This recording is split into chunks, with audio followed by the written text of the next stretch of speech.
Hello? There we go. Howdy.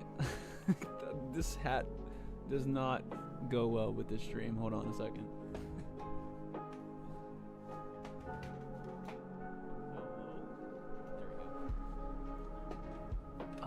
That's better. Dude, how the hell did Subimon die? Hold on, I gotta mute YouTube's getting double. Hello, hello YouTube. Hello, Brutus. Hello, Freshie. He's been off this whole time. It would be different. He wasn't on during the live cam. Huh. Okay, so we'll do a sticker giveaway because I'm pretty sure we were really close to one anyways. Get the torches and pitchforks. We'll do a sticker giveaway a little bit into stream. We're on like level 8. I know, bro. Let me see if I can hold on. Maybe there's a way that I can bring him back to level 8. Oh, set level. How did I do that? What is...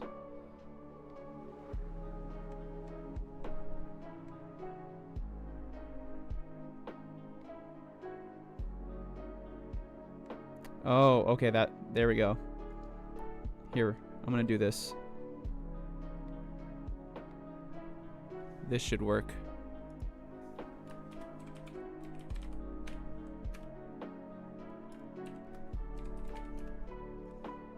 Ha! Ah! Aha! Aha! There we go. All right. I didn't see him die, so we're gonna give him one last chance at life here. And we'll do a sticker giveaway because we were really close from the last time I looked. Even if we weren't, fuck it.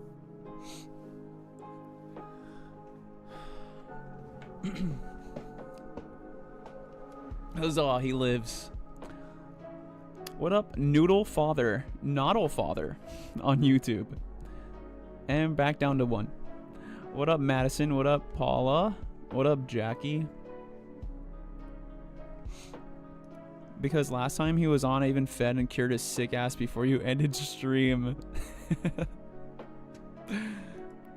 Alright, back to 1.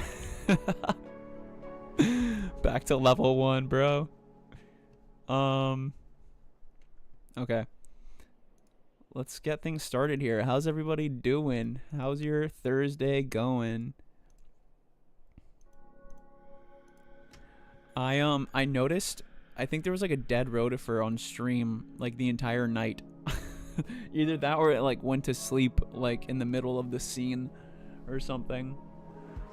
Then I woke up and I saw it and I was like, let me move this just in case so he's just not like in focus all day if he was dead.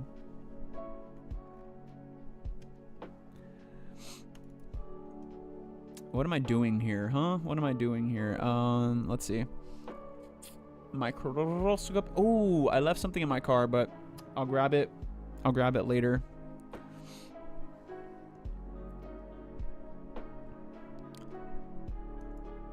Damn, he got sick right off the bat.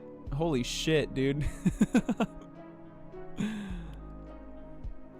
What's up, Trick Tracks? Welcome in, dude. Thank you, mods, for chilling today. Catching the follows that I missed while I was working and shit. Appreciate you guys a fuck ton. Also, how do I do this again? Settings. Not shield mode.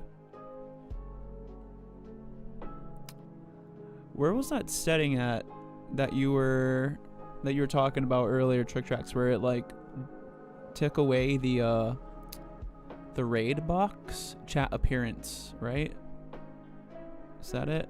Timestamps, readable colors, celebrations.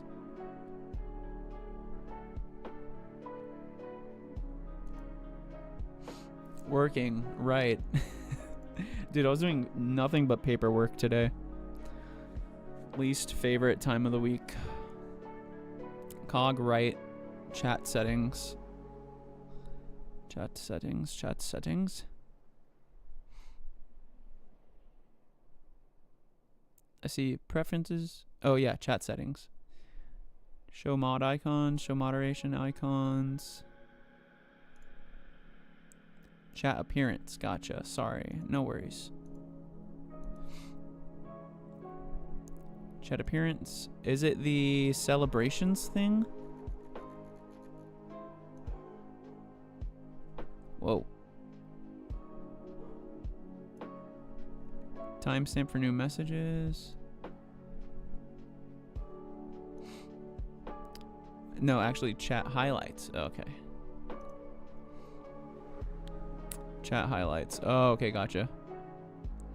Oh, there we go. Perfect.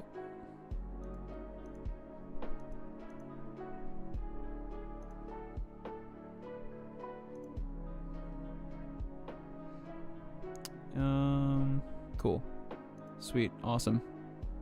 Thank you, Chick Tracks.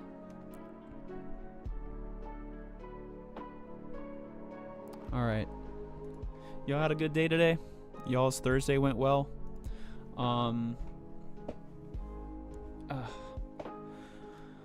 Yeah, I did nothing but paperwork. And then at the end of the day, I drove to a canal and picked up a whole shit ton of some plant life and brought that in. It was set for like 15 minutes for me, which is way too much for raiders. Cause like I can recognize who raided in like pretty well, pretty easily, especially since the channel's not super big right now too. Since we're still starting out a little bit, I don't need it on for that long.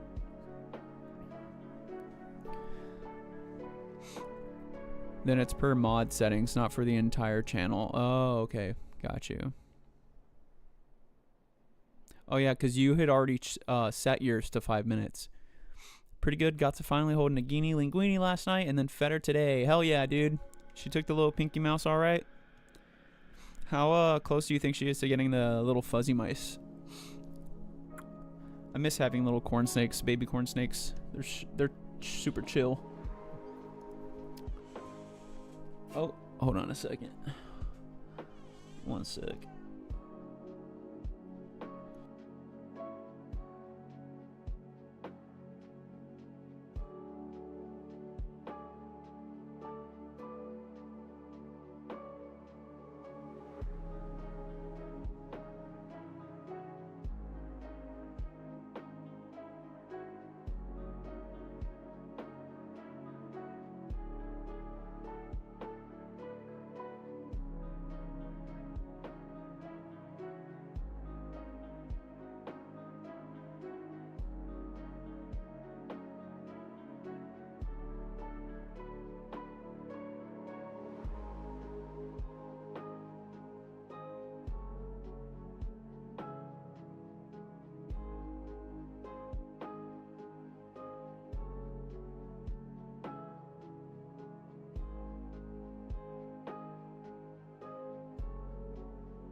There we go.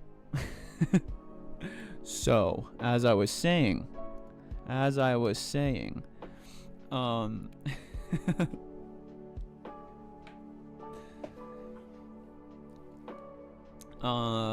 I love the way the Steam Link is working out because I can be anywhere and like just jump onto the stream and like fix shit. Cause like I was noticing the videos were pausing of the lo-fi playlists I had going on YouTube, because YouTube was doing that shit where it's like, are you sure you're watching? And then I was like, yes. But what I would do is I would get on my phone, get on Steam Link, get remotely onto the Steam Deck, and then hit unpause, and then close the app, and then jump back on the Twitch chat on my phone and like watch it.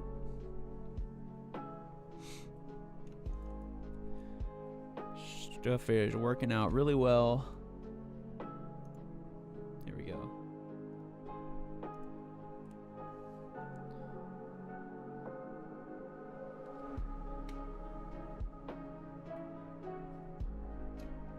Exercise the battery on the Steam Deck a little bit.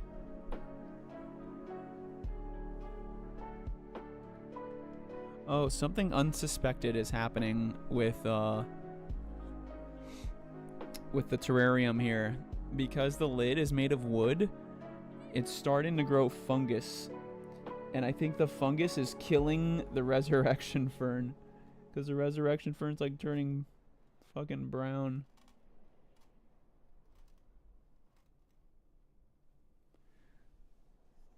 Crazy. Would be crazy if if the fungus like takes over the entire lid and then mushrooms start growing out of the top of it. That'd be pretty cool. Wouldn't it be cool if it's like black mold though? Definitely would not be that cool.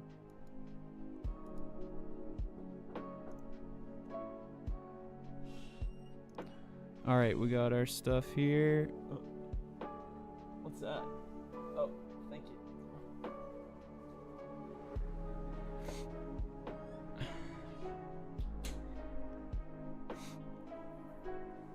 All right.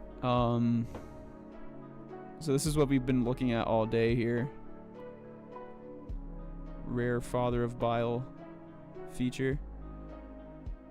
So yeah, what had happened? It looks like the copepods and stuff did not mix well with the water here. I think the salinity might have been higher in the temporal pool, because although it was fresh water, it was still near salt water. So I think there was a slight difference in salinity that didn't bode well for the copepods. Oh, what's this? Oh, is that rotifer?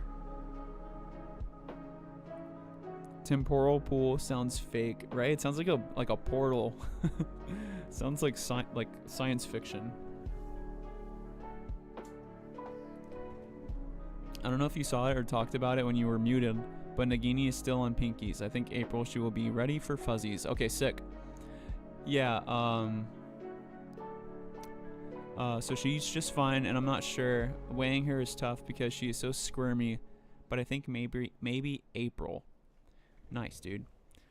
Yeah, I would say, I think when she's like the thickness of like your pinky, maybe a little thicker than your pinky, she'd be able to take a fuzzy. Although my pinky and your pinky are probably very different. But I think judging, I think your pinky would be fine too. I think that's a good estimation tool. Pinky up. This is definitely a rotifer.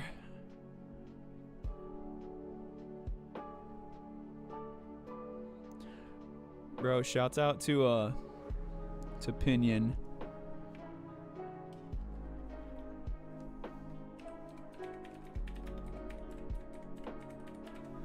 Is it Pinion Paint or Pinion Paints? I think it's Pinion Paint. Let me see. Just make sure here.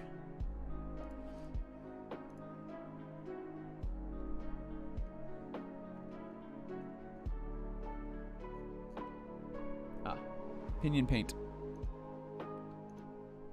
What's up, Wheels? Shouts out to Pinion Paint. She was showing this fucking hummingbird photo. Oh, sorry, it's not a hummingbird fucking painting that she had done with like gouache paint. Shit looked like a goddamn photograph. Crazy, dude.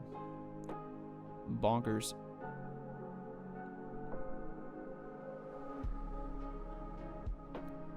I have really big fingers. My pinky is fatter than my wife's thumb. God damn. but like the largest pinkies leave just a slight bump in her belly. Okay, yeah. Once those stop leaving, oh, damn, there was something green and twirly there for a second. Here we go. Nice. These guys actually are thriving here. These guys are still alive in here. Sweet.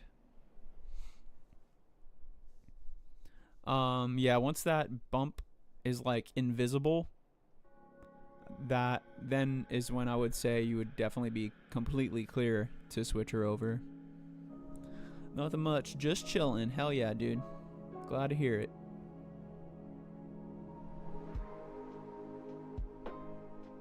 Yeah, I like the fact that like we can go from these long live cam streams and then like grab the sample that we've been staring at in the same position all day and then just like actually look around. Oh, I think that's, oh no, that's a Colpoda.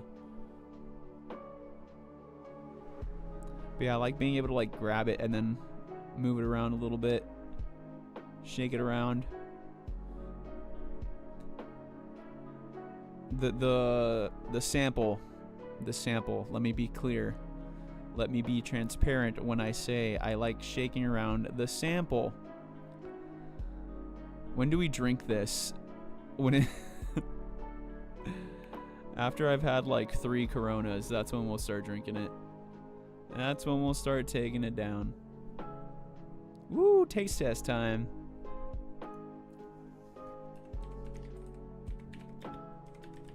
Let's see. What was the time limit here for shoutouts?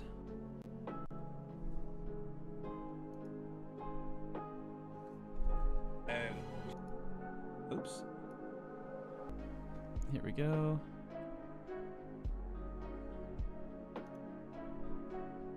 Oh. There we go. Check out Shark Geek. He's doing an awesome interview with the creator of Shark and Man, David Diley. So definitely check that out. All right, we're going to be doing this. He's been doing some really awesome interviews lately. I think that's like my favorite part about like science Twitch is like having professionals on and like doing like mini fucking documentaries on stream basically. Fucking awesome. He's doing an awesome job. Watching both of you right now. Hell yeah, dude. Hell yeah. Gang gang. Gang gang. There we go. That's cool. Gang gang.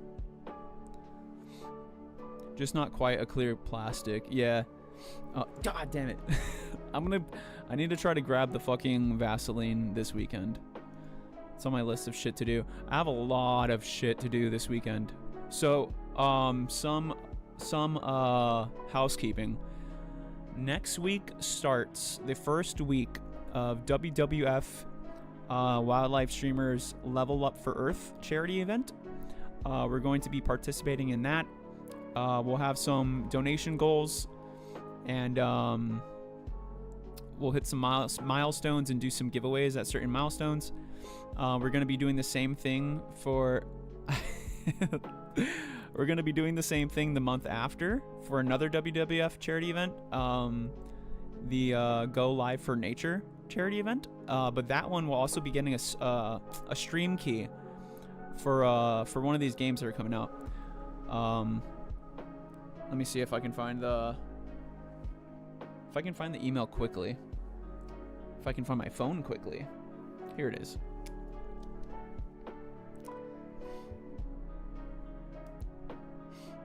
You basically play as like a little octopus. Oh wait, you know what? I can probably Google it.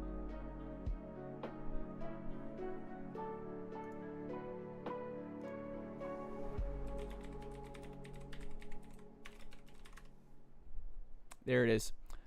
Darwin's Paradox. It's a new game by Valve, isn't it?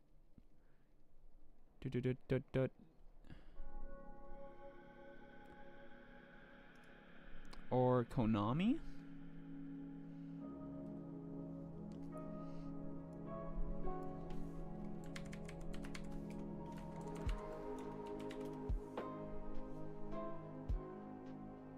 Konami. It's a new stealth platformer by Konami, and you're basically an octopus, just platforming away, squirming away, octopus hijinks. But we'll be getting a free Steam key to try that out and play it around during what's that, May. And we'll also be part of the big PP event with Mocos. What's up, Presto Pimento? It's called Darwin's Paradox, a new action adventure stealth platformer by Konami.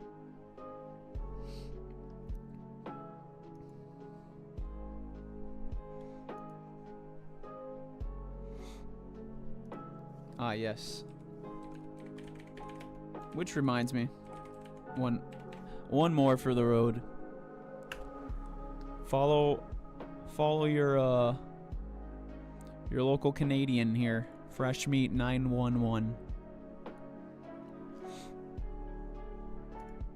Very chill man, very strict boss. He runs a tight ship. There's no lunch breaks on his crew. You work or you die. That said, he treats you well. He does treat you well. So please follow him. Show him some love. Man's a Excel wizard. So yeah, we'll also be doing the big PPE event. BPPE. Actually, on my Twitch, I joined the team for that event. So you can see on my page, there's a little team, a clickable team link next to my follower count. That'll give you all the information for that event. It's basically, I think it's over 150 artists that are doing giveaways, and it's to help funnel business to small artists, small businesses, and so we were recommended to hop on to that, so we will be part of that. We'll be doing some giveaways for that as well.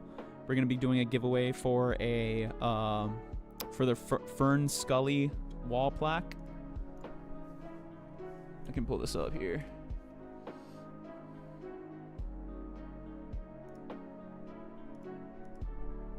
There we go. So we'll be giving one of these away. We'll be giving away the not the panda one, but the micro vaquita painting. We'll be giving that away as well. I have a small pitcher plant pendant left to still give away, and I have some pitcher plant earrings to give away as well, and then some sticker packs. We're going to be doing like 4 packs of stickers. This is also going to be kind of like hand in hand with our affiliate stuff, with our affiliate well, the affiliate anniversary is in at the end of April, so we'll be doing something for that too. But sticker packs, but it's the it's the same 4. It's the 4 that we have, right? Because once March ends, the Vorticella Shamrock sticker will be fully released for anybody to win. So I'll be doing like a 4-pack of stickers to have it kind of like bundled up on the site. But there will definitely be people who have none of the stickers, right, in that community. So I figured we'd do a little 4-pack for them.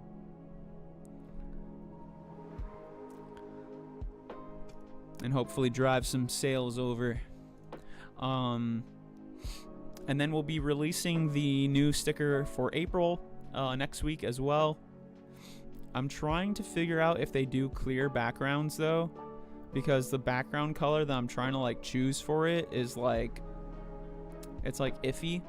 So I really want to do it like clear, but I know the vinyl is not going to be the same quality because the back of these stickers is like gray. It's like a thick adhesive. So I'm just going to ask them, see what they can do. All right, let's look at some moss and lichen, shall we?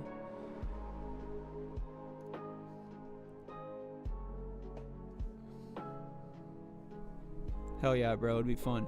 Yes, you may share any links you'd like.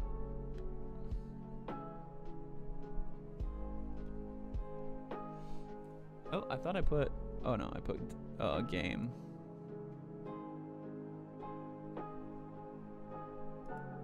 Hell yeah, dude. Oh, is that your rude chatbot? Is that what that first one is? Hell yeah. Oh, this is actually more detailed than the one I'm thinking of.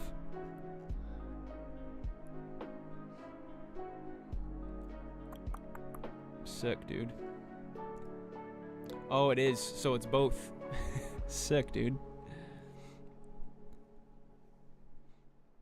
Dude, the wedding planner is sick.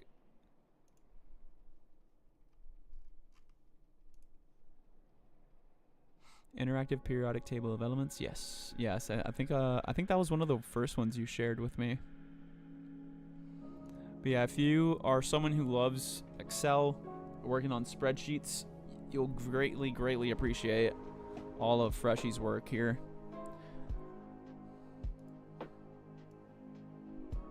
Okay, let's pull this up here real quick. That's not what I wanted.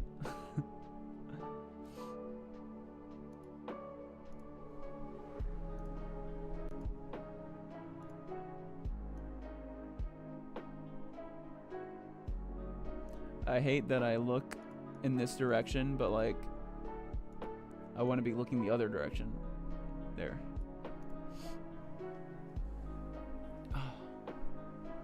All right. So this is the chatbot he's made.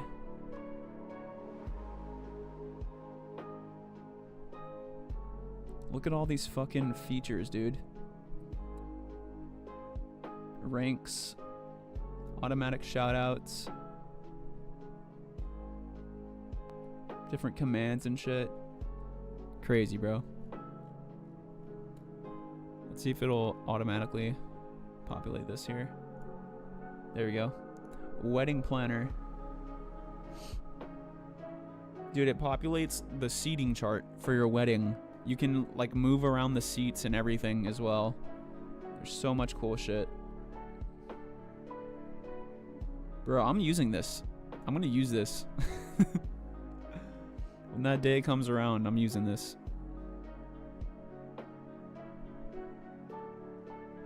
Leaving a full review. And then the interactive periodic table. Aha.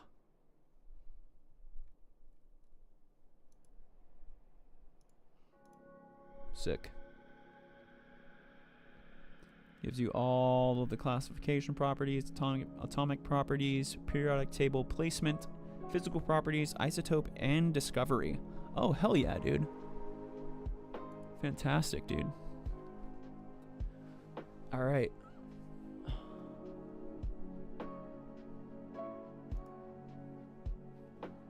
Oops.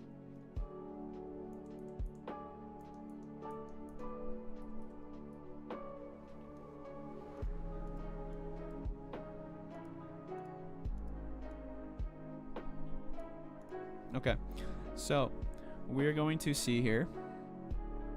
We have the tooth of wisdom, right?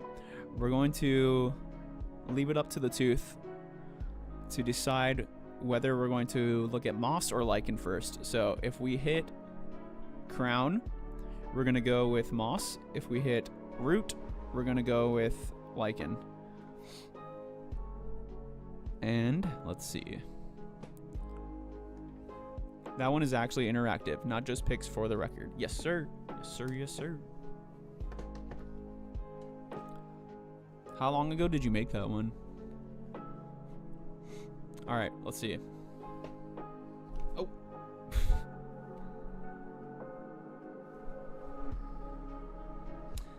Moss it is.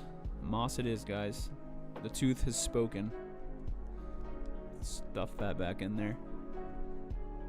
Thanks, little guy. Thank you, little guy. My son, my child. Subimon incarnate. Close some of these tabs here. Oops.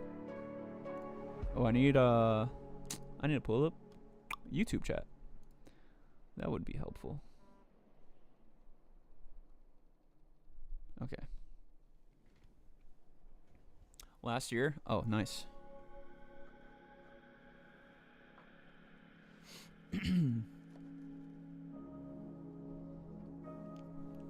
And you just made that as like a passion project kind of thing? Was it for something specifically?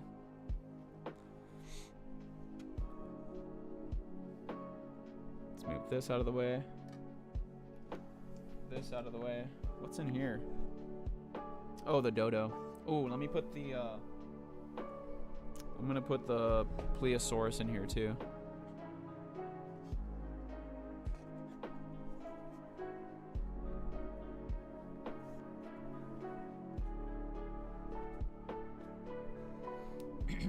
Forgive me if I've asked these questions in the past. My RAM sticks are unseated.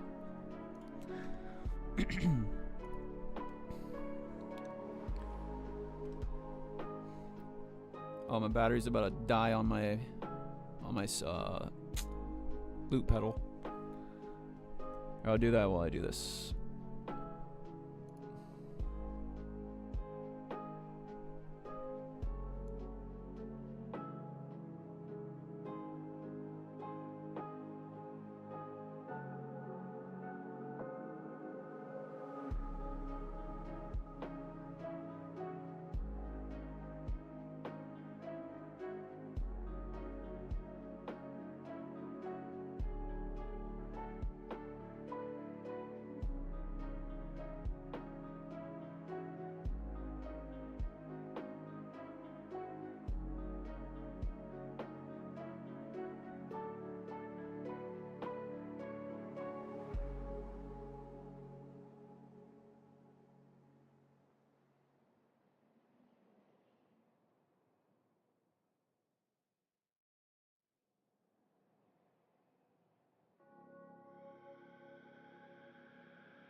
Thanks, Trick Tracks.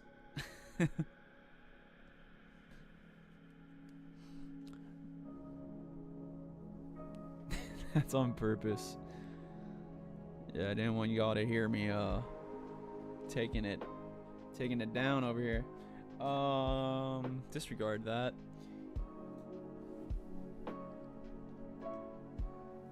We got our pit. Our pit. Hey, yo.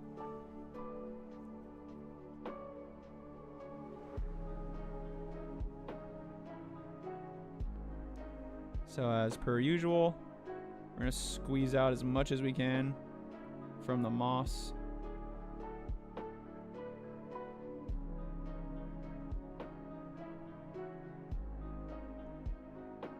And let it settle at the bottom of the container.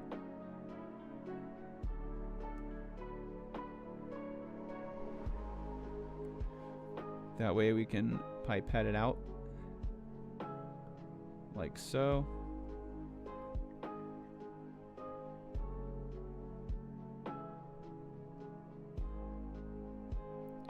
There's a little air bubble stuck in there.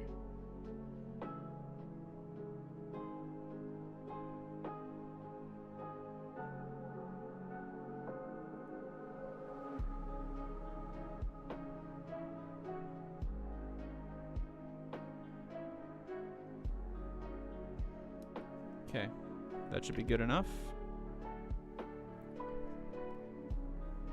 Get our cover slip, lay it down. What's funny is I still avoid touching stuff with this fucking finger. The one that lost its nail.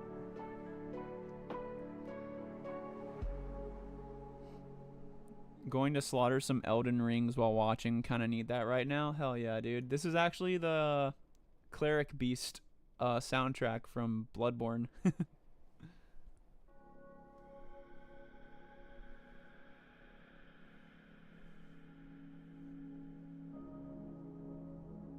Cleric Beast Lo-Fi by Bits and Hits.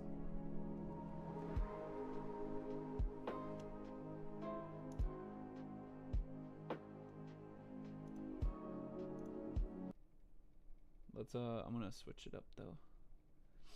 It's been playing for a minute. I really like the Hollow Knight playlist. Oop. BRB5, no worries, dude.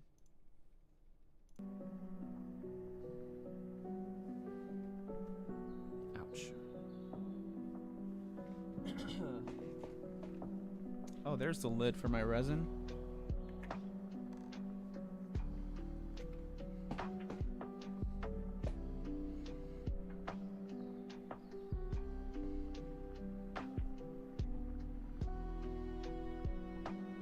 Oh, there's something there already.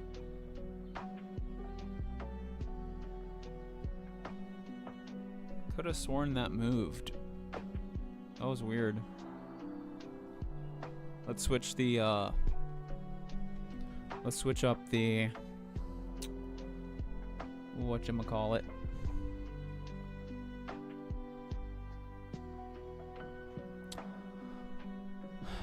The exposure here on the scope cam. If I can get a new microscope by the time the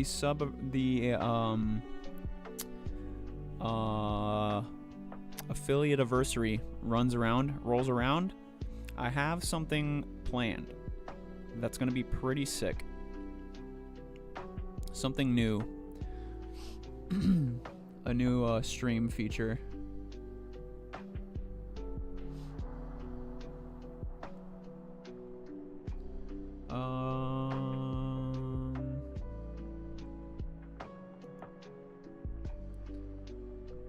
Oh yeah, lost track of what I was doing. Configure video. Camera control. Do not put exposure in auto. See, I had no idea that was a moss fragment.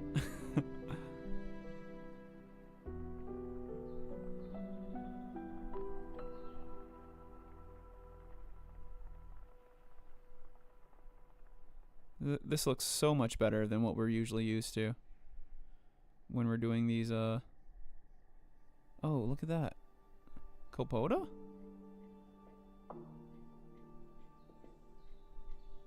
I want to say Copoda. Or maybe something related to it. Sell some of those duckies and you can get a microscope in no time. Shit. That's what I'm hoping that this PP event will help out with that too. But I really just need the fucking tax return to hit already. I've been waiting. It's only been a week. I think it usually takes like 20 days or something like that for it to process. 20 days to like maybe even, I think, well, it said 60 days, like 2 months for like mail in, but kind of looks like you're looking at microorganisms in space, right, dude? I love how like deep space or like deep sea this image starts looking. Looks very clear today. I really hated my OBS iPhone app earlier. Exposure settings are limited. OBS iPhone app. Was it actually, well, when you say OBS iPhone app, is that like an actual like OBS software for iPhone? Or is it just like an app that like works kind of like OBS Studio?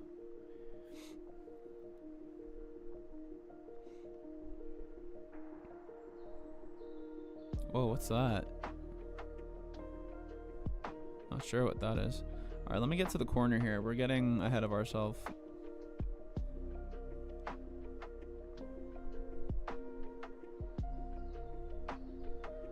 Getting way ahead of ourselves.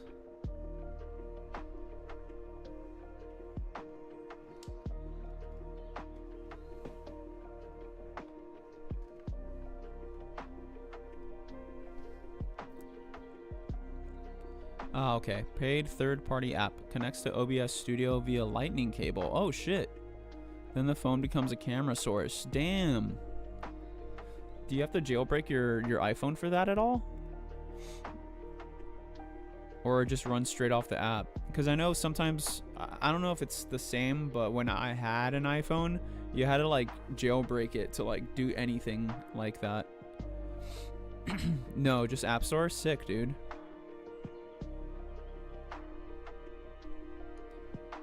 Alright, let me pull up the microcology spreadsheet.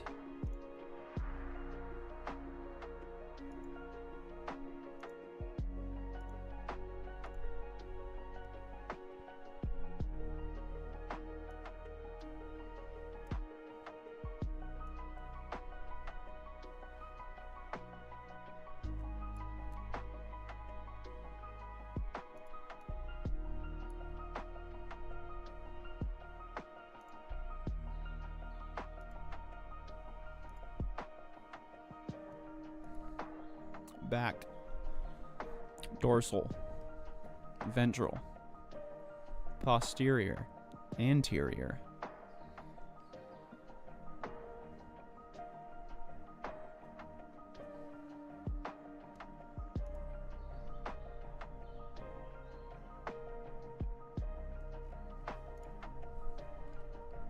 Shit stain.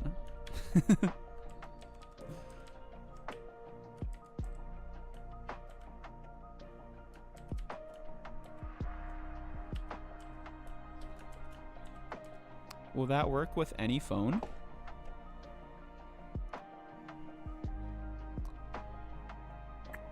Oh, iOS.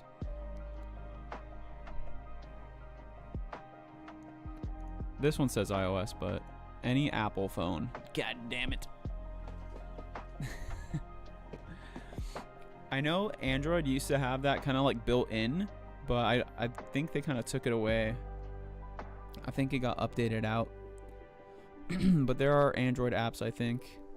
Yeah, there's some that'll do like I know there's like IP address, like IP webcams. I don't know. There has to be an app though, right? There's got to be something that helps just straight streamline your phone's camera to your PC. Let me see something.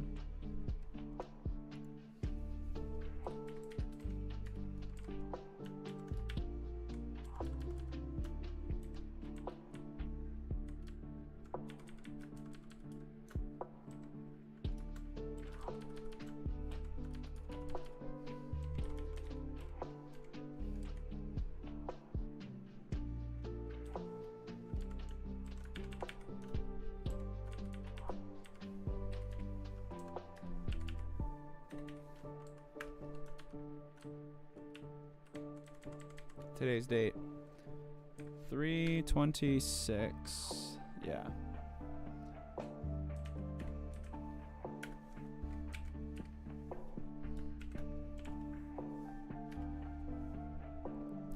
Wasn't it Droid Cam? Maybe. I think I had that. I think it was. I think that one might have changed to just IP, but I could be wrong. Oh, OBS plugin. DroidCam OBS plugin. Use your phone as a camera directly in OBS Studio. Direct OBS integration. No need for a separate client. Add as many devices as you want using USB or Wi-Fi. Huh.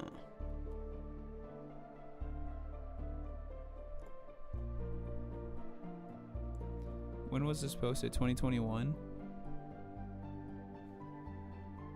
Damn, I gotta look into that.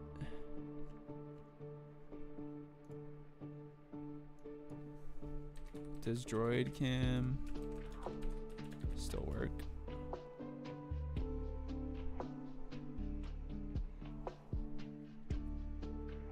Oh, it still works. But apparently there are some few alternatives. Apparently it's a nightmare to get working. That's what some people are saying. Skirpsby plus OpenCam. SCRCPY plus OpenCam is apparently very good as well.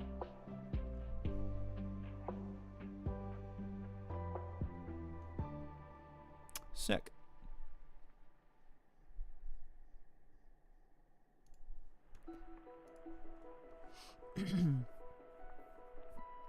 Hold on, let me make something. What are you making? I had some artifacts.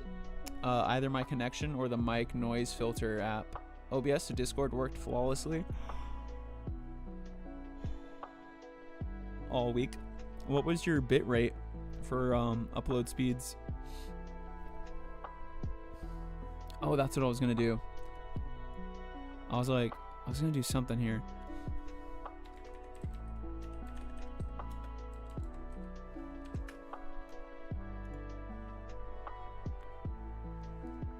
You'll make a cam app? Oh, sick, dude.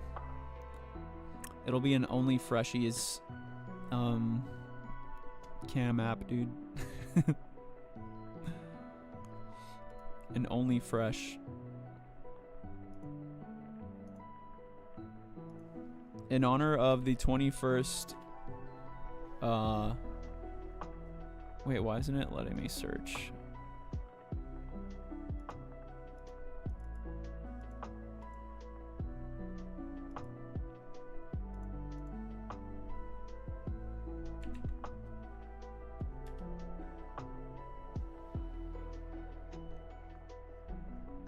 Maybe if it would actually let me look stuff up.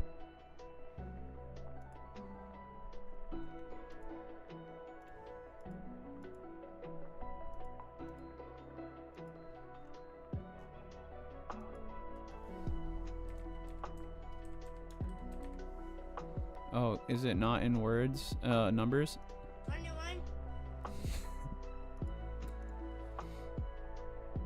We'll add it for now.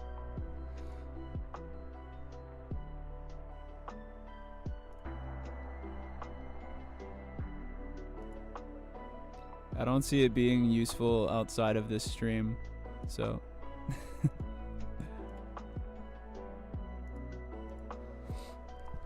Only fresh page app. Hell yeah, dude. And it's just fresh produce. It's just lewd produce.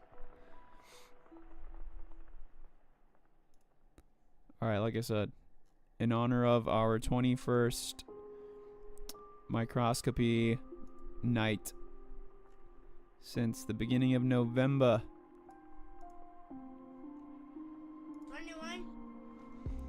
That is now a sound alert. Okay.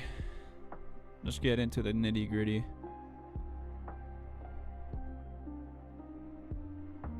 So we did already see some life. That little copoda. Whoa, that is a very phallic looking piece of moss there. It looks like the miniature version of those new organisms, those new fossil organisms that were found. I believe Balint calls them telephone poles. I came in at the right time. What's up, emo?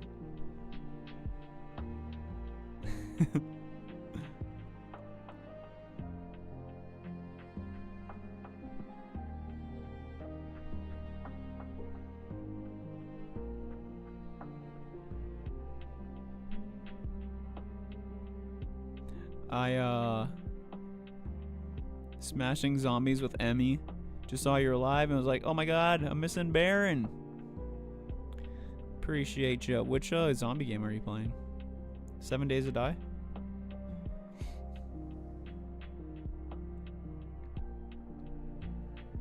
Sick. Oh, damn it. There we go.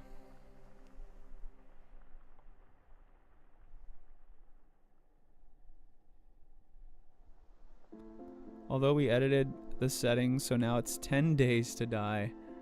What? How does that go? I'm guessing you have 7 days to, like, collect resources, and then it starts over? You, like, survive for 7 days and it starts over again?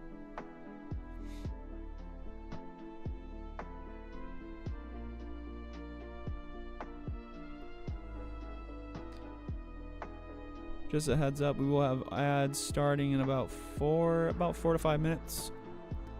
I appreciate it if you sit through. Helps the channel out a little bit. The ad revenue from the these long streams have been helping out a bit as well. Man, I'm going like sideways. Why is it this like straight? It should be straight.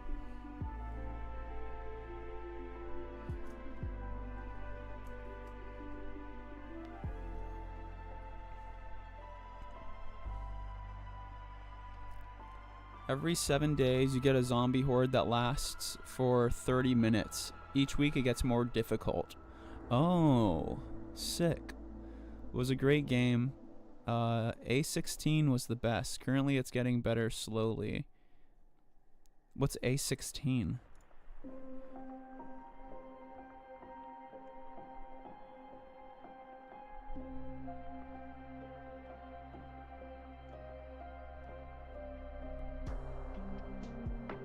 Maybe I just gotta edit. I gotta move it physically till it lines up.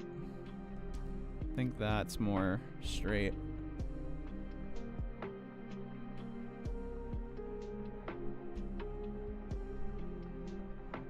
Alright, it's straight on the stage, so here I'll fix it here. Alpha version 16 of 7 Days to Die. Gotcha. There we go.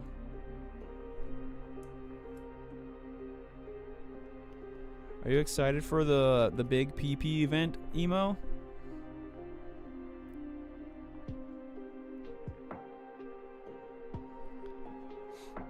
I've decided to drop the reins. We're gonna keep it loose.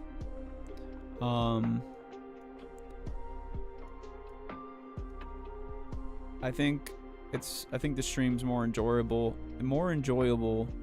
for me and for chat if we don't have to like constantly overthink what can and can't be said, but just common sense, right? Things just don't go too crazy.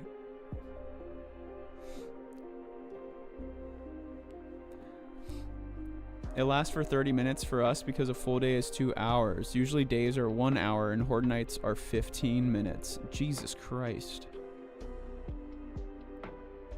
What other mods do you have? And when did that come out? And is it only 2-player or does it go up from there? And who are the devs? And who brought coffee to the graphic designers? And what CPU did the... Alright, I'm done. Devs are the fun pimps. Oh shit, hell yeah. No mods because someone doesn't like them. No mods, just server settings. I think it's as many players as you want, actually. Oh, what? 7 Days is a really fun game. Is there PvP? Yeah, I'm someone. I was about to say that. Lee. What's up, Dank Munchies? How you doing? Shackle, what's up? And how much vacation time did their middle manager get? There can be? Yes? Oh, what the fuck? I need to play this. If you want there to be. Yeah, you can PvP depending on the server settings. Settings to turn PvP off, but there can be PvP. Yes for PvP. And what did you have for dinner on Wednesday last year? And what did you pull out of your teeth when you went to sleep? Munchies is also dying with us in 10 days. Oh, bet. Fuck yeah. That should be on your soundboard. Oh, hell yeah. That's probably very easy to find. That is probably very easy to do.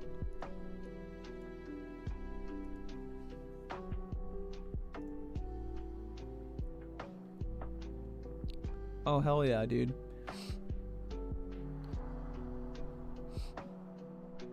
But you can turn it off. Hello. Come play with us. She died last horde night by falling into our spike pit around our tower. If you get it, you should play with us.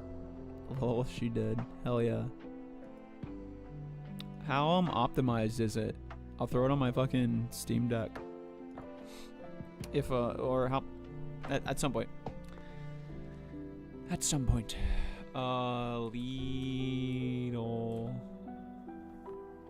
should be.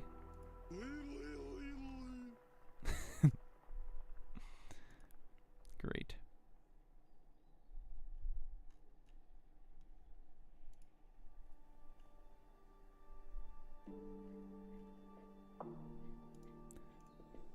Now I need to get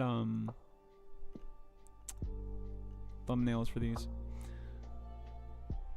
Where is it? Sub only.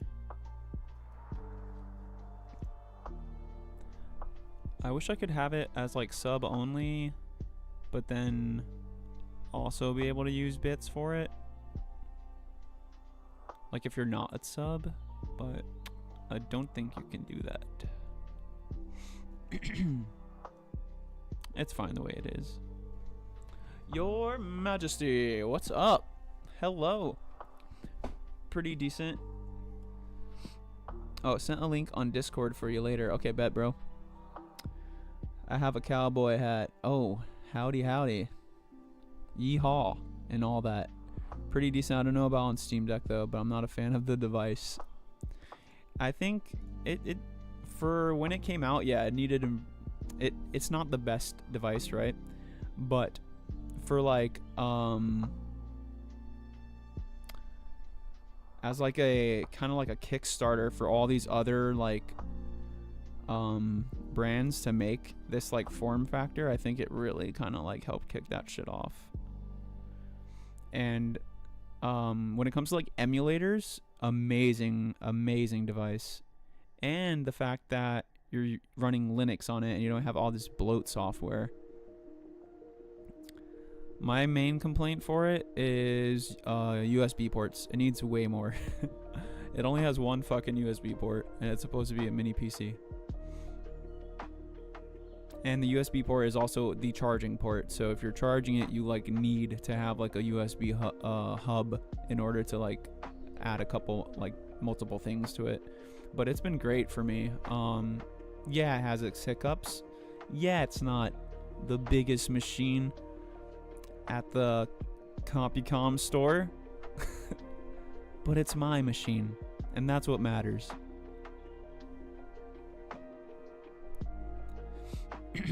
How's the microscope set up for when you stream it? Is it in a river?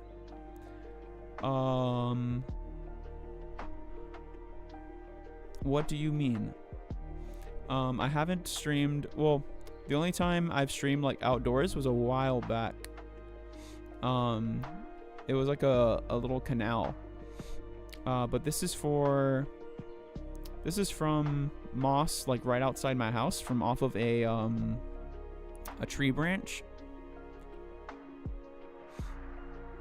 And we've messed with the exposure here so that the light isn't overexposing everything and like kind of whitening out everything, so it kind of gives it like a false dark field.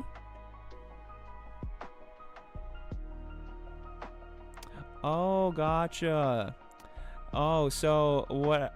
I had background music playing. That's why. Yeah, because it sounded kind of like it was all like outdoor sounds, right? Yeah, that's why. But what I want to do, because currently I'm trying to find. Currently I'm just finding like really long YouTube videos and playing them, but it sucks because they pause if it's not a live video. They'll pause eventually, and then I have to go in and unpause it. And if I'm not looking at stream, it's just empty. There's like no sound going on. So I'm trying to get out to the glades, to the Everglades, and just kind of leave my phone out there for a bit. Just sit out there with my phone. Ooh, Copolda. Finally, dude. Some life. 2 Copoldas. 3 Copoldas. Oh. Oh.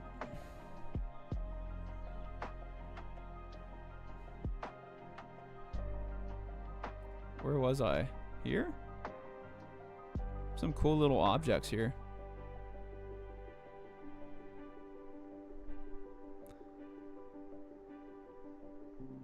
Dang, how far down did I go?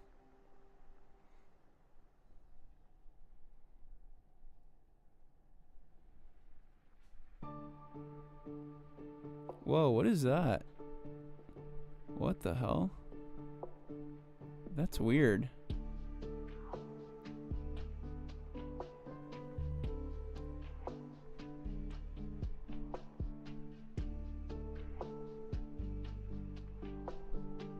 Oh, I think it could it be another dividing hypotrich?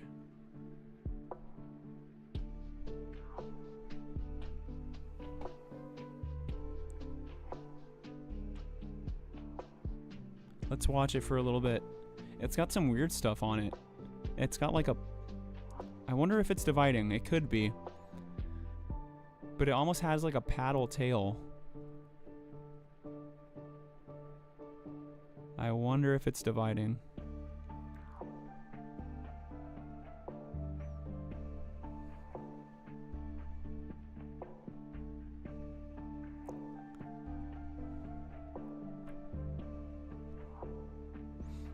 Good. Went on a little bike ride. Was nice weather. Here having a good day. I am having a great day so far. Work was a little lackluster. It was a lot of paperwork. Hey, it's like flat at the end of there. But had stream running, had the homies with me. Was peeping in every.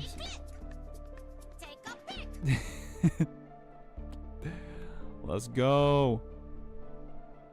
Pick. Screenshot. There it is. You know what? I think it is dividing. Because look.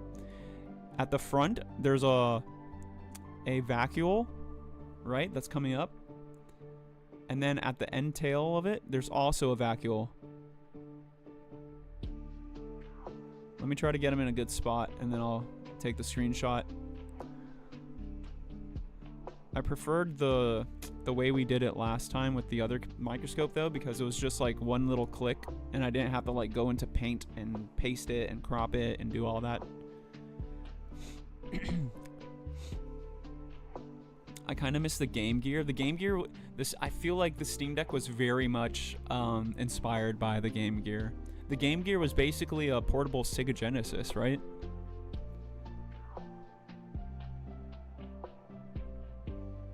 And Steam sale prices instead of Nintendo prices? For sure, dude. For sure. The indie game selection is far more superior on Steam than it is on the Nintendo store. Oh, and no monthly subscription.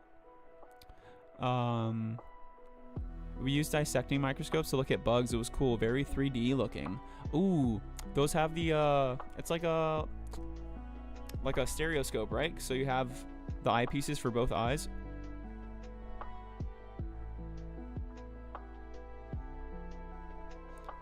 If so, yeah, those give you a really good depth perception. You died. This is too interesting. And it's not any normal movement for cilia. It's, yeah, it's so weird, dude.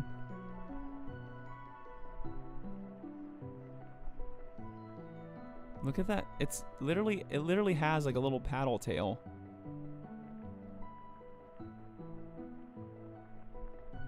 Oh, here we go. He looks like a dolphin. Should we name him Echo? Or Perry the Platypus? New life form unlocked. Within reason, yeah, Game Gear. He's going behind the moss like, excuse me, a little privacy, please. I'm thinking maybe Euroleptus. Could also be a damaged cilia or a mutated one. But either dividing or broken. New life form unlocked. Looks similar to Dileptus, but messed up. Let me see these other ones. Perry the Platypus. Hell yeah, dude. Thank you, Trick Tracks. Let's go. Oh yeah, look. It does that like paramecium type movement where it's like twisting through the water.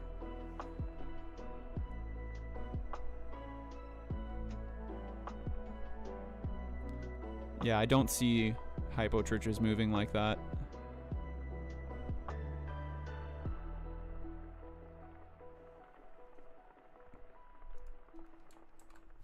Euroleptus. Ah. It does have like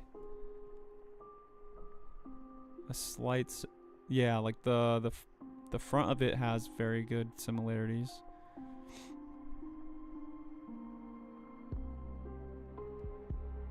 And then, which was the one that you said, Emo? Dileptus? Dileptus?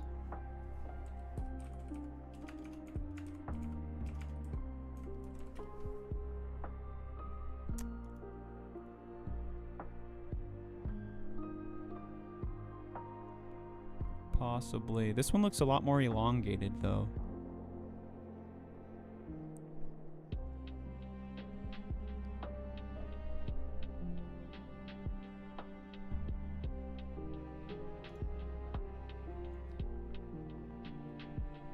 The Dileptus one looks a little more like elongated than this one, than this guy. But it's so strange. Alright, let me see. I gotta put that on the spreadsheet for sure.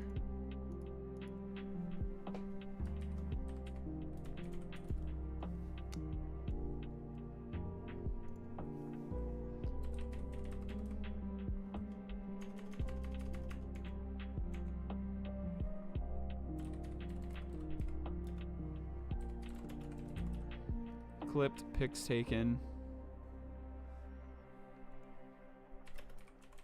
Perry the Platypus. Okay.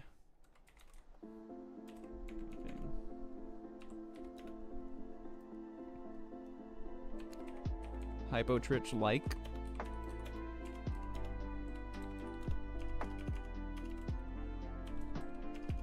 Spiral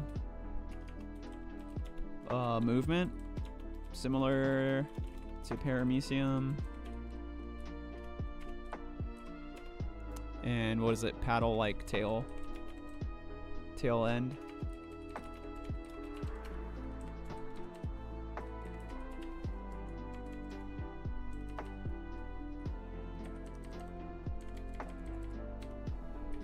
Unknown stage of life.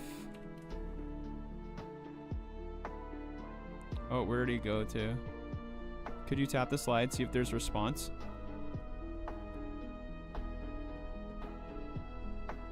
Not much.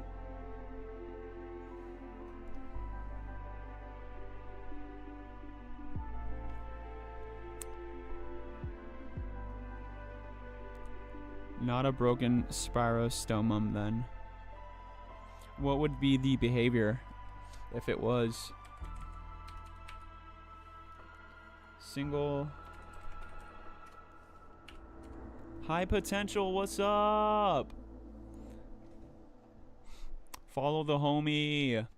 High potential is also working on a fucking motorized microscope stage.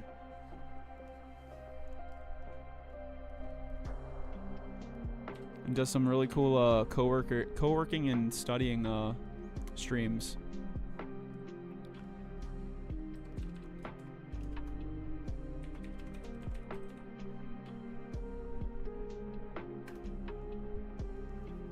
Wazam. Pretending to, mostly. Work taking up so much of my time lately. Feel you, bro. I feel you, dude.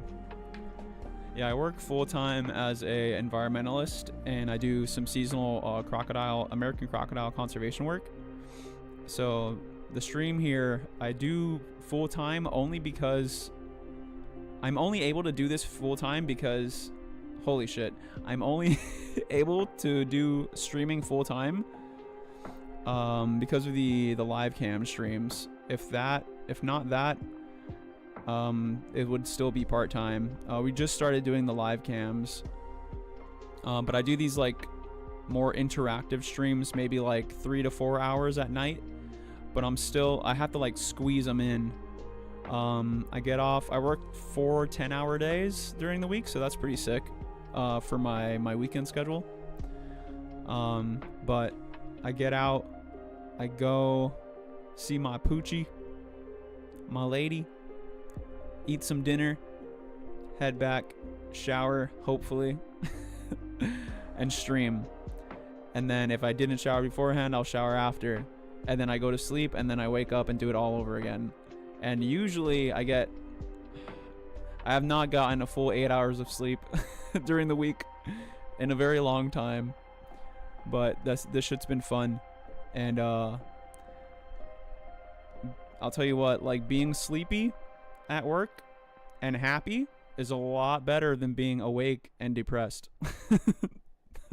Being fully aware and deprived of your passion. 8 hours is a myth. We only witness in our dreams if we had them for long enough. Oh no, dude. Jesus. Okay, we got enough clips of him. Oh, what's that? Another little... Thank you, Brutus. Let me catch up on chat here a second.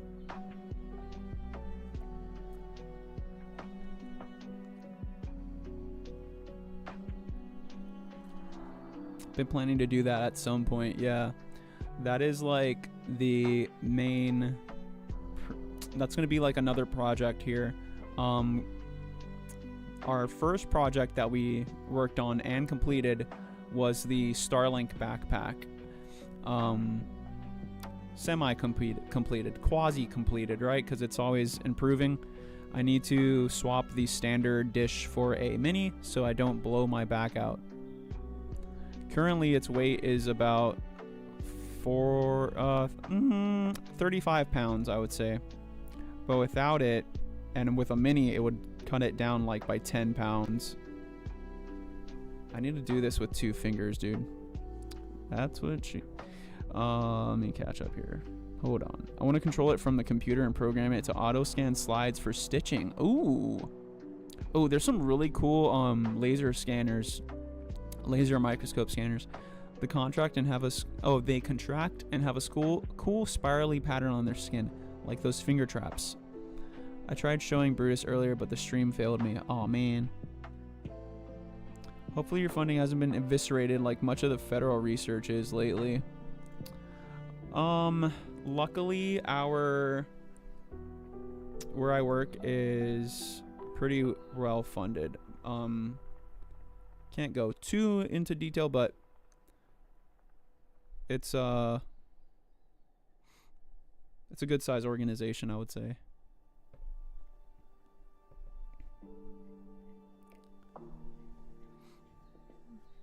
All right, we're caught up here, right? Yeah, okay, sweet. Let's try this again, dude. We had another microscope before, but it failed us. It was a digital microscope from Amazon. Oh my goodness, bro. Oh my goodness, dude. So it's been so much harder to do this without a mechanical stage. But we're working on getting a new microscope very soon, so that this will be a problem of the past once again. That's cool looking. Oh, you know what? I'm too zoomed in, aren't I? Yeah. Way too zoomed in. There's our phallic moss bundle.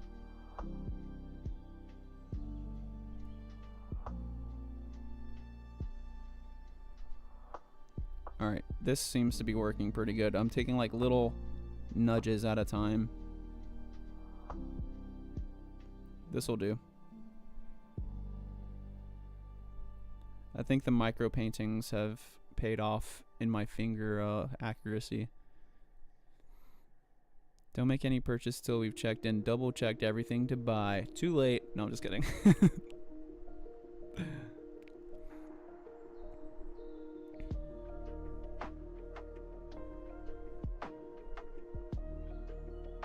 We'll do like a collective microscope shopping stream or some shit.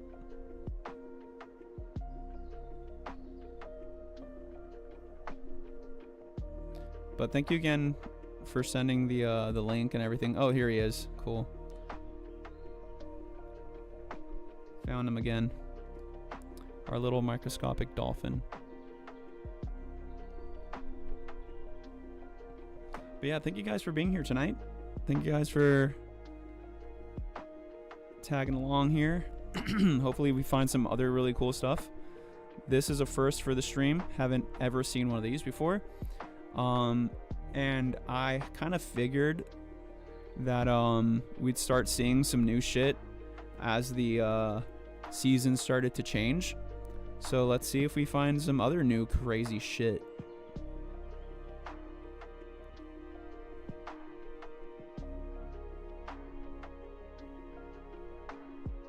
So we already have him in the spreadsheet.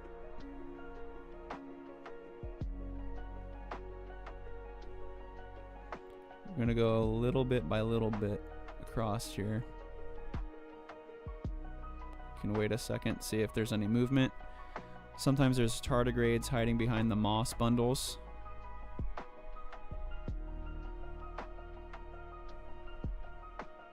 Or amoebas slowly shifting around. Dum, dum, dum, dum. New shit, but better. True, true, true, true. Yeah, I can't wait to show you guys what I'm planning to do.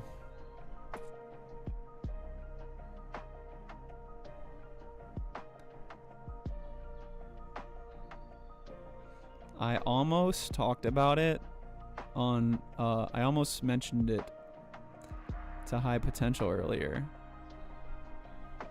When we were, I popped in his stream and we were talking about the microscope stuff. Almost mentioned it, but I was like, you know what? Let me not say it to anyone, anywhere, until it's a thing, so that I don't jinx the setup and it doesn't work or something like that. What's up, Starmy? How you doing? Good morning to you. We are a little darker where I'm at. It's about 9:30 p.m. Oh, Colpoda. I think we're back to where we were originally. I know we had like 3 Colpodas earlier.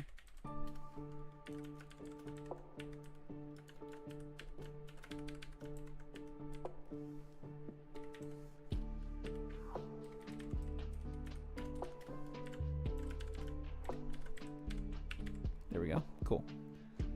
Oh. Stretch my legs out a little bit. See, what I liked about having the microscope with the mechanical stage was I could be all the way over here and then just have one hand moving the stage. Now I gotta use 2 hands. I gotta turn. I gotta like be super uncomfortable. And this microscope's from the 70s, and the microscope stage that I have does not work with this one. I mean, it fits on there, but it scratches it up, and I don't want to scratch this thing up. 2 a.m. here. I go to sleep with the chickens, as we'd say, and wake up early. And wake up with the birds. Sleeping with the chickens, waking up with the birds.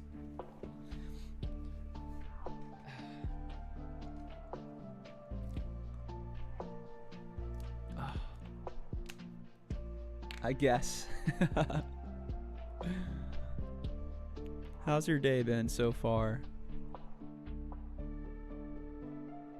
Weather's been getting a little warmer out here, but the mornings have been beautiful. The roosters started making noise around this time, so it makes sense. It's sick. You know, you're right, though, because, like, I forgot where I was. But I would go outside. Oh, I think it was here. I think it was my neighbor's rooster. I think we were streaming, possibly. I think it was around, it was like 11 or 12, and they were fucking...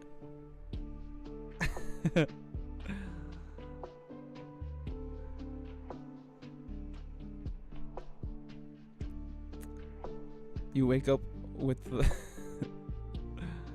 easy there, sailor.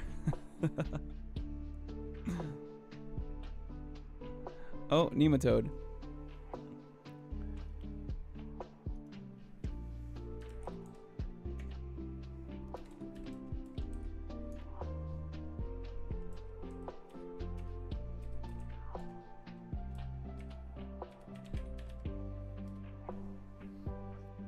The slowest nematode.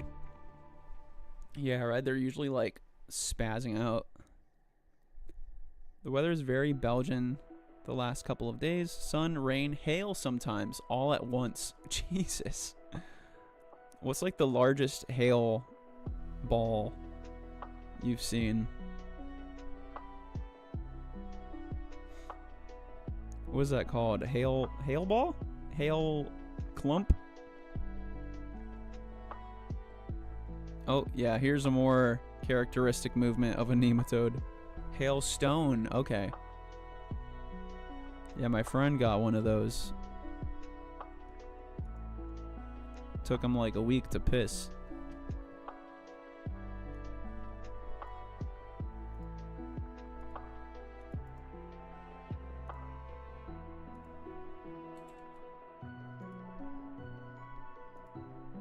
This would be more of a juvenile one. Nematodes can be parasitic. I don't believe all of them are, though. Let's double check that. Let's actually... Here, this was something I wanted to start doing on this channel here. Something that I had not been doing before.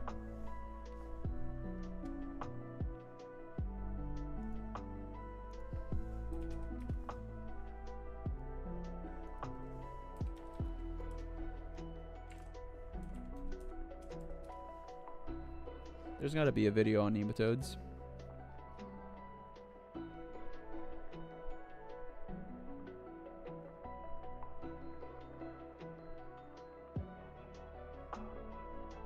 Oh, there's actually some really long videos. Here we go.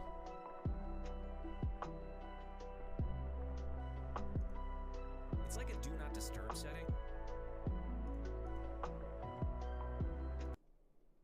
Oops, I did not mean to close the entire window.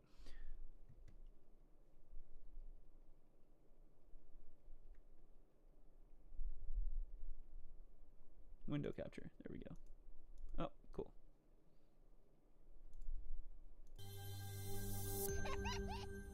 Jesus Christ. What are nematodes? Of all the animal species on Earth, nematodes are among the most diverse. And what are nematodes, you ask? Let's find out. This right here is a Are nematode. small, slender worms that include roundworms, hookworms, This here is a roundworm. and whipworms. They can range from microscopic in size to Wabam. almost 3 feet in length. Jesus. On average, though, they are about 2 inches long. Here is an interesting fact. 3-foot long female nematodes? Holy crap, Are dude. often longer than male nematodes. Hmm. It is estimated that there could be as many as Look at that mouth. 500,000 types of nematodes Looks in like the a world. trimmer. A portion of these are considered parasitic, which means they feed off of another living host to survive. Of the 80 Wait, let's see. beings in the world, a portion of these are considered parasitic. Yeah, so a portion which of them, means not all of they them. feed off of another living host to survive. Of the 80,000 documented nematodes, around 15,000 are parasitic. The anatomy of nematodes is distinct because see of that. the shape of their Run that back again. The documented nematodes, around 15,000 are parasitic. Okay, cool. The anatomy of nematodes is distinct because of the shape of their head. The head has a radial symmetry, which means it is fixed around a central point. No worries, Reshi. The rest of the body, on the other hand, has bilateral symmetry, which means that each side of the body are symmetric to each other. The body of a nematode is cylindrical, rather than flat, and typically has ridges, bristles, or other structures. And no segments. Nematodes are made up of tissues, but do not have any organs.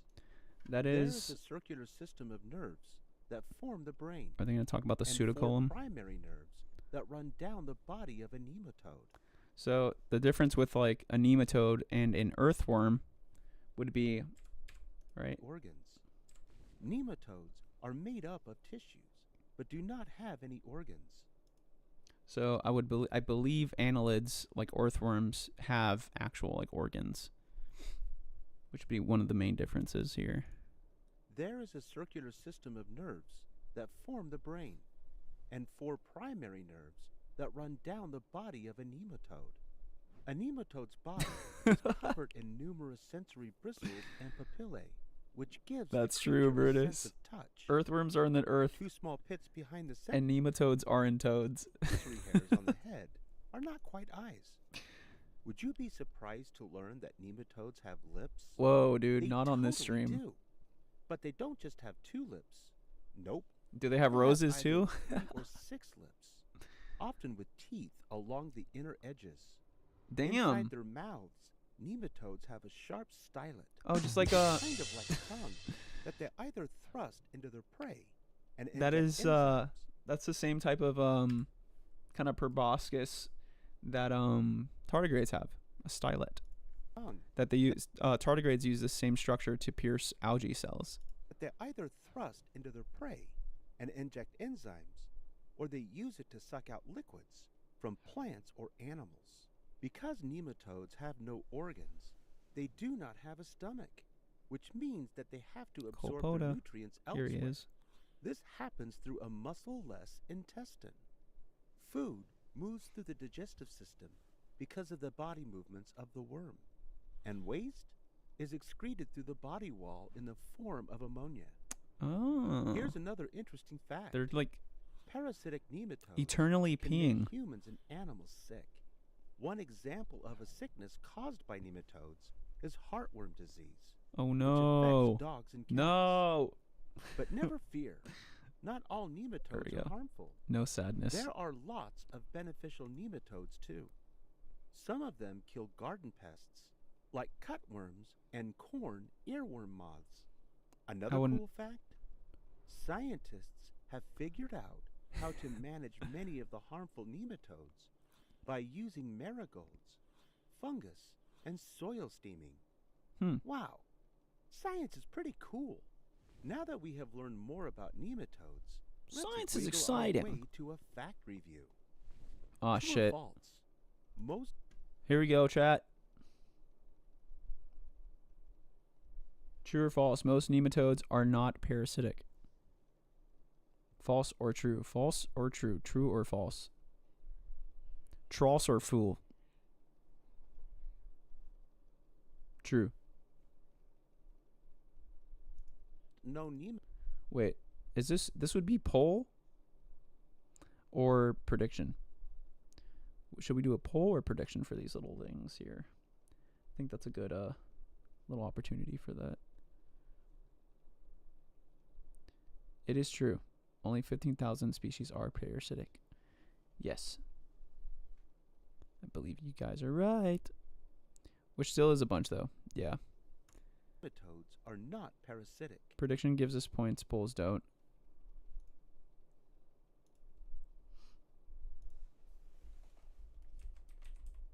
True. False.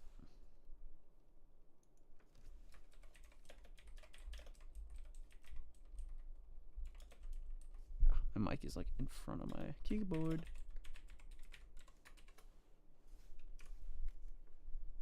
There we go. How long did I give that? Okay, 30 seconds. Okay, cool. Predict away. Gain some points.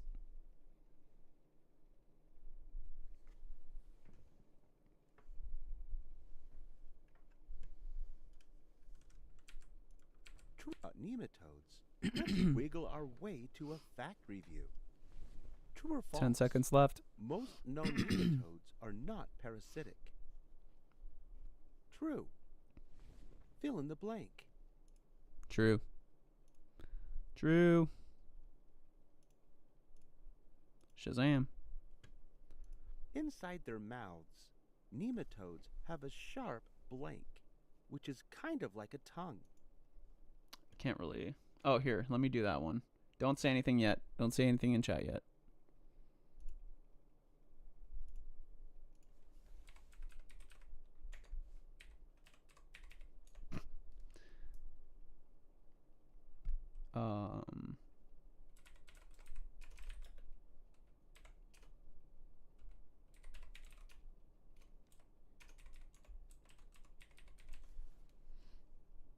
Here we go. Inside their mouths, nematodes have a sharp blank, which is kind of like a tongue. Oh. Alright, I have to just put it like this because I ran out of characters. Make your guesses. Is it a stylet, a kazoo, or a bazooka? Can they move that thing I can't mention yet in their mouth forward and backwards, or is it fixed? They can move it. So they can kind of shoot it out into things, kind of like javelin things with it, or harpoon them.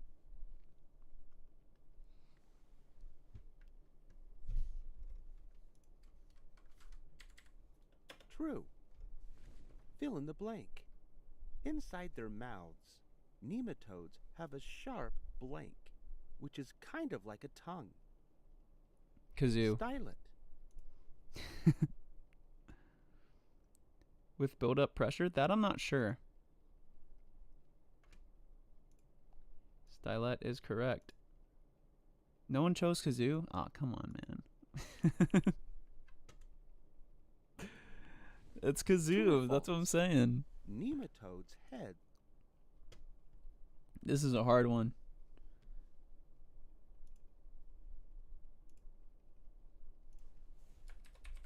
Nematodes heads bilateral symmetry.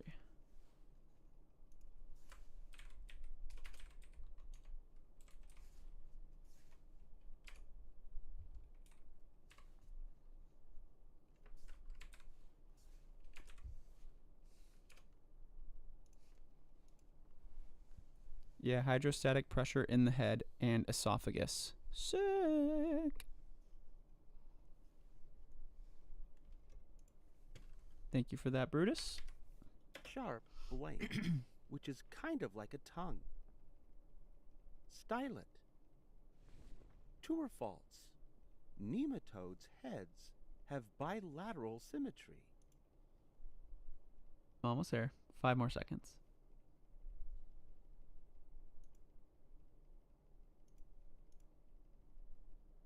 False. Ooh. They have radial symmetry. Radial symmetry. Wonderful work, worm wizards. Nematodes are Good job, interesting y'all. creatures with a Y'all whole are lot of smart. unique features. Don't forget to share what you have learned today with your family and friends. Hope you had fun learning with us. Slightly short Visit timer. us I wonder on why it did it like learnright.org so quickly. for thousands of free resources and It looked turnkey like it was solutions still for on 30 teachers seconds. and homeschoolers. Oh my god, it's getting louder. It did feel shorter. Don't forget to share your nematodes with friends and families. 3 out of 3, baby. Oh, shit. Go away. Why you gotta put me on display like that, dude? With the search history. Alright.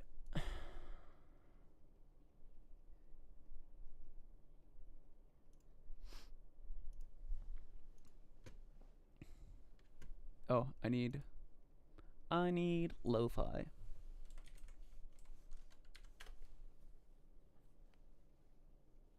Let's go to Pokemon. Don't start your day with a gross piece of plastic in your hand. Adding to the 4 billion plastic toothbrushes that get thrown away. Now a each certified year, nematode here's a much expert. better way to Yes, sir. You will receive your badge in the mail. Just don't wipe with it or you'll get pinworms. Now we can pay attention if we can make out that kazoo in their mouth during stream. Ooh, that would be cool to find. Let me add... Oh, Deloid rotifer.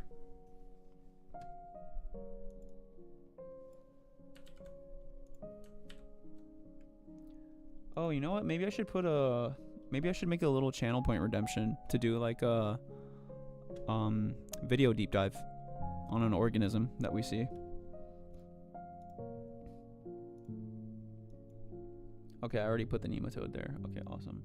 I did see another Colpoda though, so we're good. Okay. You like that? Hell yeah, dude. That sounded odd without context. You like that? Hell yeah, dude.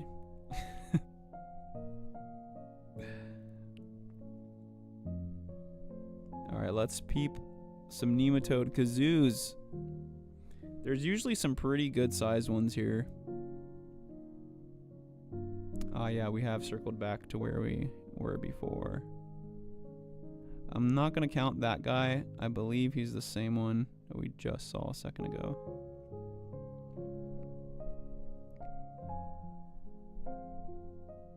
This is not the Pokemon stream I thought it was.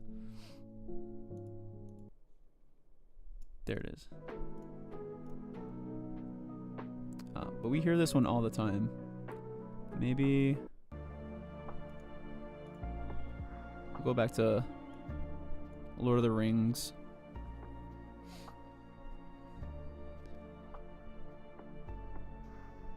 Tolkien jams, dude. Oh, after we raided Astro Canuck last night, he raided into a harpist. I can't remember her name at the moment. but she was playing Tolkien music.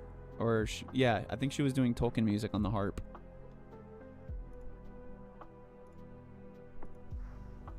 Was it Anne something?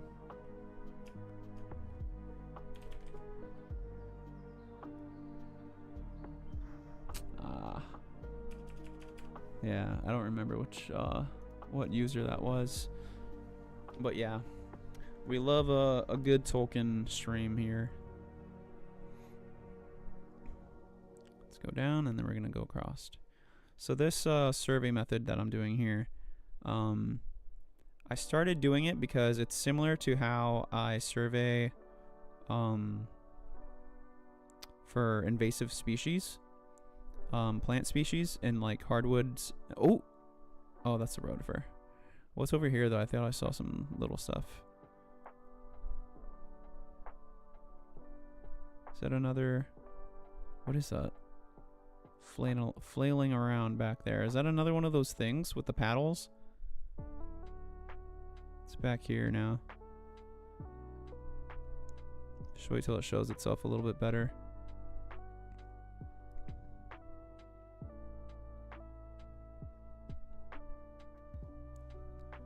Oh, it's fast, it's fast, it's fast. I think it is, but I think it's got a different shape to it. It doesn't have that paddle, but it's moving in the same fashion. That like twirling spiral movement.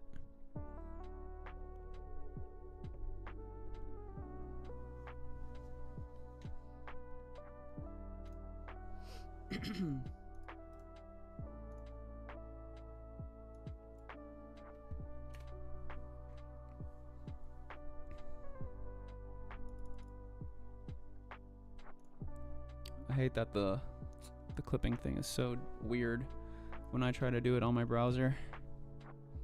That looks like the OG not broken version, yeah.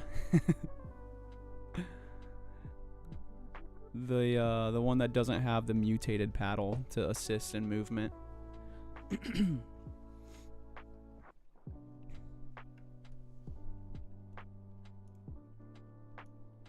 What's the timestamp here? Let me stream mark.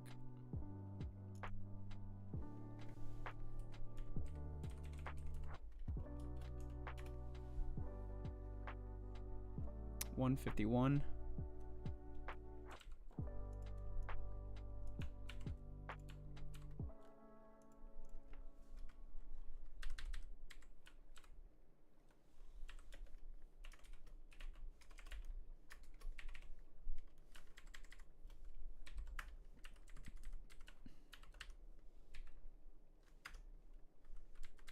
Oh, I don't have the magnifications for this microscope on this spreadsheet yet.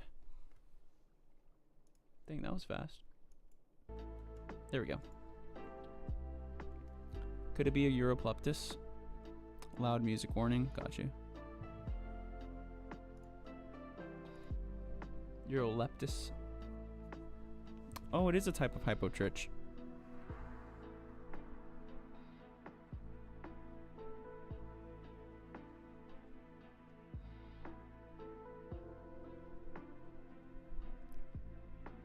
It might be.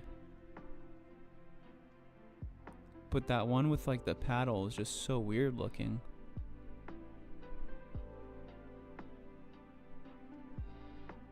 Does this one do that spiral movement? I feel like that the cilia on the front face like that is very close. I'm gonna put some ciliates here. There's like 2 of them.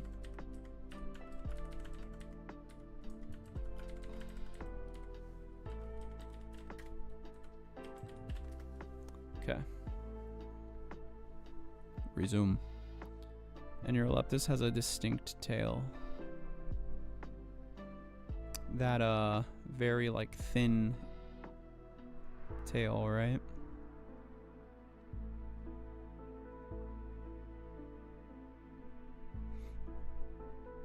So yeah, I go from side to side, all the way from one end to the other of the cover slip, the cover glass, and then I move down a bit, right? So if you're doing this in a larger scale, like in the woods, You're going to walk from one edge of the woods through the middle of it, like so. Right, we'll keep going. There's an oak tree. There's an oyster plant. There's a gumbo limbo. Check out the cell structures on these little moss fragments here. Ooh. Little nematode. I think if we can find a really big one. Oh, there's something here. There's something hiding in the shadows there. That might be a tardigrade. That might be a tardigrade. I think it is. I think we've got a little dude.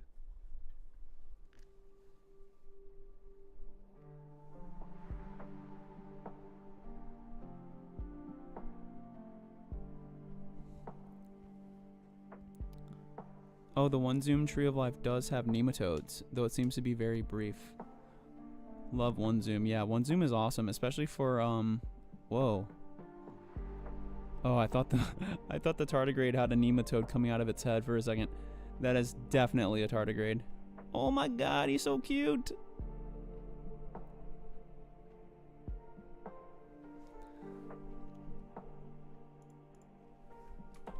Oops. So we do have a little tardigrade counter command.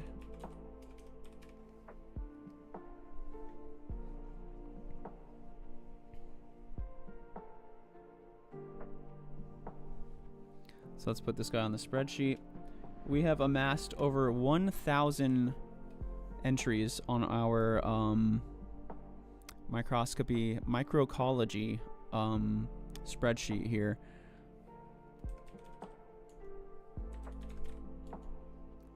First time seeing a tardigrade live? Oh, hell yeah. It's an honor to bestow this beautiful sight upon you. They're so sick, dude. What's up, Cliff? How you doing, man? How's it hanging? Life stage. Say juvenile. It's pretty small.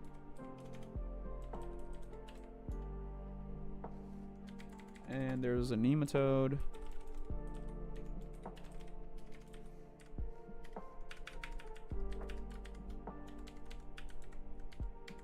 Okay.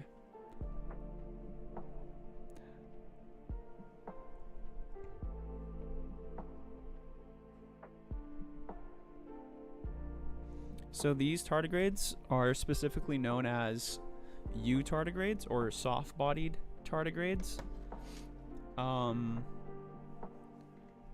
They're the typical ones that you see like in media and stuff, right? But there's also some other really cool tardigrades like hetero tardigrades. There's like marine tardigrades that have like different characteristics, different body shapes. They have like armor. Some of them have armor. It's really cool looking. I'll take my PhD now. I got you, bro. Dude, you've been in here long enough that like if you honestly did apply for like a lab tech position, you could literally use this shit as experience. Like volunteer internship experience.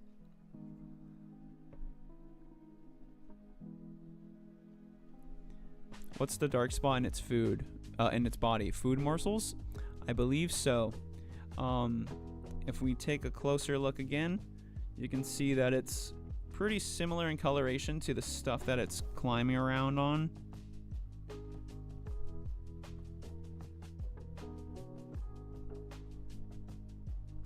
I guess it's kind of hard to see. Let me see if I can actually get a good illumination on him from the top. Let me get a headlamp.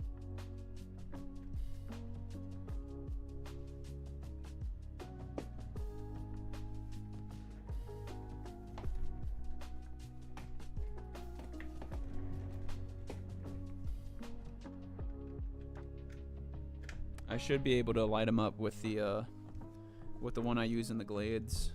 It's got really high power.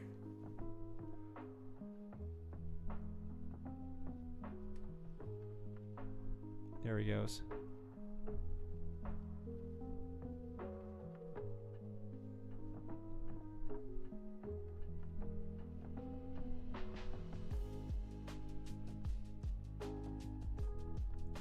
You know what? I think is he eating right now? I want to see him use the stylet, because these guys also have that same poking mouth part that the nematodes have.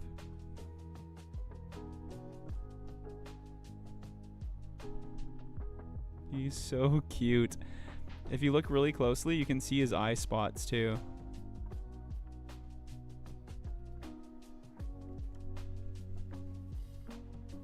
Well, that worked way better than I expected. I think that was way too bright for him. He's like, screw this. I am seeking shelter.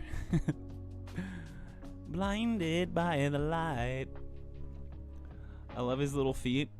As the almighty Balint would say, look at the little feetsies.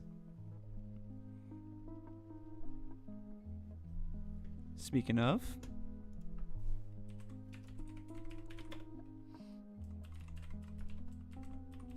if you're not already following science streams, please do so.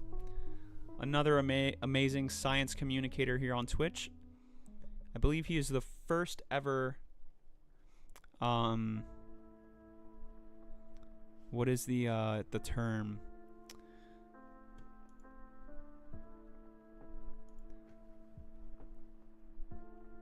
The first ever like science communicating partner on Twitch. There's a different term for it. Twitch ambassador. There it is. Yeah, he's the first Twitch ambassador to do science, I believe. But he does some really awesome streams. He does microscopy as well. Looking for tardigrades. Looking at mosquitoes preserved in amber. Bugs preserved in amber. Some really cool stuff with that. Oh, is there a second one back there? Or is that the same one? No. Wait, I think there's two.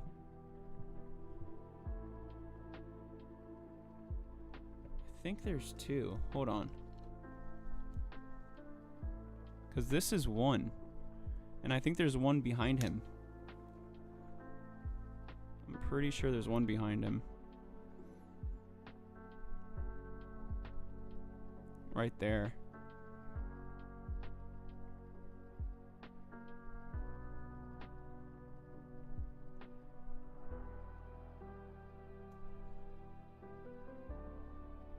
He's hiding though. Oh, wait, it kind of looks like that might be a rotifer? It's hard to tell. The tardigrade's jumping all over him though. It's like bothering him. There's a tardigrade. It's going back towards him. Once the tardigrade gets out of the way, we'll be able to see it.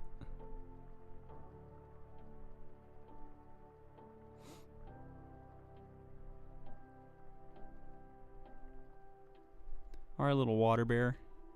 You've had your time. You've had your time in the spotlight. It's time to give someone else a shot. It's time to let the other dude shine.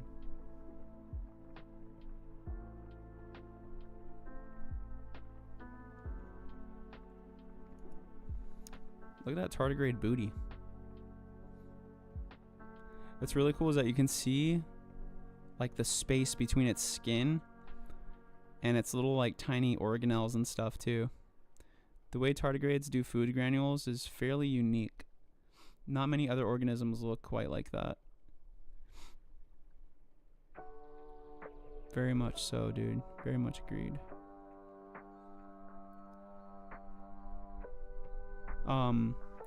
Mel Lemony had kind of compared these microorganisms to oh, you know what? Yeah, it is a tardigrade for sure. Yep, it's a second tardigrade. Sick. 2-for-1 special.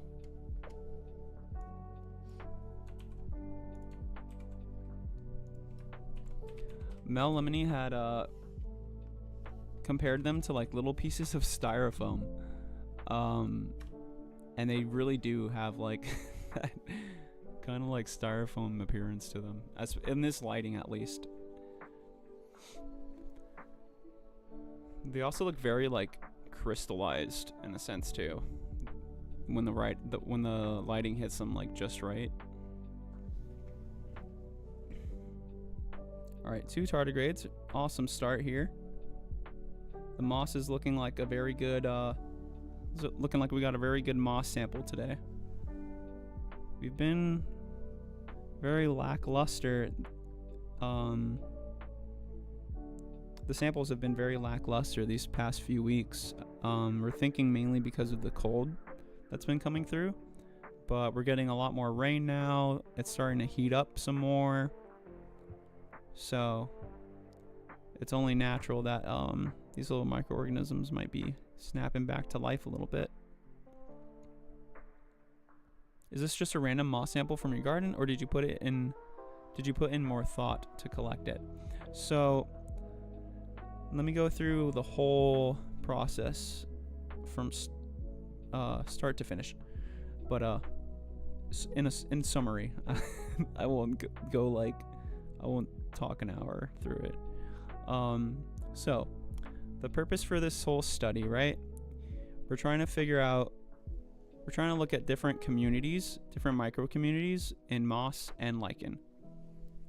There is a huge branch that has fallen down off of an oak tree in my yard that we've been sampling from. We're using just a small amount. Here, I'll show you how much we use. There's a specific area in the yard that I'm using.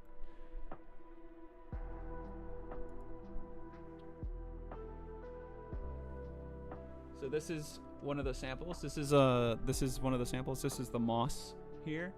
That's about all we get. That's all I take at one time, and then I soak it in water overnight and allow the organisms to wake up a bit, and then we check it out under the microscope the night after. And then we do the same thing with lichen too. So this here is a lichen sample. And lichen is another kind of like epiphytic sort of plant, but it's very basal, very low growing most of the time. And it's a plant that's more of a mutualistic relationship between fungi and algae.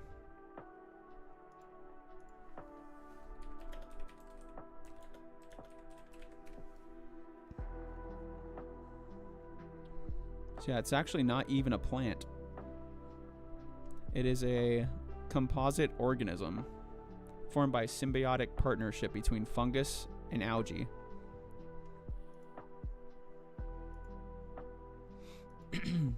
Pretty crazy.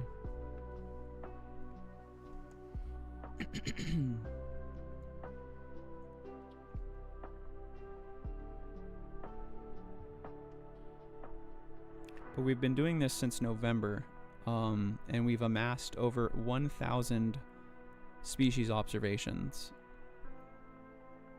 Oh, sorry, I had an ad break. No worries. So, with the lichen, it is a low-growing, I guess, composite organism, right? It's not a plant. It's not a fungus. It's a mutualistic relationship between fungi and algae or cyanobacteria. So we're looking at the microorganism communities between lichen and moss, and I've been taking samples from a specific area in my yard that has a good amount of moss and a good amount of lichen. The moss species that we've been looking at is a really cool species. It has these little fragments that it uses for like asexual reproduction. Think of like a dandelion on a microscopic scale. For some reason, I actually haven't seen a lot of the gemmes in these samples. I wonder if it's because I wonder if the rain has washed them all away. There's another nematode right here.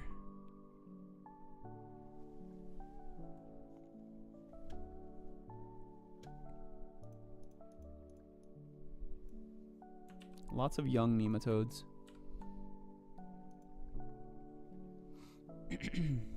Oh, there's something. Is that the nematode moving that? I think it is. Yeah.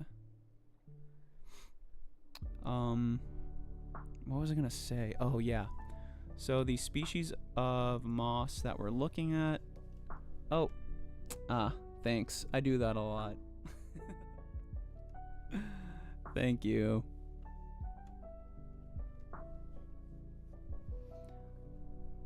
Here. Where'd he go? There he is. Oh, and a colpoda. So the species of moss that we look at is called... It's on my iNaturalist. Of course I have to log in. Oh, thank God my information is saved. Observations. Okay. Yeah, Calimperes tenarum.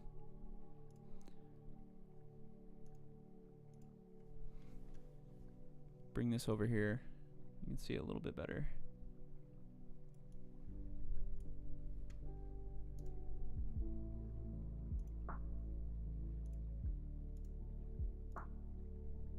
Gotta switch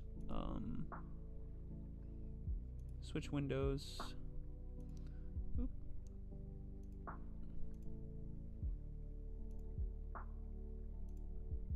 This right here. This is the species of moss that we're looking at here. All these little leaf fragments all come from this.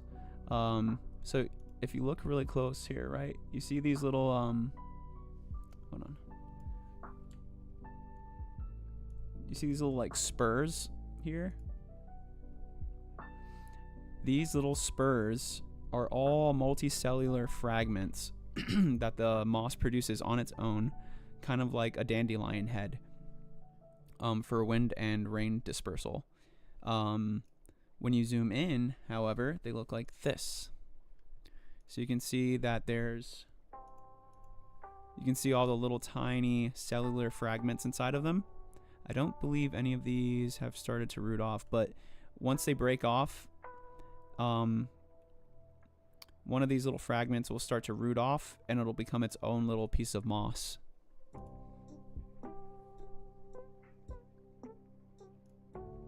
So yeah, that's the moss species.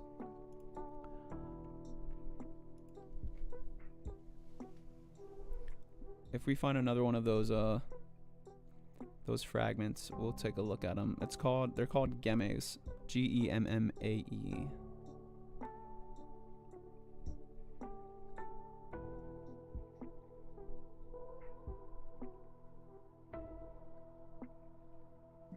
Oh, where did my Twitch chat go?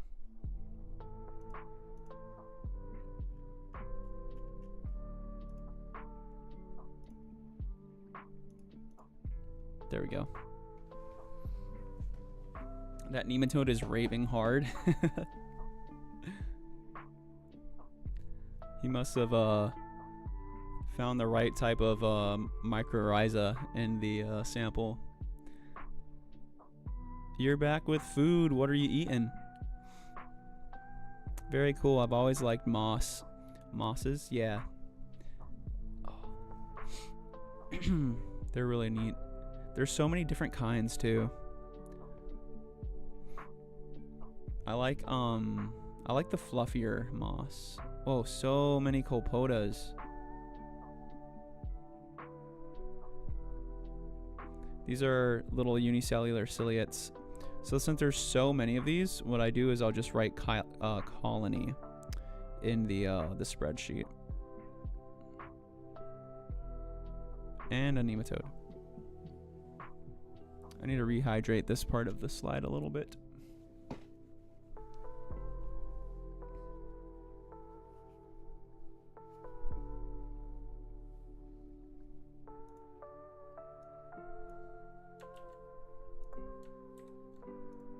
There we go. And then what was it? Colpoda.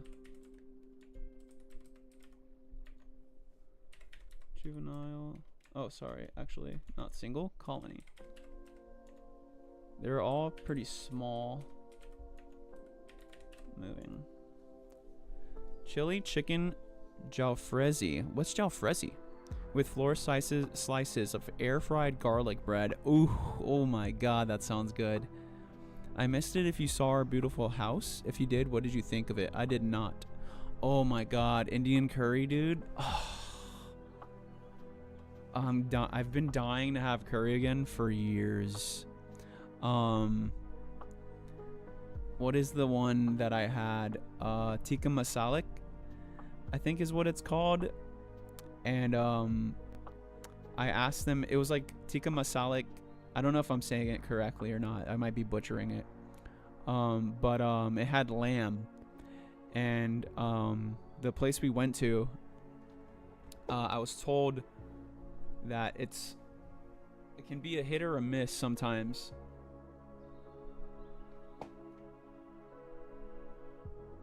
Ordering lamb, right? Because it can come out very chewy if it's not cooked right. There we go. But good god, it was so tasty. Oh, is it on Discord?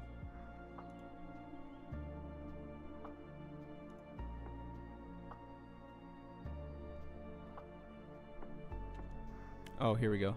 Off topic. Welcome to our humble home. Oh, sick. Beautiful. I love the rooftop balcony.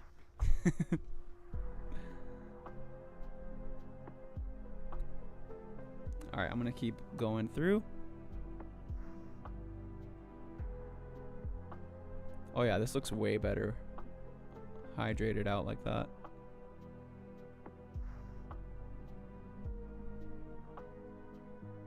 Still could use...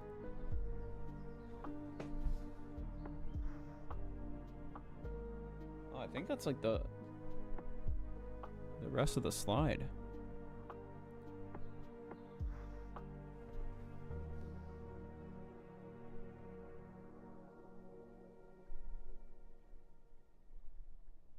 What is that?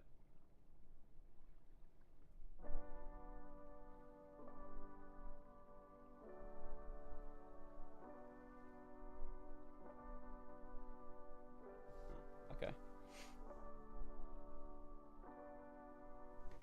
We'll resume here.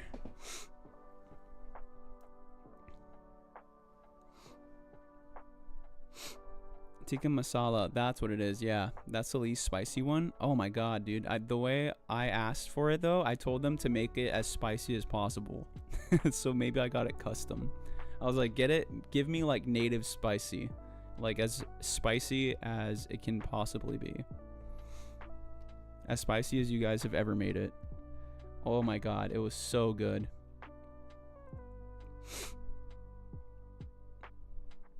Still nice though, but I find it too tomatoey. Oh yeah, these guys didn't make it very tomatoey. It was very like I don't know the word, custardy? No.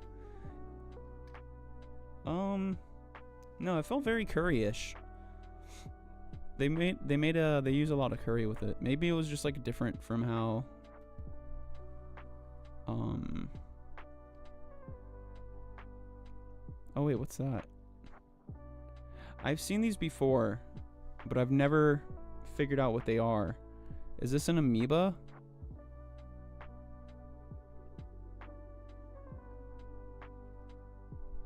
It's just a twirling orb.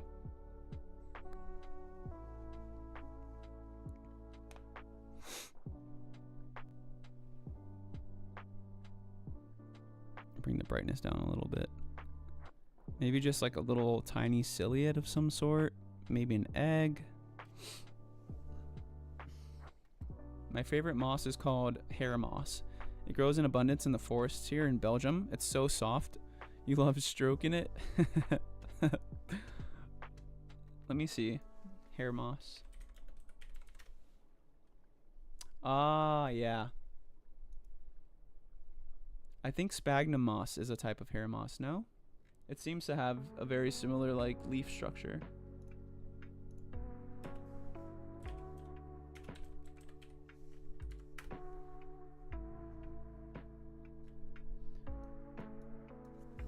Asphagnum here, moss.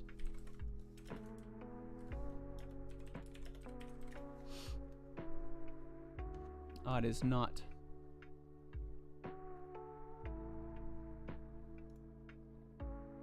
Sphagnum moss is more so referred to as bog moss.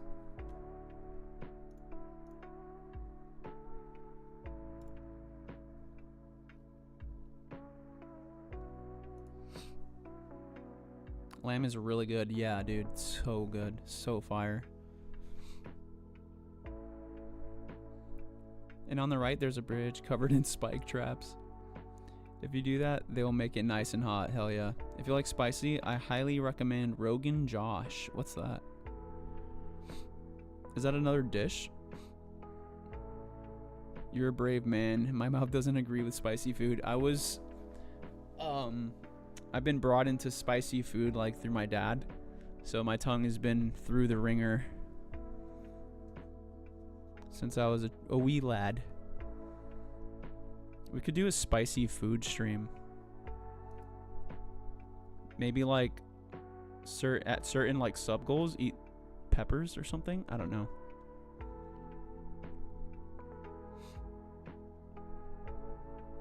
Bro, now I'm hungry and I've never had Indian food. Looks like it may be a cyst of a ciliate still waking up or possibly an egg. Gotcha. I see those two, not sure. Yeah, very hard to tell. I'm thinking ciliate cyst more so than egg due to how many individual bits seem to be moving in different directions. My favorite kind of food is spicy food. Oh, hell yeah, dude. Bro, I wish Twitch had like a 4D function so I could have you guys try Father of Bile's hot sauce that he makes. It's so good.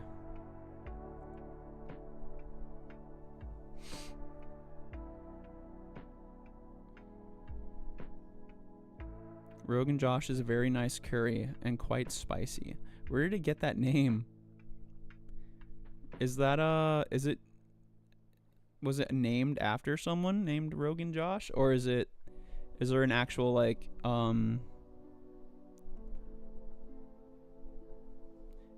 there actual is it a different language or something on that? What's the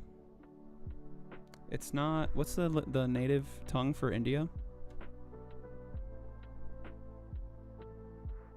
I feel like it's not called Indian, right? It's, hold on. Is it?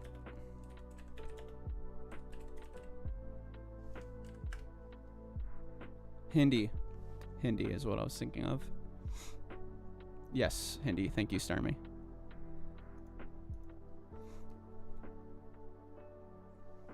Yeah, I wonder if it's a translation to anything that's in Hindi. But if you get a good one, there will be a whole half pepper in it, but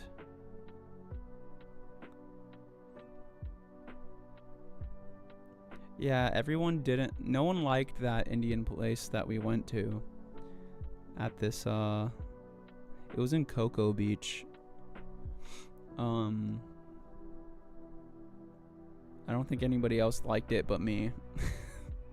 It was so good. Nematode.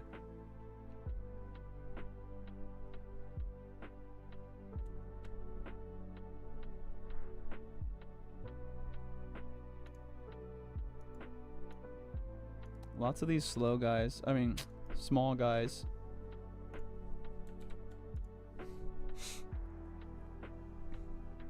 And I'm part Indian, though the other kind of Indian. Oh, gotcha.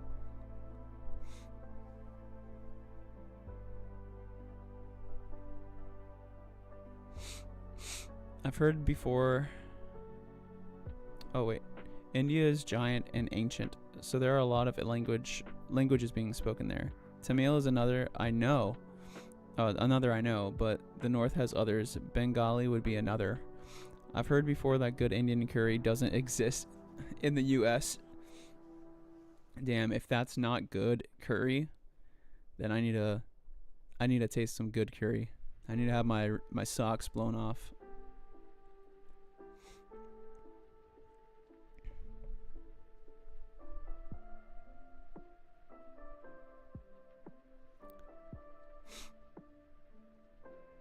That's cool that there's so many like old languages there. Thanks for that information, Stormy. Much appreciated.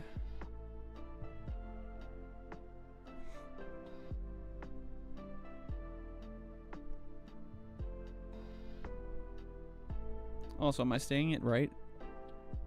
Is that how I'm supposed to be pronouncing it? Starmy? Or just Star 006 007's sidekick?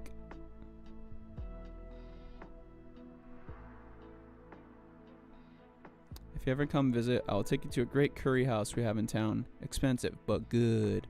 Hell yeah.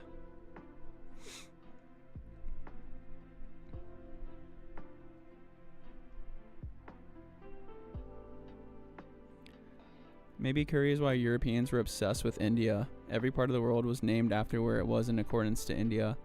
The Americas were called the West Indies, for example. Oh, that's true.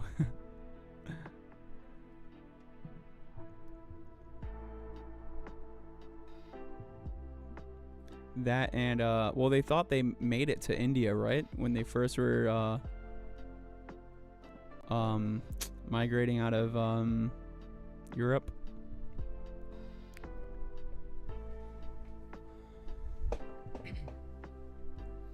Starmie is like the Pokemon. You pronounce it well. Okay, perfect. Not India, but the East Indies. Gotcha.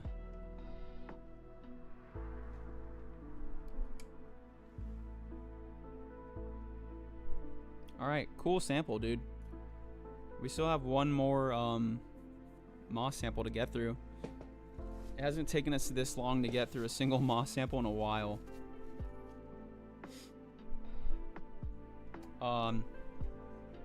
I'll be right back. I'm gonna grab some distilled water. I left it in my car, but I'm also gonna grab the sample that I have in there as well, so we can at least take a quick peek at it in a bit. One sec, y'all. Oh, let me just do this. This worked out really well last time.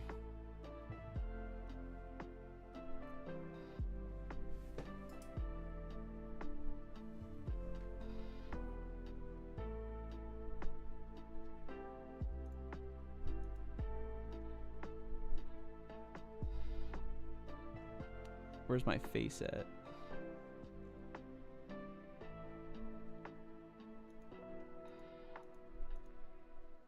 There we go.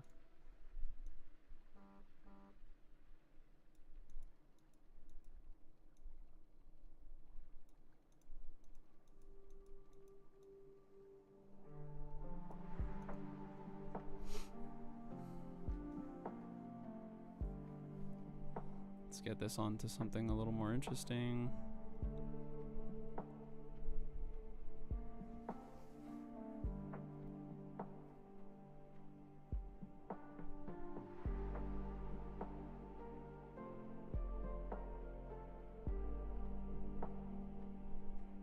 Can we find a flat nematode? Quick nematode, fast nematode, little nematode, where art thou? Ooh, we didn't see that, actually. We did not see this guy earlier. I'll add him to the spreadsheet. That is a moss mite.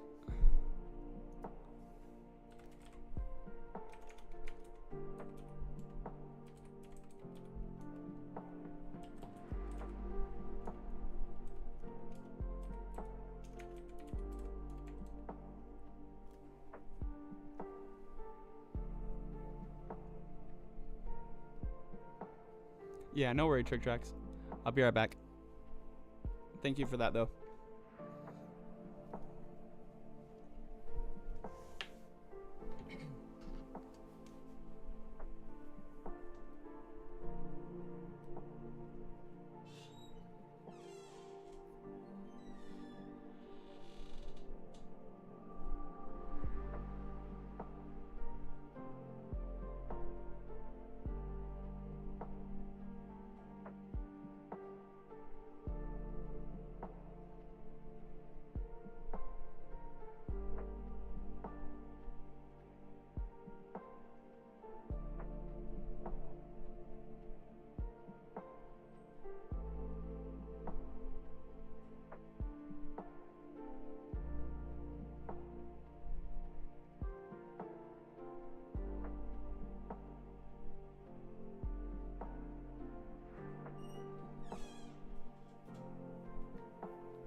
Okay.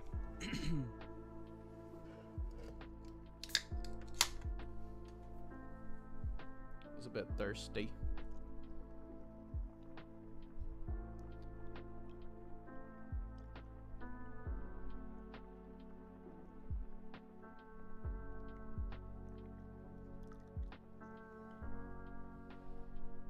Ew, disgusting. Never mind.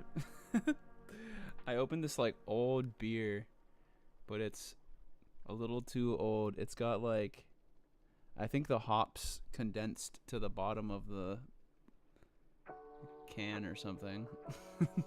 Gross. One sec. Oh, there goes that dude.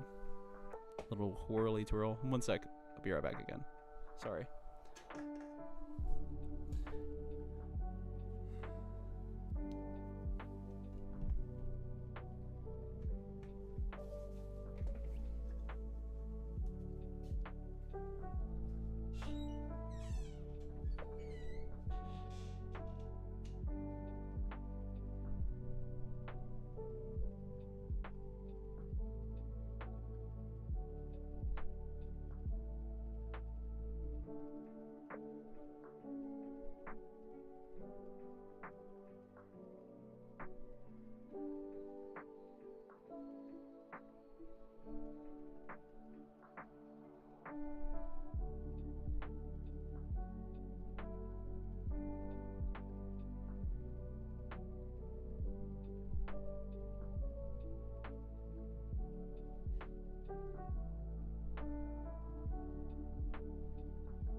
Okay, back with tea instead.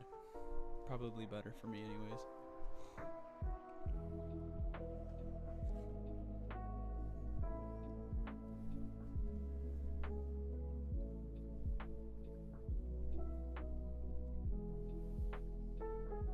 Fire drill at almost 11 at night? What the hell, bro?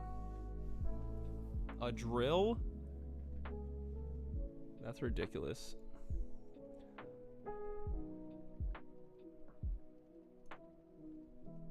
Oops, wrong one. There we go. Desk.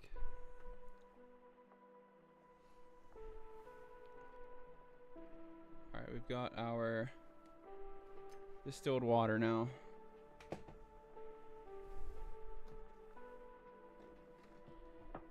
Where's my other little cylinder? Oh, right here.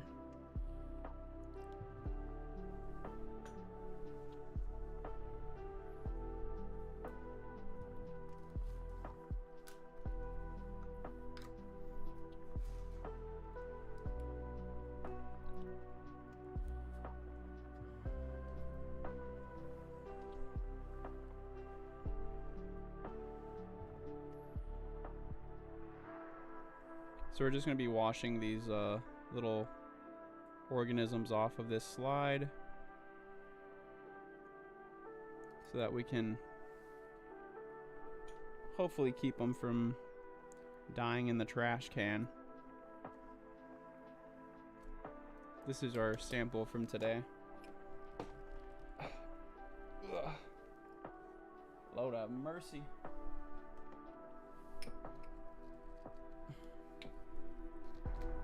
God damn. There it goes. I sealed the hell out of that thing last night.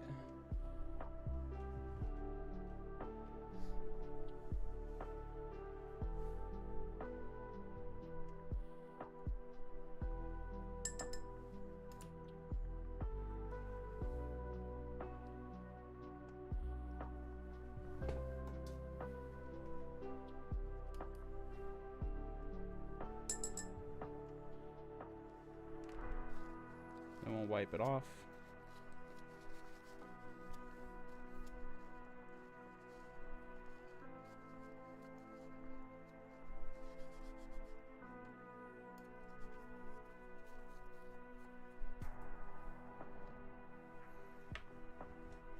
I'll move all these old sample bottles out of here.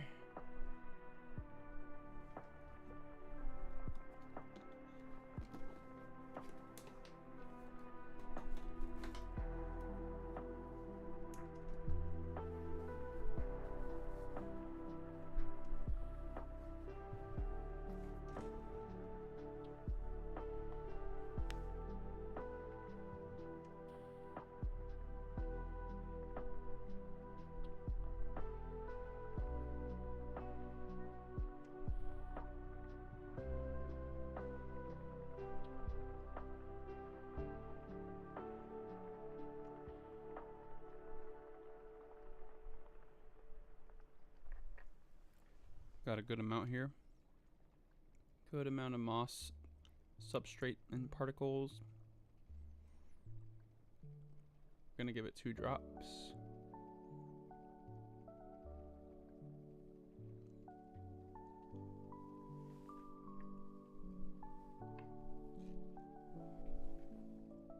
Get a new cover slip. There we go.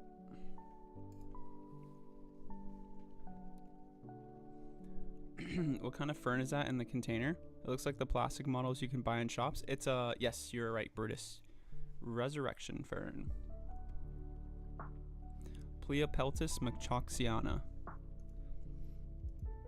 Right? Pleopeltis. Yeah, mcchoxiana.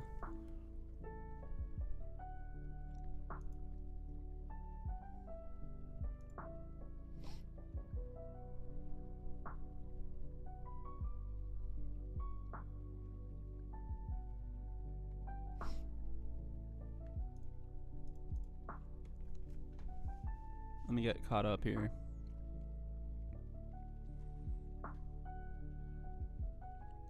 You might want to switch scenes.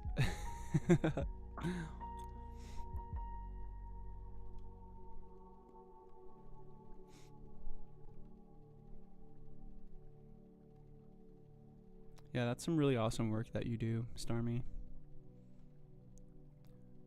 I envy you.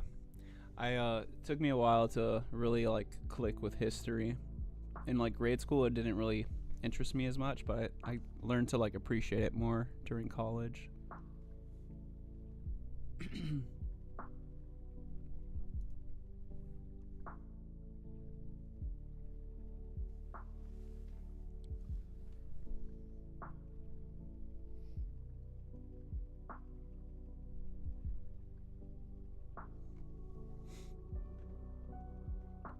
Let's see.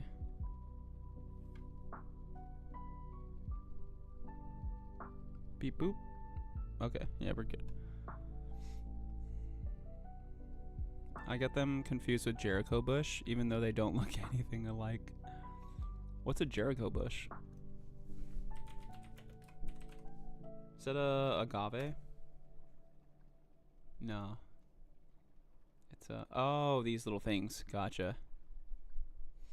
Yeah, those are cool looking.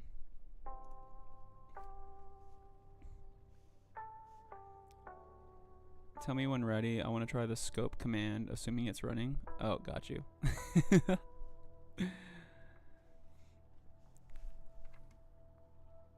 And go.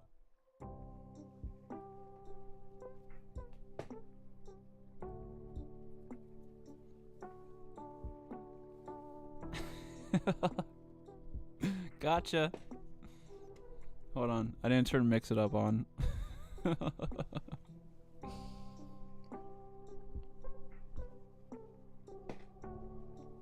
I honestly forgot that I didn't have it on.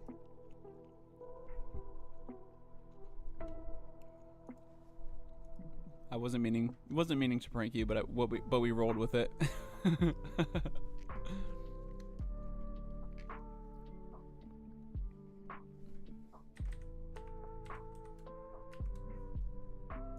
I have to log back onto Twitch on Mix It Up so Streamlabs works appropriately.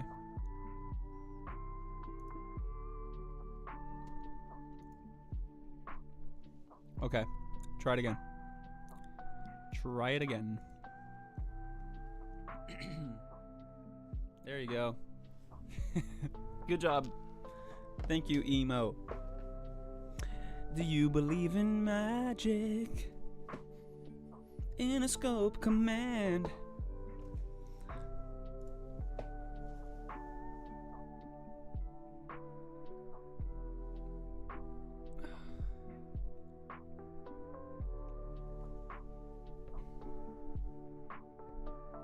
I believe in fairies.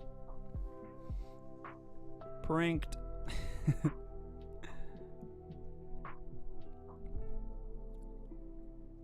I've always believed that the plastic models of ferns were like a fern they made up. Cool to learn that it's an actual species. Yes, it is. Just like these.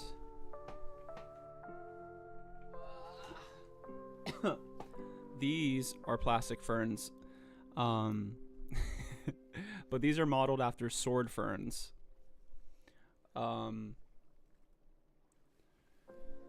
I use those in my little skull art pieces. If you want to check them out, they are here at baronofbile.com.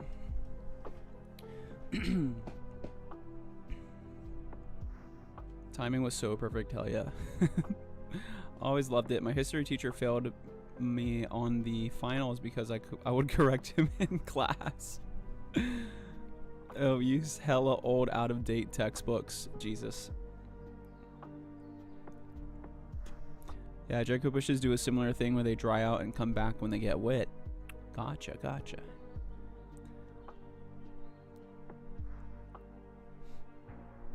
I believe in magic tricks. Love Penn and Teller. You got us. You fooled us.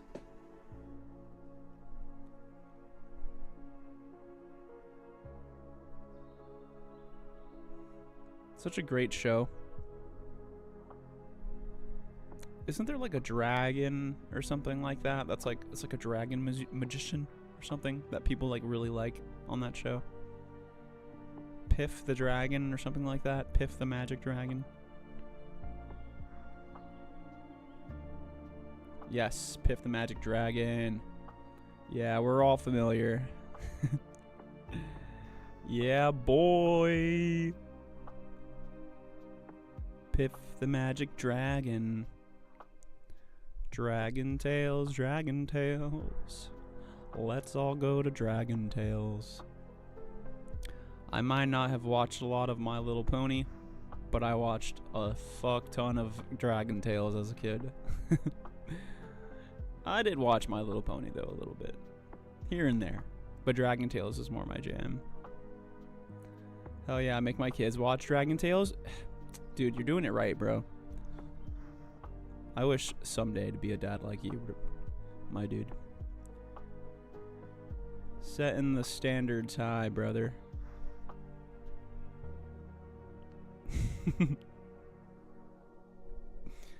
Dragon Tales was my shit as a kid, dude. I'm telling you.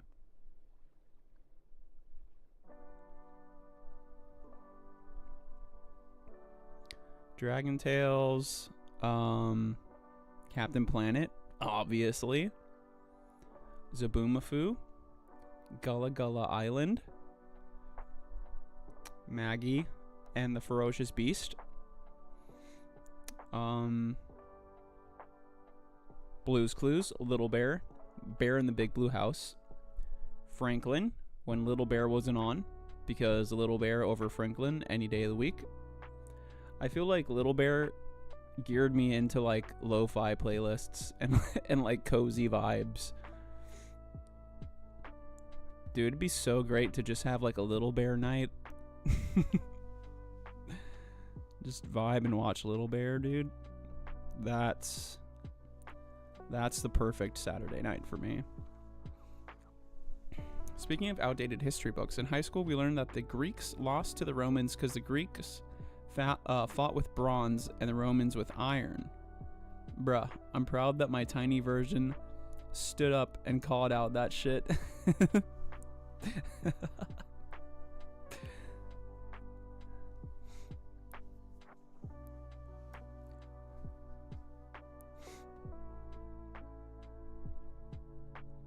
What is the What's the correct story there?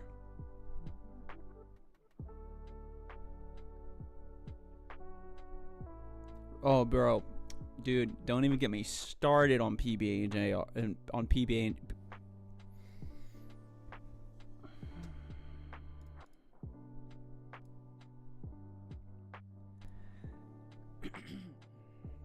don't even get me started on PBA.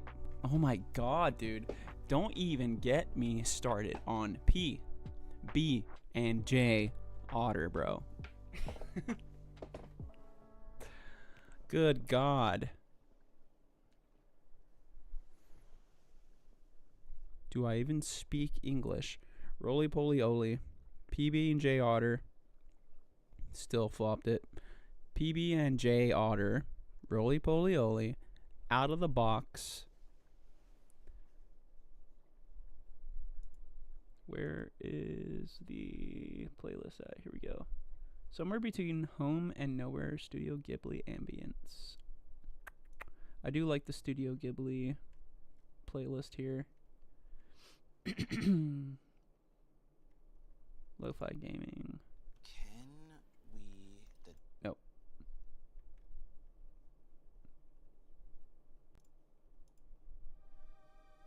Yes. Yes. I've been fucking with this water level ambience playlist so hard, dude. You hated PB and J Otter, bro? No shot. What about Angry Beavers? What about Angry Beavers? What about... What was that one show with sharks? They were all sharks and they'd fuck shit up. Ren and Stimpy, yes. Invader Zim, yes. Flapjack, yes. Getting a little more modern, but yes. You idiot! Ren and Stimpy, you say?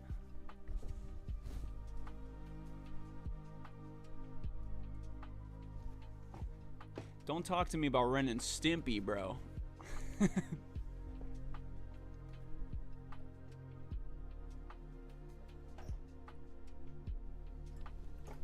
You speak to me about the ancient texts. I was there when they were written. Street Sharks. Yes, dude. A long one. Well, if you have any some like good reputable articles or resources to do a little read on that, you are more than welcome to share them in chat.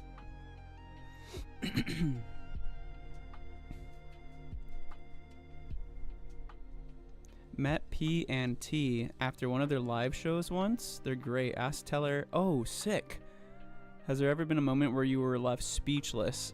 He paused and looked genuinely surprised for a moment, then said, "No, actually, I don't believe I have." What? His voice is so surprising, IRL, even when you've heard it on the few rare recordings. That must have made your fucking night, dude.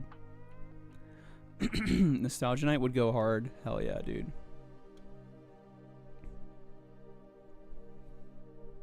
Yeah, maybe we can like pick like a night out of the month or something to do something like that.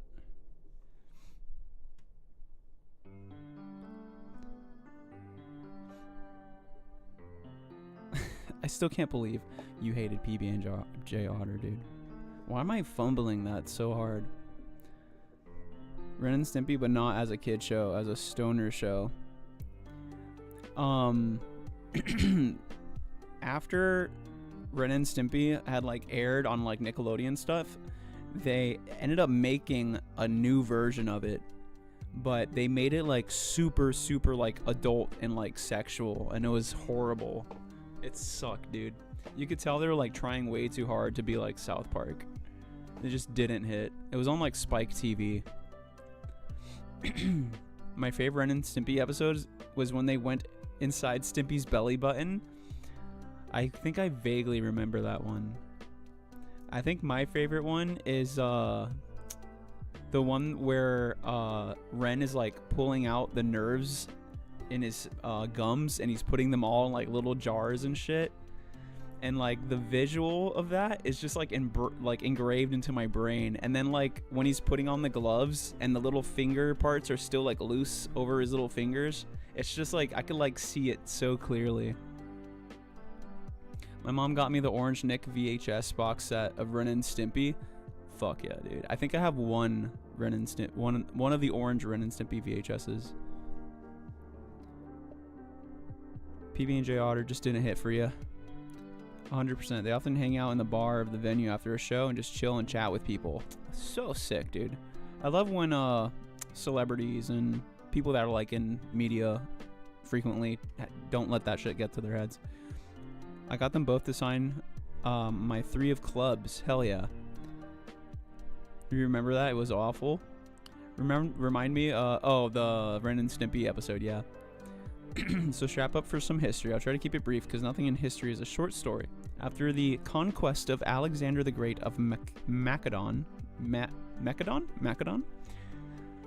his empire fell into pieces, ruled by what we call the Diadochi, or Diadochii, the successors. There were the Ptolemies in Egypt, Seleucids in Syria. Each of these Diadochii were generals that fought with Alexander. Macedonia, that included Greece, was ruled by Cassander. Then there were loads of tiny splinter successor states like Pergamon, and Pontus. I probably butchered all of that. That's part 1, no worries. Oh yeah.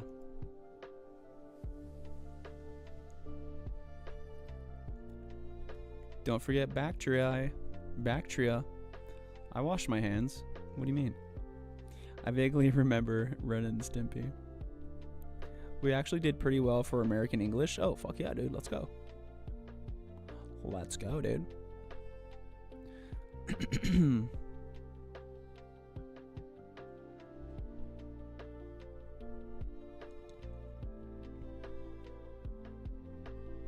Is that something? No. Oh, we're a little slanted.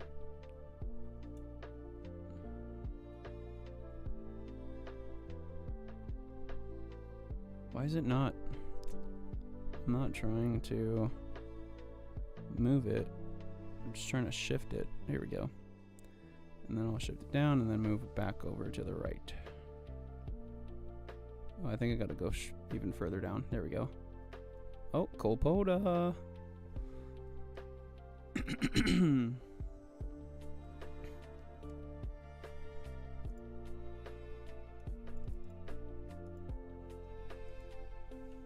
Oh my god, dude.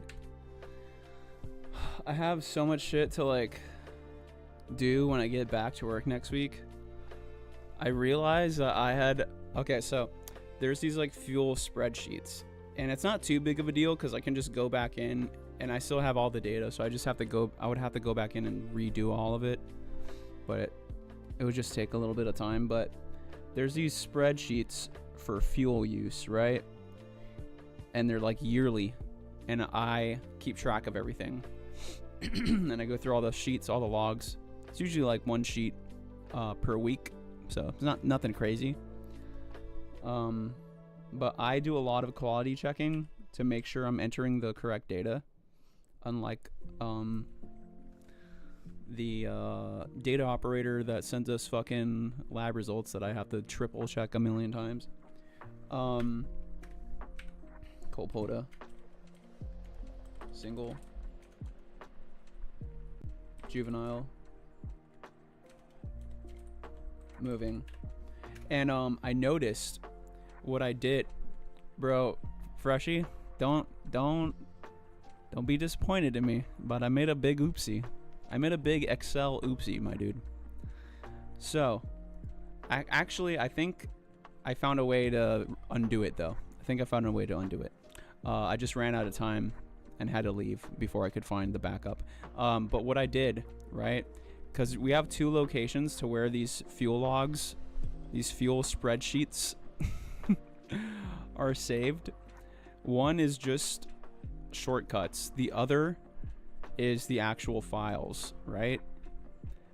For what reason, I have zero idea, but we have to have it that way for, I guess, so different parts of the organization that have different access to different parts of the shared drive can access them. I don't know. That's my rough assumption. But what I had did was, instead of copying the 2025 file, like the main file, and duplicating it, what I did, okay, I'll tell you what I usually do, right? When I'm starting a new year, a new spreadsheet for the year, I take the old spreadsheet, I copy it, I paste it, I duplicate it, right? I take the duplicate, I wipe it, and then I rename it to the current year. However, what I had done was I copy and pasted the shortcut instead. And when I did that, when I clicked that other shortcut that said 2026, it was still on that same 2025 file. So when I wiped it, I wiped everything from 2025. But it's really not that much. I literally have the shit to go back through. It's just tedious as fuck, and I don't want to take the time to do that all over again. Attaboy. So the workaround that I found is going to the cache of the computer and finding the Excel, the old Excel cache from that year, and then backing up from that.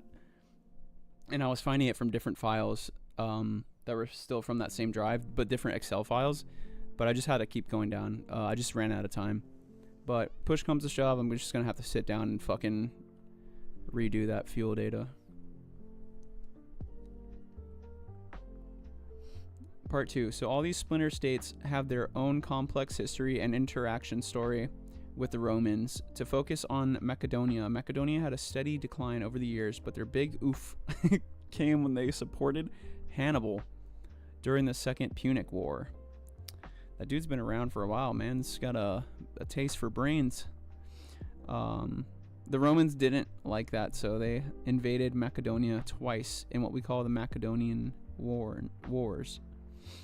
The first was in 214 BC, before Siliotes, but the end for Macedon came in the Second Macedonian War after the Battle of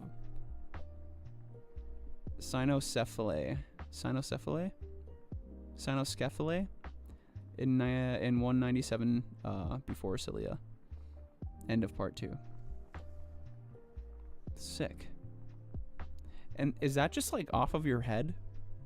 Do you just like, is that just living rent free in your brain? Because if so, that's fucking so impressive. That is awesome. Either way, both awesome. Even if it's something you're summarizing that you're finding online, amazing summarization abilities. I only have that much space to type. No worries. I appreciate you taking the time to type that out and teach us a little something about history. Good idea.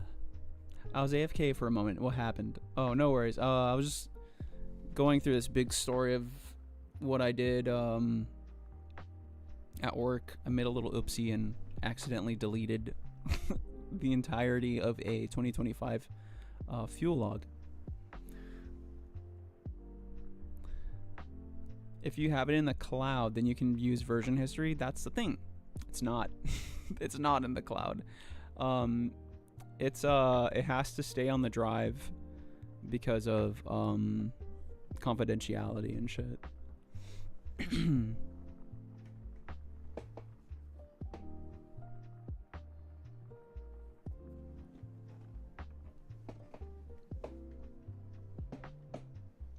Even better.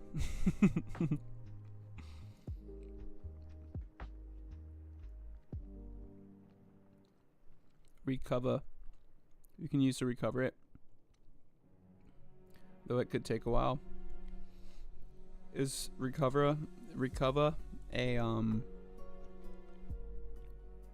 software?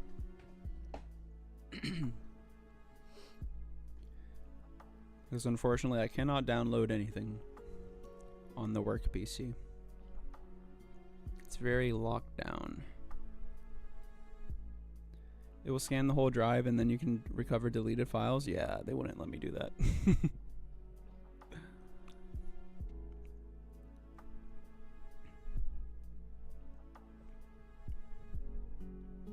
Yeah, the what I found as a workaround was going through the drive cache, and that that brought up a whole bunch of like old Excel versions that I didn't even know I still had. So I just ran out of time to like look through all of them, but it's a strong lead on how I can reclaim it.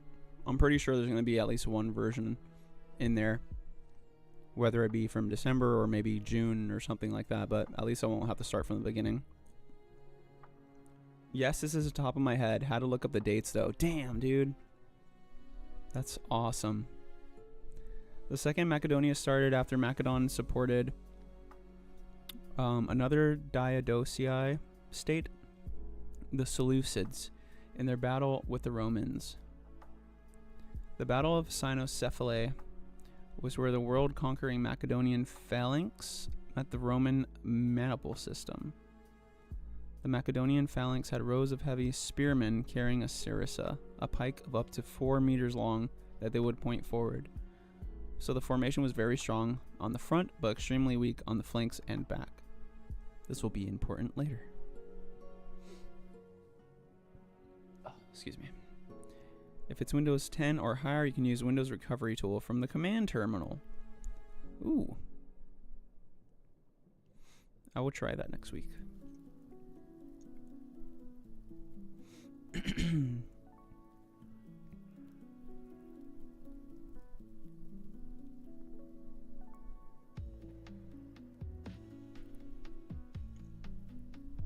Yeah, it is lovely, very lovely Windows 11.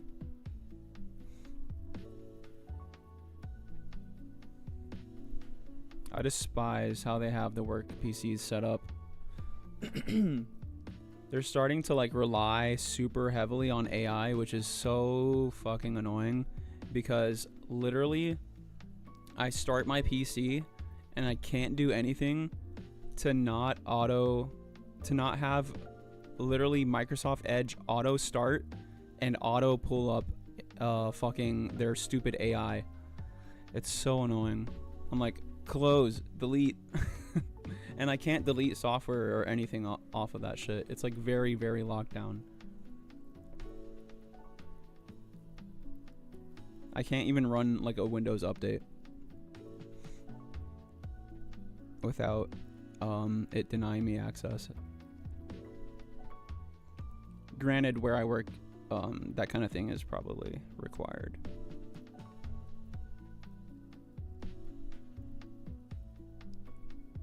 Sent you link in tech PC for you. Sick, thank you. Yeah, no, it's so annoying. And then everyone is like using it as if like, I'm pretty sure no one's heard or used AI before they incorporated this shit. So everyone's like, oh my god, it's amazing, it does everything. And I'm like, I'm not using that. Like, I'm not using that shit, dude.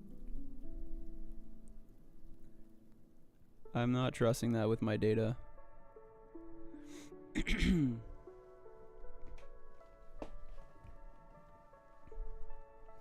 may not be able to access the terminal then. Yeah, that's what I'm thinking. I'll try it, but more than likely I may or may not be able to use it. But I do really appreciate you looking things up and being helpful, Emo. If you can access the terminal, I can change the admin password on the machine without even knowing it. Works from a guest account. It's so dumb. The Roman manipule system. Oh, part 4. The Roman... Oh, Colpoda.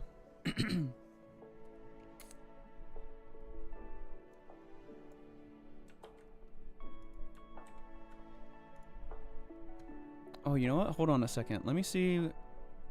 I think it might be longer than the limit for TTS, but let me see something.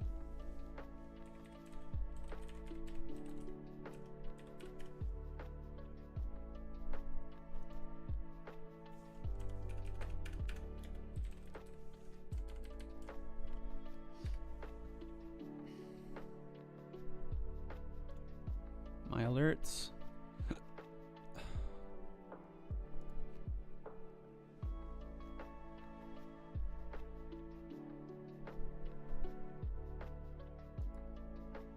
Oh, it doesn't let me do it here. I have to like go to Twitch. So annoying.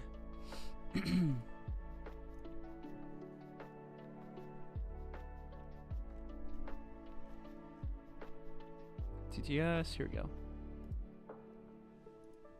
Part 4. Oh, shit. The Roman manipule system was based on smaller squads of infantry led by a centurion that could make independent decisions on the... Yeah. I guess he gave up. I guess TTS is not much of a history buff. Part 4. The Roman manipule system was based on smaller squads of infantry led by a centurion that could make independent decisions on the battlefield, which was new. Smaller squads of smaller squads of infantry led by a centurion that could make independent decisions on the battlefield, which was new. What is a centurion? In other armies, the soldiers could take orders from the general. The battle started off well for the Macedonians. They started on a hill, with the Romans down the slope. The problem was that the Macedonian phalanx takes ages to set up. So while the left flank was all set, the right flank was still getting information. End of part 4. Tech is what I do. Dinner time, tacos del pollo. Hell yeah, dude. What toppings are you putting? What you got in there, dude? Part 5. Psych. Way longer than the limit. TTS will give up like after 30 letters. I think you would need to split into 3. 30. I'm being dramatic. Next game idea, Total War Rome 2. Is that one of those top down I forget the names of them, like Command and Conquer? Centurion is in charge of 100 men. Got you. Pico and queso fresco. Oh hell yeah, dude. Top down RTS, yeah. Sick. Queso fresco is what Agnelli eats a lot, or what her family eats a lot, and also crema, which is kind of like a sweeter, like sour cream. It's it almost has like a more like a darker tinge to it, and it's not like completely white. Crema goes hard on tortas. Does it? Does it now? I heard whipped cream does as well.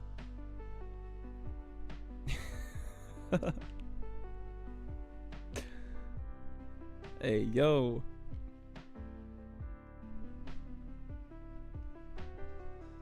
I think that's enough colpotas for a colony.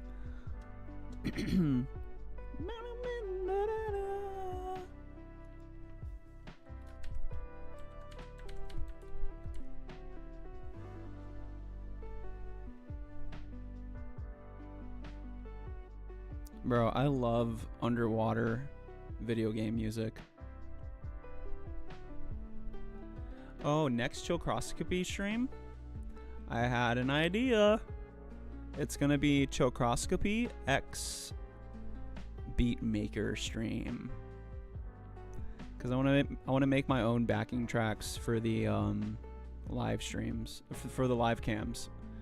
So what I'm gonna do, I thought today worked really well having the nature sounds layered over or under the lo-fi.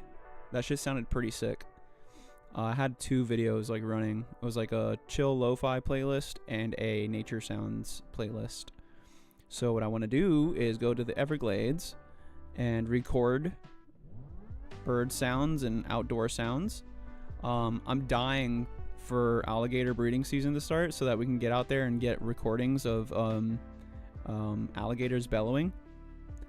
That would be a sick recording. I'm starting to derail. So yeah, I want to get outdoor wildlife sounds recorded like on my phone or somewhere somehow, and then layer on some like acoustic or like some little beats over it and shit. And I have this little MIDI keyboard here, and I've never used it. It's the one in the Good Night stream, the Good Night scene that's on my desk in the picture. No, not for the free. Oh my god. Jesus. Part 5. The Romans rushed up the hill, but to no avail. The Macedonian phalanx pushed them back and started to march down the slope of the hill, butchering the Romans in front of them. However, this was only on the left. The right was still busy getting information, remember? So a crack started to form in the phalanx. A Roman centurion saw it and gathered his men to dive the gap. This brought the Romans behind the Macedonians. The Romans attacked the left flank of the phalanx in the back. Dude, you're such a great writer. Holy shit. That was awesome. Part 6, psych, part 2. Message not allowed. A ban.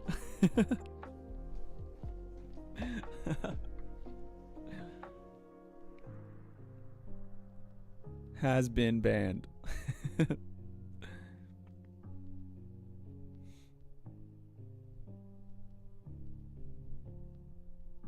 Yo, holy crap, there's so many colpotas here.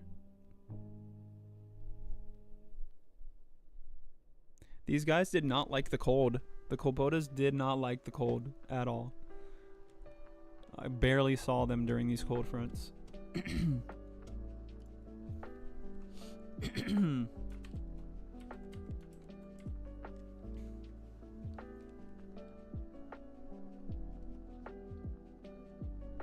And what's cool is we'll be able to see that too, right? Because we have them marked in the spreadsheet as single or colony.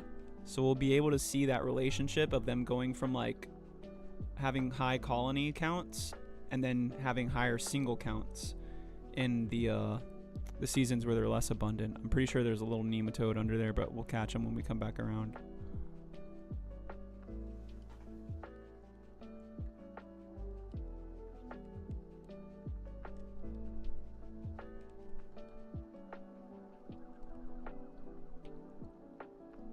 There he is.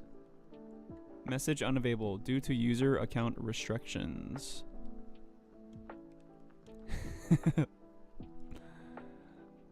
Brutus and Baron, did you see the funny in the activity log when I was trying to fix the frozen camera?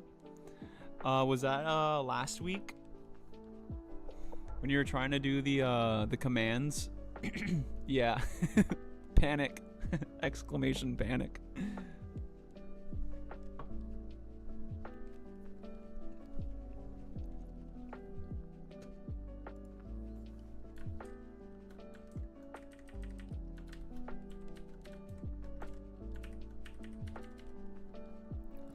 Hilarious, dude.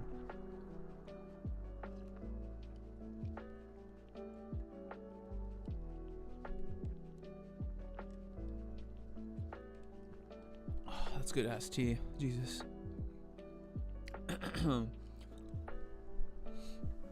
Part 6. The Macedonian left routed or were killed where they stood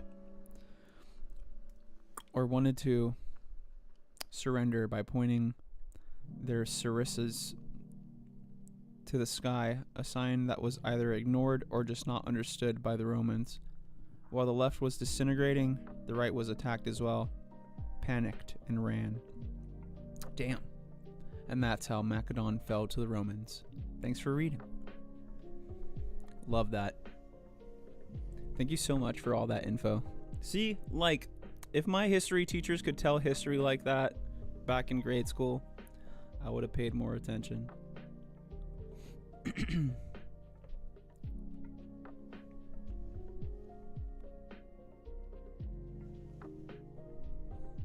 Who's hyped for the Odyssey movie, the Odysseus movie? That shit's gonna be awesome.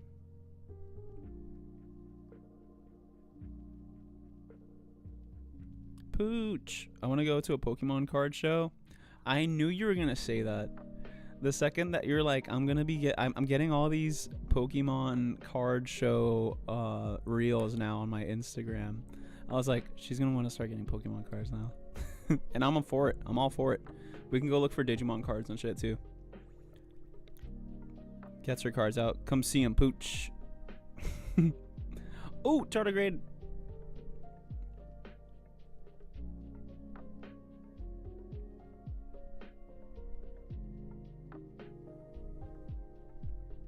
I remembered to do the tardigrade earlier. Nobody said nothing about no Digimon. If we're going for Pokemon cards, we're going for Digimon cards too. We're looking for Omnimon. Let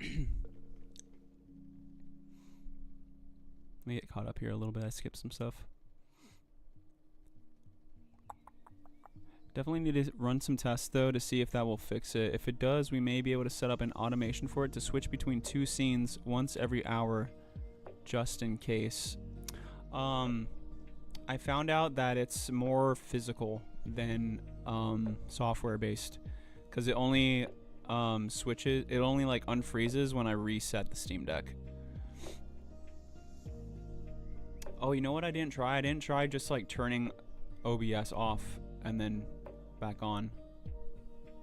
I'll try that next time. But I did the whole thing where like I swapped scenes and stuff from Steam Link on my phone, and it still stayed frozen the other day, but I was still able to reset my Steam Deck from my phone, and then it disconnected, right? And then let me add this tardigrade before I forget.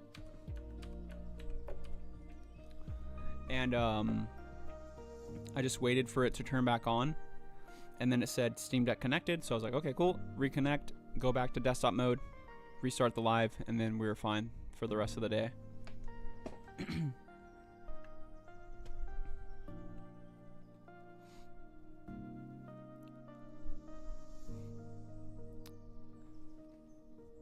No, this is all from the top of my head, so I could have some details wrong though. No worries. Still very informative and entertaining though. Nice one. Not made it into a movie yet. The Odysseus? Oh wait. Oh, the story. Gotcha. Unfortunately not. That sounds like a hell of a movie though.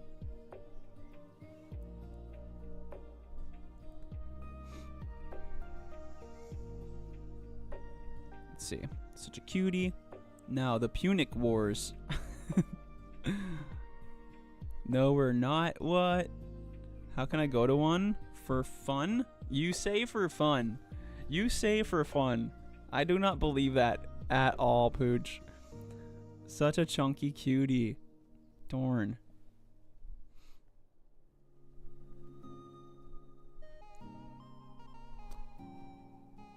What about unplugging and replugging the camera? That usually works, yeah. That usually works just fine. But if I'm at work and I can't like do that for like a long time, like if I'm stuck there and won't be back for a while, the best method right now is restarting the Steam Deck. But again, I didn't try it with just restarting OBS, which is what I should have done instead. I should have tried that first, but I'll try that next time if that happens. Like someone had a binder full of Magikarp and Gyarados. Oh yeah, people do that. Well, they're like collect a specific card. It's really funny. It's cute. What would you collect, Pooch? Oh, I saw the tardigrade's little kazoo. Yes, there it is. The stylet.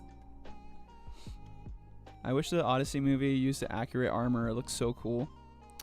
Ooh, I have not seen the accurate armor.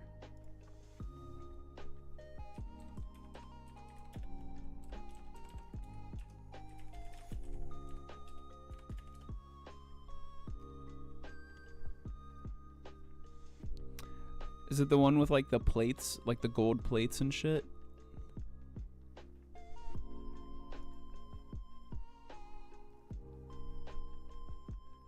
Oh, and the that like horned helmet. Yeah, that's sick.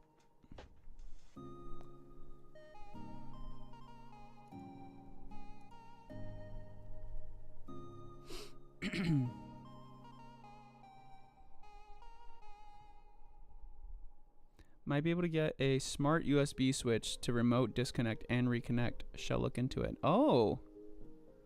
Ooh, that's a good ass idea, dude. EWE link USB smart switch. Max Wi-Fi remote control switch module timer on and off switch with indicator light.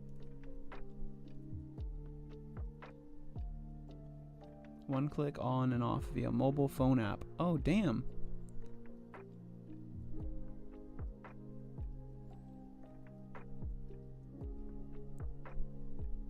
That's sick.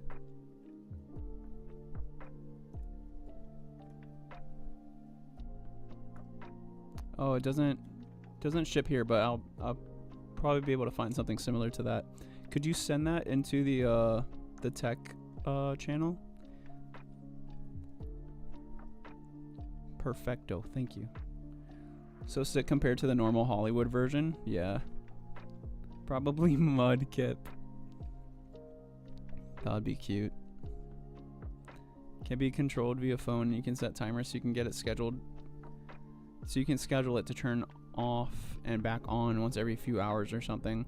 The only thing with doing that is the exposure, the auto exposure will turn back on. So I think it would be better to do it manually. But maybe like when I'm sleeping to have it like that, possibly.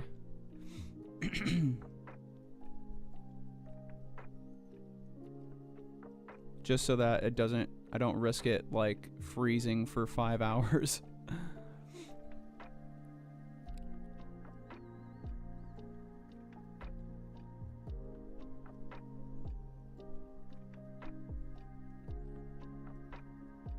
There we go. He's a good size too. Put adult for this one.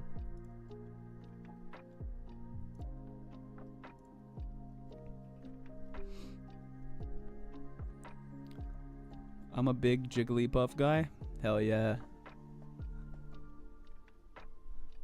I wonder if we could possibly set a script to set the auto exposure after it powers on. In Linux would be doable via a command script. So what it would have to do is click the Logicam source, go to properties, and then turn. So it's a little convoluted a little bit on the Steam Deck's OBS. So you have to go, okay, yeah, you go to properties, then you scroll all the way down, and then you have to hit the drop down menu. You have to, even if it's already set to manual, right? You have to click aperture mode and then back up to manual, and then you can slide the exposure slider. I'm not making this any easier on you.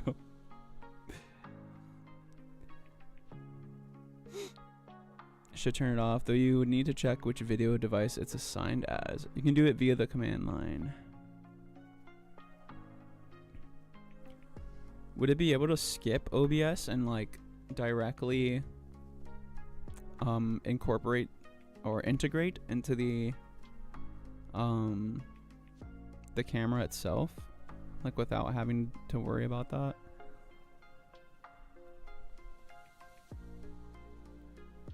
Gotcha. We'll see though. I don't think this is gonna be a long time setup.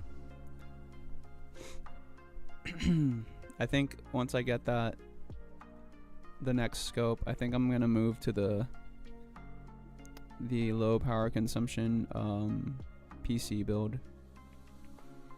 See how things run. Another Colpoda. Oh, and a Deloid.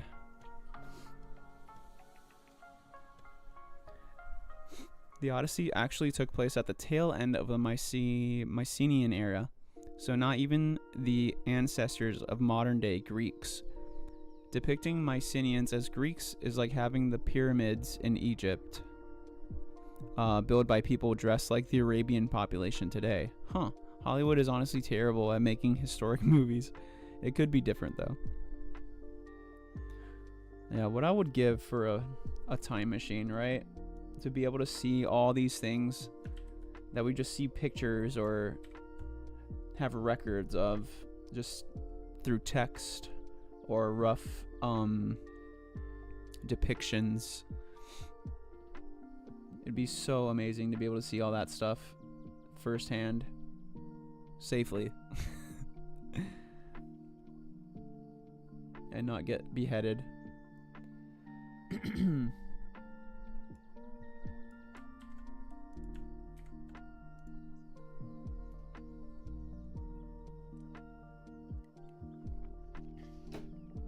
Low power PC is definitely a better option in my opinion. For real, dude. Hell yeah. And I think it goes without saying, like, being able to go back in time and see dinosaurs would be so clutch. I'm sorry, non-avian dinosaurs, because we have dinosaurs still. You hear that in the background? Those are little dinos. Goes back in time, dies of dysentery. Start at the back of the line. Time to restart the Oregon Trail. Where do we? Oh, Deloitte.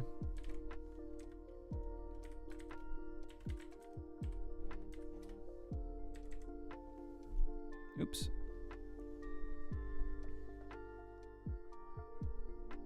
Is that another tardigrade? Oh my god, he was hiding. Yo, this sample is loaded with tardigrades.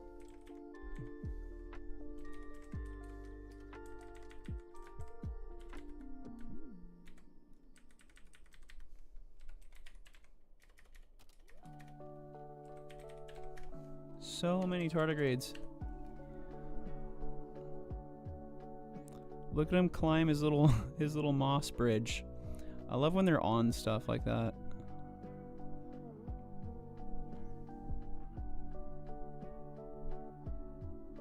He's so cute.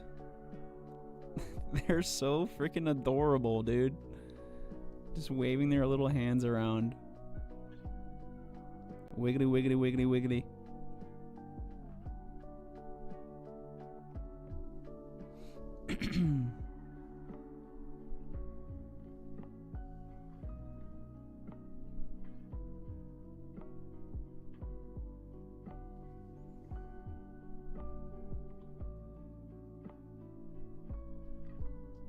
Such a cutie, dude.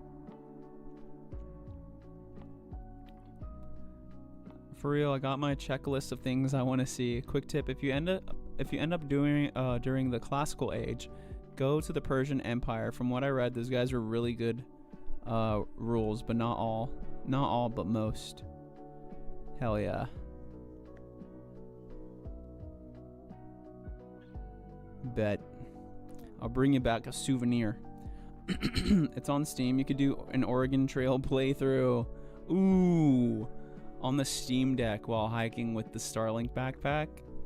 While on the Oregon Trail. Sub goal? Goes back in time. Accidentally kills the mammals we all descended from. You just like land on them because they're so small. Rulers. Yeah, no worries. I think I subconsciously interpreted that. Goes back in time, immediately gets torn apart by a gang of microraptors. The Troodons are gonna tear you limb from limb. And the compies. 40. We hit 40 tardigrades. Hell yeah. He made it to the bottom. No, I'm here. They had a lot of freedoms compared to their counterparts. For the most part. Sometimes there's a bad egg. Are the eyes of tardigrades complex or just photoreceptive cells? I believe they're photoreceptive. Most of these like microorganisms, if you see just a small little black dot, they're usually just pretty primitive. Can pick up some very, very vague shapes, but mainly light and shadow. Oh my god, this guy's chunky. Yo, there are so many tardigrades. 41.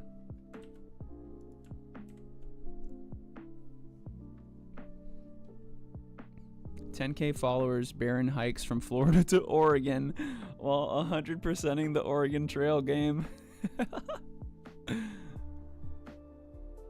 That would be so crazy, dude.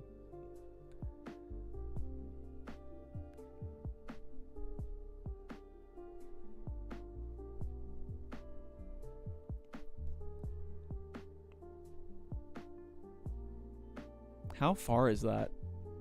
It'd only take 3 months, easy peasy. I mean, think about it though, right? We'd have funding to survive. I feel like I could survive. But would my body survive? We'd be able to afford food and well, we'd have to camp though, right?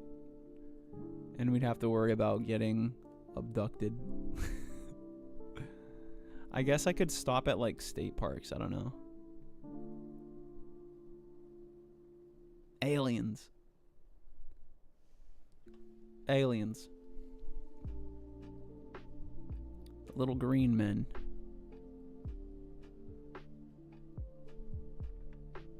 Alright, that's the same tardigrade from earlier. Okay, we finished at moss. Holy hell, dude. We have not had that long of a moss. Hey, yo. The Zuckerberg people.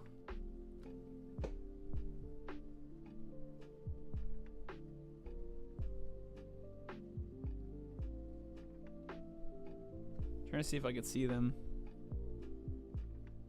with my naked eye.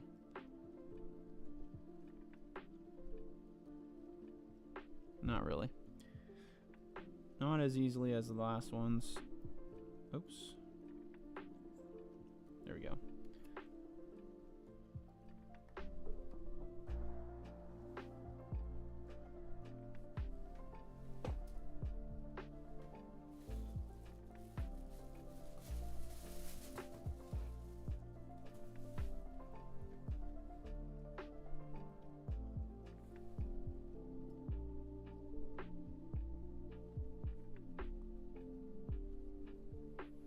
Oh, the Wasmania fire ants are out.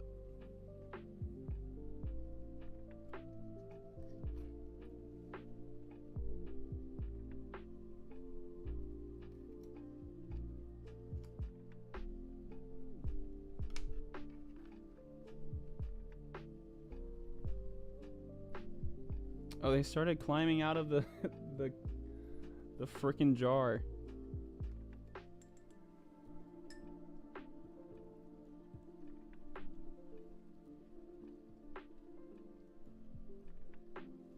Quickly. Quickly, quickly.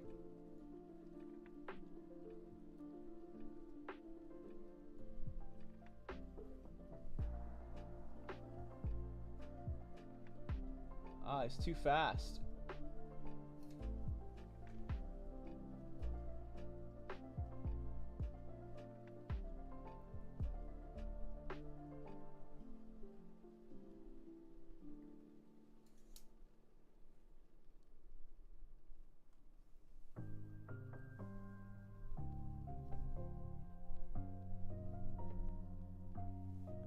Little Wasmanian fire ant. Wasmania acupunctata. One of the world's most invasive species.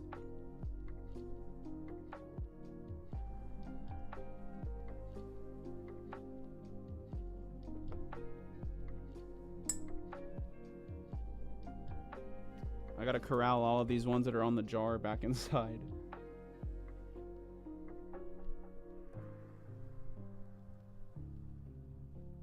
Where do you guys think you're going?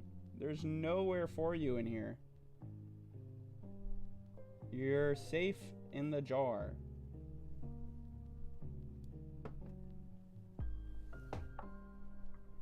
They seek to invade. They seek...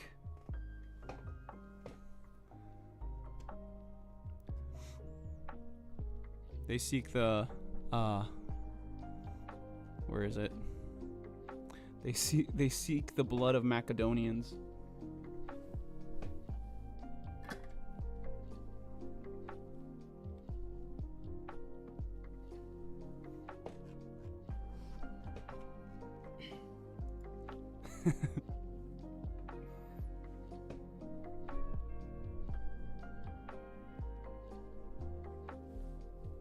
Oh, this one's still on the glass.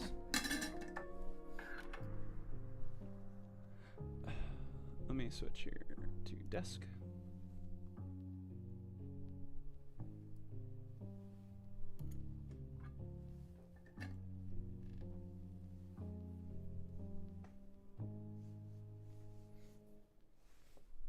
Oops.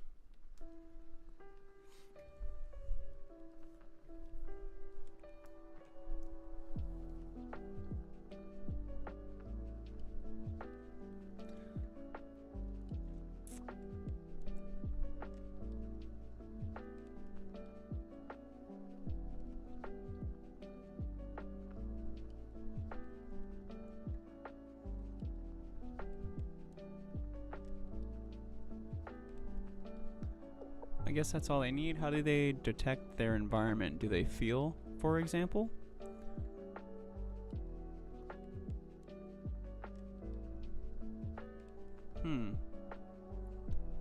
I'm not sure. I think they might have chemoreceptors.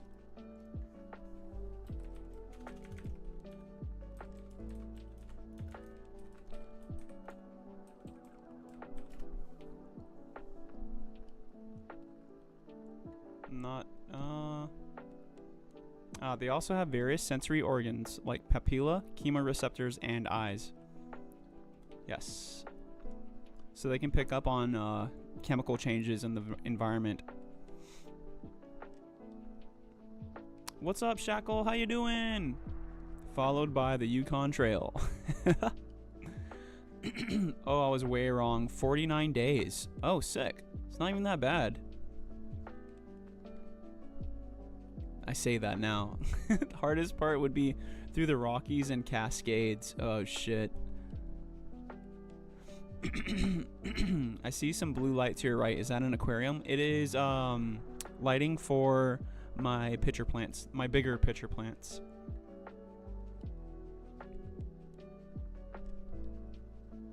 How you doing, Shackle? Well, I didn't know that was a thing. Oh wait, does the Yukon Trail actually have a Twitch? They go out and compete. That's not.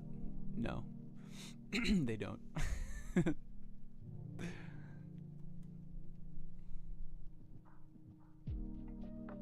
Trying to convince him to get one, dude. If I had the space, I'd get a salt tank. They're like, we must divide and conquer. Starmie's favorite historical civilization. You pronounced Macedonia correctly. Oh, sick. I often hear the C pronounced as an S, but the Greek word does have the K sound instead, so good job. Hell yeah. I've had several. As a kid, Egypt was my favorite, then it switched to Greece. Now I'm just generally interested in ancient civilizations. I don't study them, but it's something I do like reading about. With the way you write it out, if that's any form of tell to like the kind of like literature you read as well, then I can imagine it's like the stuff that you can find is like very interesting as well.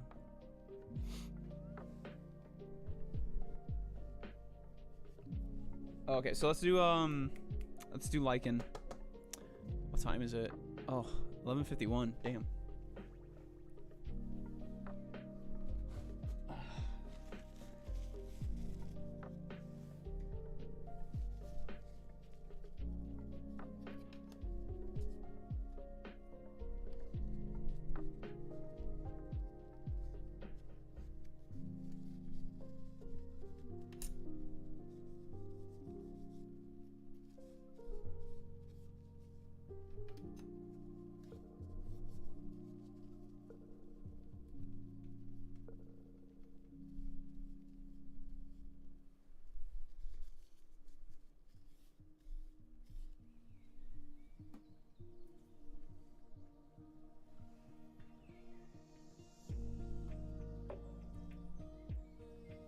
Oh, there's algae growing in the one little sample that has the euglenids in it.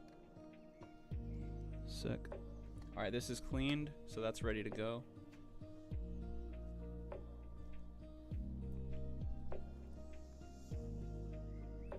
Let me sanitize this a little bit.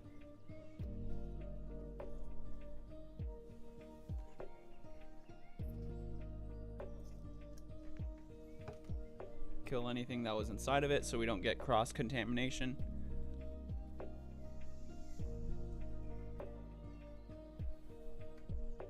I'll dump this out in here.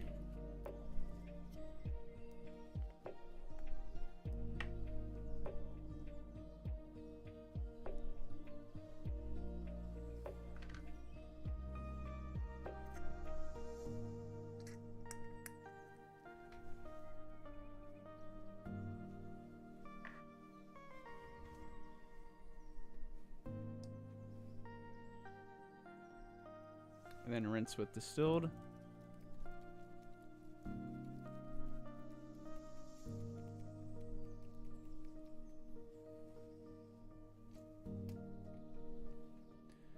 I usually do 3 rinses.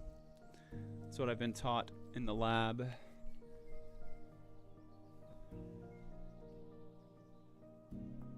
So, anybody passing through that might not know about this stream, we do microscopy nights here pretty much twice a week now.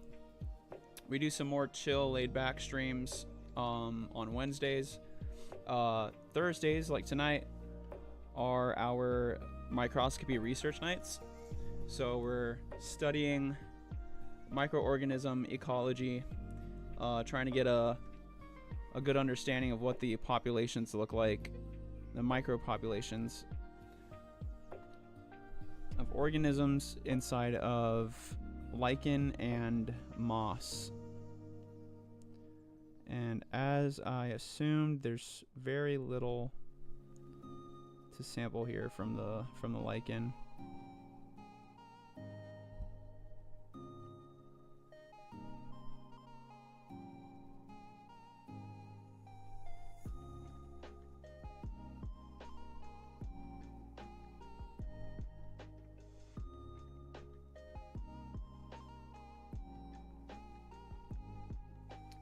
I'm gonna push a lot of water out and then try to get like the top drop with any like lighter, smaller organisms.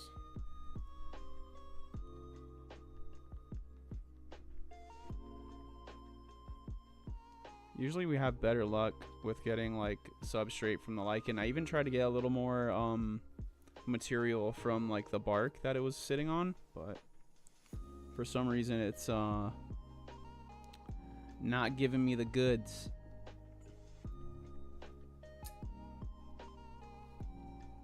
Alright, now we'll swap back.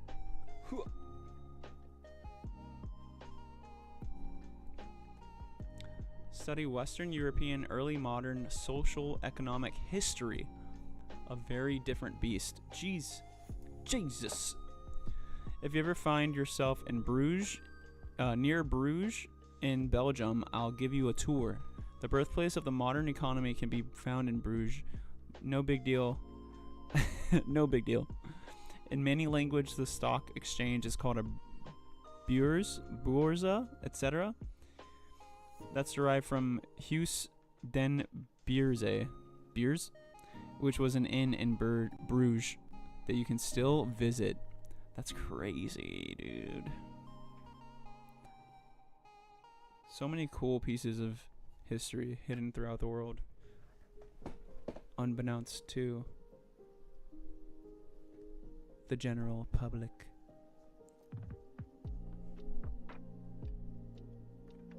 Yeah, see, this is barren. This is a barren wasteland, dude.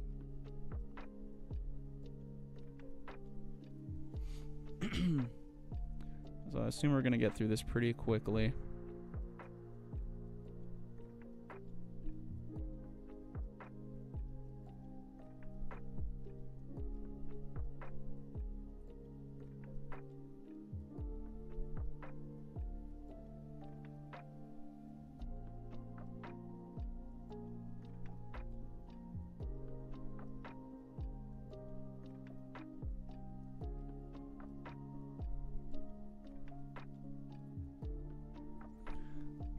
I think I'm still kind of focused on the slide though. I think that's closer to like being inside the sample. Yeah, I think so.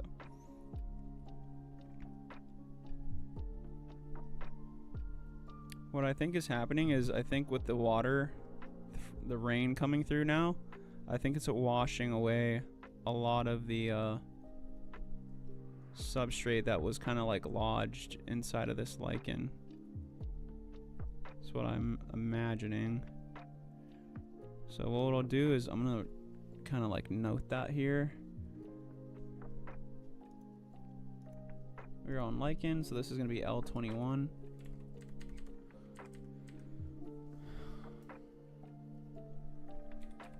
Insignificant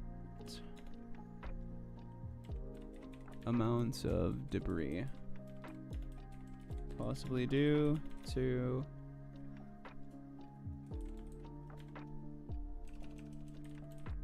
recent heavy rains.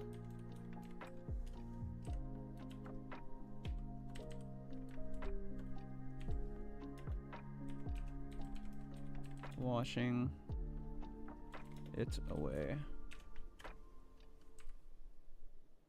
Cool.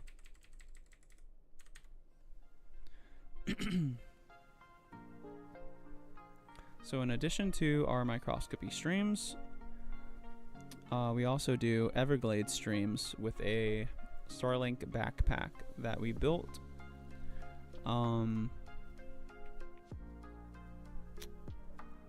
Your support here for this stream helps me go out on these adventures, helps me pay for the internet that I need to do those streams, helps me get supplies for microscopy streams, like slides, cover slips, microscopes.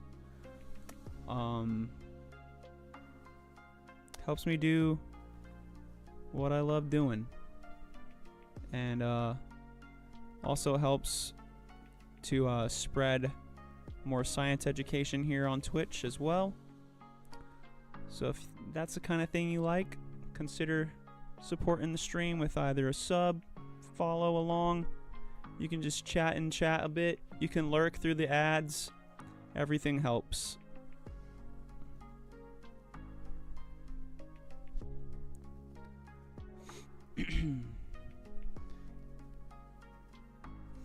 Yeah, earlier this year, I would say we were getting like way more substrate here. Are you heading out, Emo? Have a good night. Munchie also says bye. Have a good night. Later, Munchie. Thank you guys for coming through. Thanks for hanging out. Always appreciate you guys taking the time to chill and hey yo! Thank you, Starmy. I appreciate that. Haven't gotten to see that alert come up in a minute. I love that one. I very much appreciate that. Thank you so much, Starmy. Have a great night, Emo. Take care, Munchie.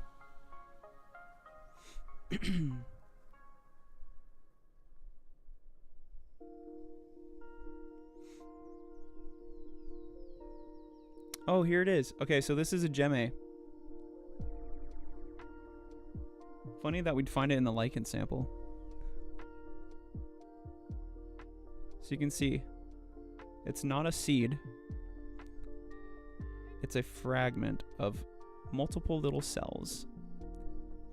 No problem. Happy to support other science being done. Hell yeah, dude. That's awesome, dude. Thank you so much. Yeah, the science category needs more scientists.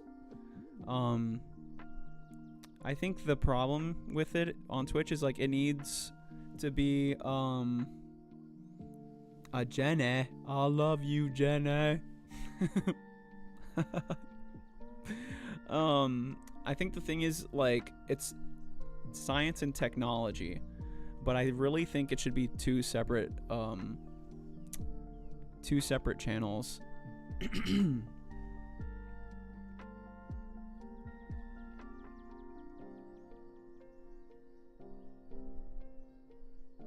But I don't know. I guess it kind of just maybe just turn it to maybe make it a STEM channel.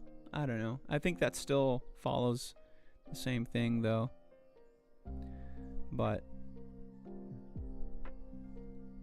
we definitely need some more microscopists on here. Some history streams would actually go pretty hard. I would love to sit and listen to some stories like that about like Greek history and things like that. I think that would actually be really fun. Frankly, not all that techie inclined, but I sure love science stuff.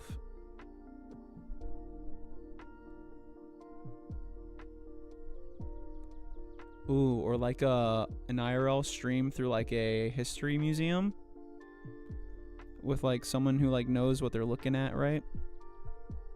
Can like kind of go through all the exhibits. That would be really cool. There are no good history streamers. I've been looking though. That sounds like a good niche to fill for you.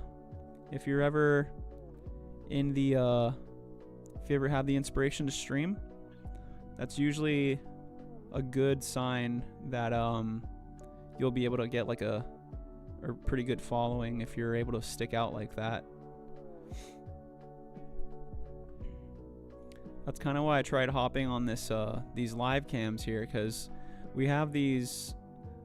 You have like the aquarium, zoo, and animal category, right? And they always show like fish tanks or like animals at the zoo, or ferrets and little guinea pigs and stuff. But our friend Shark Geek, who is he still alive? Oh, I think he rated to science possibly. Because now we're on Science's stream. Our good friend Shark Geek. Yeah, he did raid to Brilliant. Okay, I thought so. We'll shout him out again. I got to meet him and hang out with Shark Geek a couple months ago. I guess a month ago. And we're talking, and he was like, "Dude, you should totally do a microscopy live cam, because no one's doing it, and people watch these live cam feeds like all the time. Like there's a dude that just has his a camera pointed at a fish tank, at a turtle tank, and people just like watching it and chilling and checking out the animals, but there's no one doing microscopy, like microorganisms." So I was like, you know what, you're right.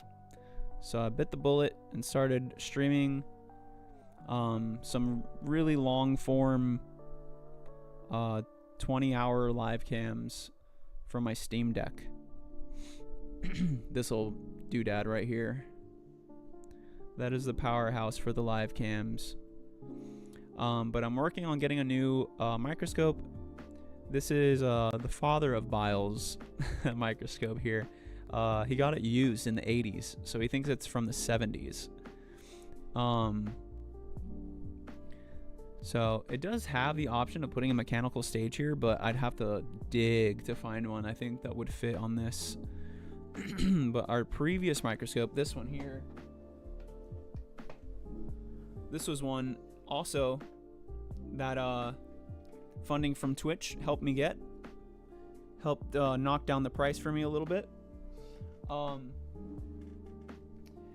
It was really cool. It was really awesome when we first started using it. Everything was really tight, and the knobs weren't like slippery or anything like that. But the more I started using it, the more kind of like wobbly it got. And then the focus knobs started getting like looser and looser a little bit. And then since it's digital, Deloitte rotifer. Since it's a digital microscope, when the monitor fails, it's done. Like, you can't use it anymore. And guess what? The monitor stopped working. So I can't even connect it to my computer anymore. So we're saving up, trying to fund a new microscope for a stream with a better camera and better lenses and better functionality. Single adult moving. Okay, cool.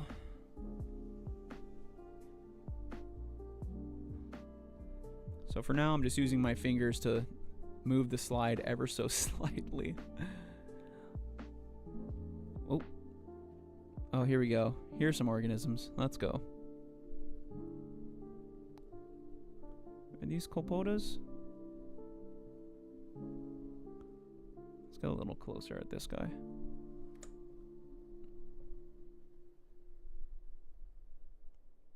Where'd you go, buddy?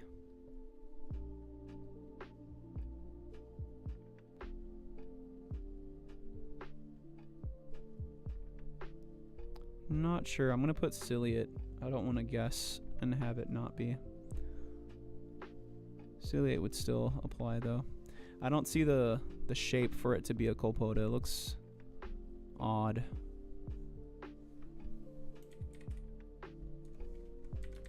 Single unknown. Not sure what life stage that is. I would assume, actually there's two little ciliates there. I would assume it's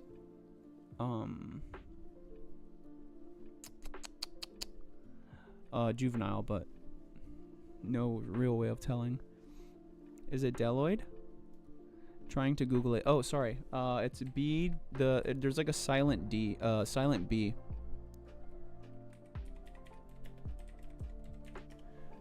Deloid rotifer.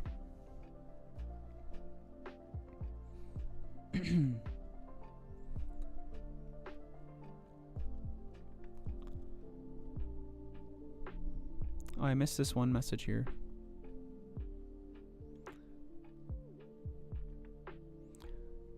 Here we go. Saddest thing is 99% of human history is lost. That's wild to think of, dude. There's so much stuff. Like, even like before, right? Like before people were even able to like write things down or like make drawings and things like that. There's so much that like we'll never know. And I guess we can kind of paste pieces together based off of artifacts and how bones and things are found, how they're spread out, and the relative artifacts nearby, things like that. Scarring and damage from different use cases of these like old tools. Depends on the time and place, but yes, a lot just didn't get written down. Oh, like in the case of the regular people, we only have accounts written about them by the elite. So you need to take their words with a hefty amount of salt. Ah, that's true. I didn't even think of that. So yeah, a lot of unknowns, but it's a puzzle. I often feel like a detective on a case when I do research, like I'm in an interrogation room with an ancient writer yelling, "What do you know?" Just smacking him. Oh, where is it? What did you do to the Macedonians? Sorry if that peaked.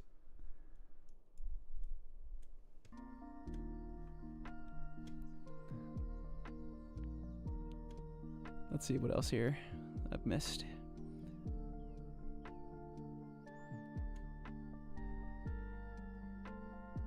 Got some ideas though. Hopefully I can get the green light from the board where I work and I set up an archivist stream. Oh yeah, you were saying.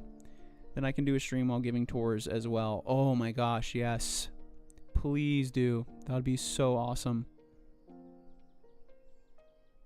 He's right. Glad you're doing these streams and even happier I found you. Hell yeah, dude. Thank you. That means a fuck ton, dude. Thank you. Exactly. Thanks, no worries. Also, history is written by the victor. Ah. Yep, that's what I do. I haven't written a paper in a while, though, since I'm stuck categorizing documents, but writing papers is fun. It is. I do miss my university days. That being said, once, because we're trying to get a year's worth of data here, right? So that's up until the start of November this year. And we'll basically be done with the moss microcology streams. But we'll be changing it to something else after that. some point. But we'll have all this data, right? And then from there, we can start doing some like statistics streams and running tests on the data. But what I'll do is I'll just have I'll have some samples, and we'll still look at microorganisms, and then we'll be doing some tests on the data while doing that. Hopefully we can get some good statisticians in chat. Also let me make sure this is, I'm gonna send something to you, Brutus. I'm gonna send the link of the microcology sheet to you. Let me know if it's read only.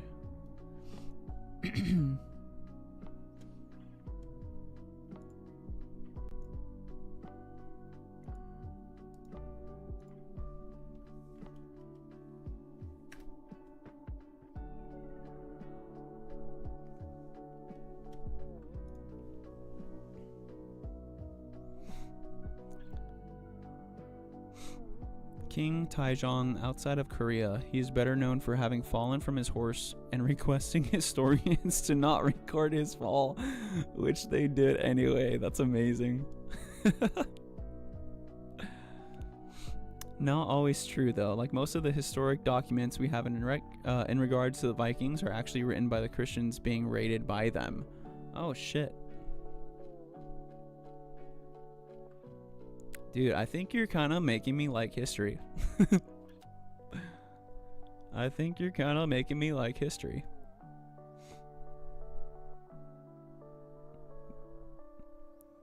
Wasn't there an Arab that visited them as well?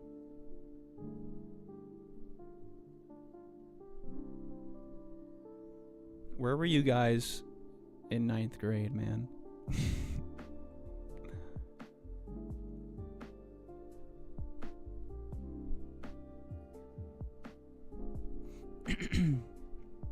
History stream confirmed. History of microscopes, of microscopy, maybe? We can start slow, start transitioning. We could try that on the chilcroscopy stream. I don't know if he went to Scandinavia, but I do remember there being an Arabian writer writing on the Norse. Right, oh.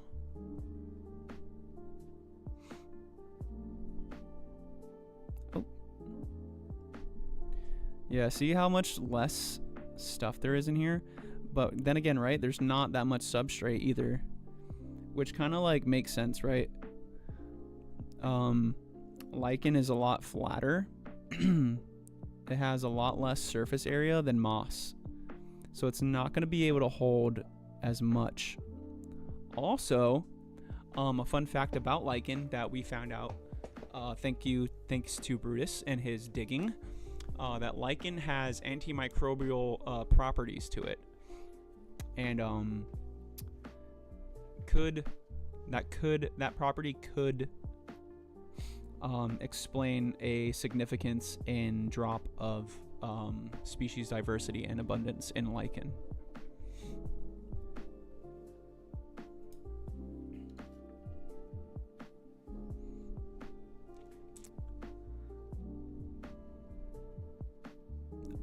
Ahmad Ibn Fadlan is his name. Didn't need to Google that at all. Looks like he went as far as the Rus and Volga Bulgars. What is that? Well, in 9th grade, I was grounded for most of it because of my grades. My dad was a teacher and didn't let me get away with shit. Dude, same.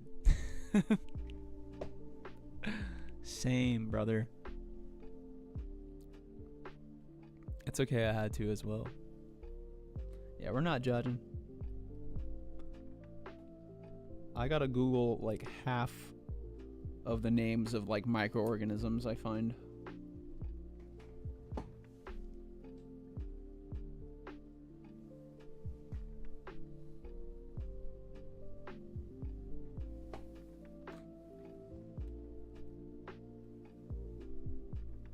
Oh. contaminated. Used the wrong pipette. No worries. Do a triple rinse. Gotta water the carnivorous plants anyways.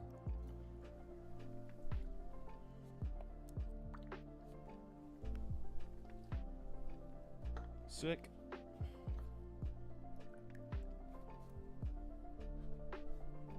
Alright, cool. We're good.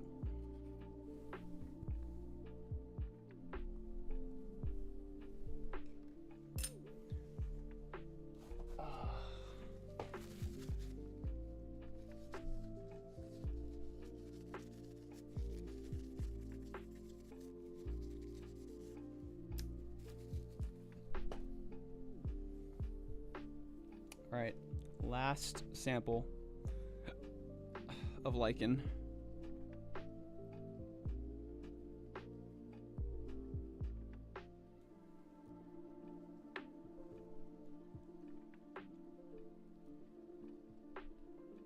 There's a pretty good sized chunk of, I think, wood in there. What is that?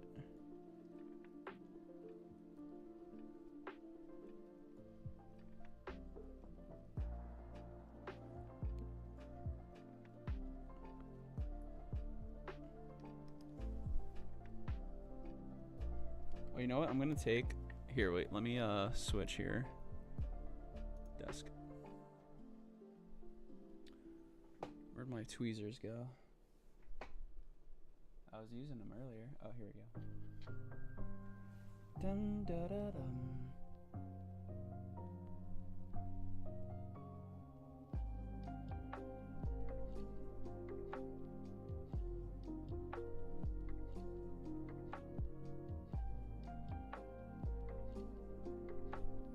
Trying to like dab off some of the liquid from these. See if that helps with anything. See a few little tiny particles in there after doing that.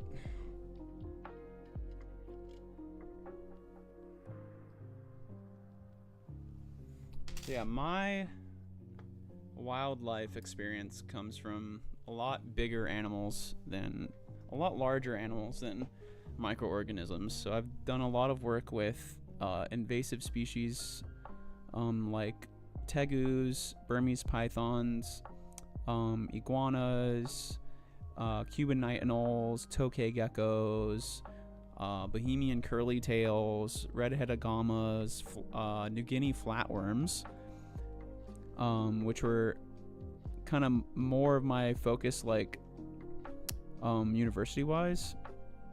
I was a research assistant for like 3 years with my university. Bahamian curly tail. They're another invasive lizard in Florida. But my old job would have me go out and catch them, right? Just like how they'd have me go out and look for like the iguanas and the tokays and all the other invasive reptiles. But since the curly tails and the agamas are so fast, what I did was I made like a trip trap, right? I forgot what they're called. It's where you have like a little box and you have it lifted up with like a stick, and then you pull the stick and it drops. That's how I was catching them, because I would put super worms like in a little container underneath the box. It was like the easiest way of catching them because they were so fast. Other people will use like a fishing pole with like a hook on the worm, but I didn't feel like doing that. I did not want to do that. Plus, we were doing a lot of this like in the public eye too, so wanted to do it in the most humane way to kind of set a good example as well. I thought you were going to sleep, Emo. Or were you saying goodnight to somebody else earlier?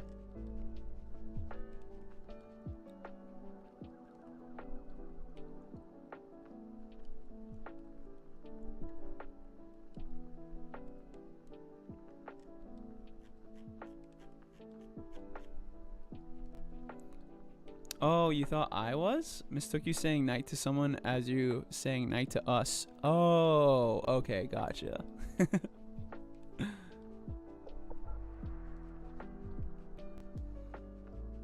me see. Let me catch up here. Yeah, we're set for the slide here. The only carnivorous plant I've had was a common butterwort. Very hardy, but it did die on me eventually. Very pretty flowers too. Butterwort, you say?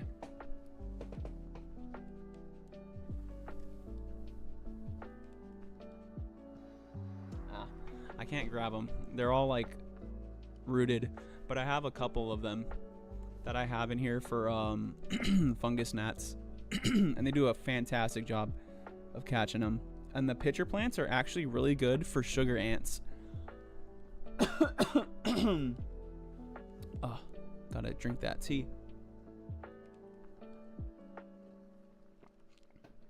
But yes, the flowers on the butterworts are really pretty. The ones that these give off are, I believe they're like super pink, like very, very bright pink. And they're super easy to propagate too.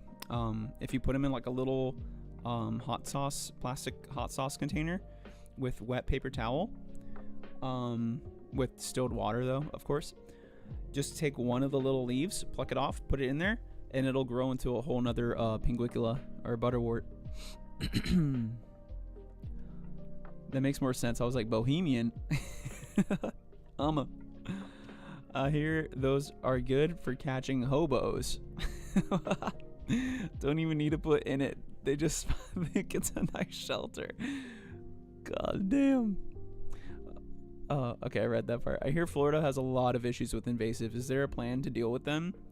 So there's like an invasive task force for a few different counties, and state parks and national parks try their best at managing them. But the thing is that like most of these invasives, the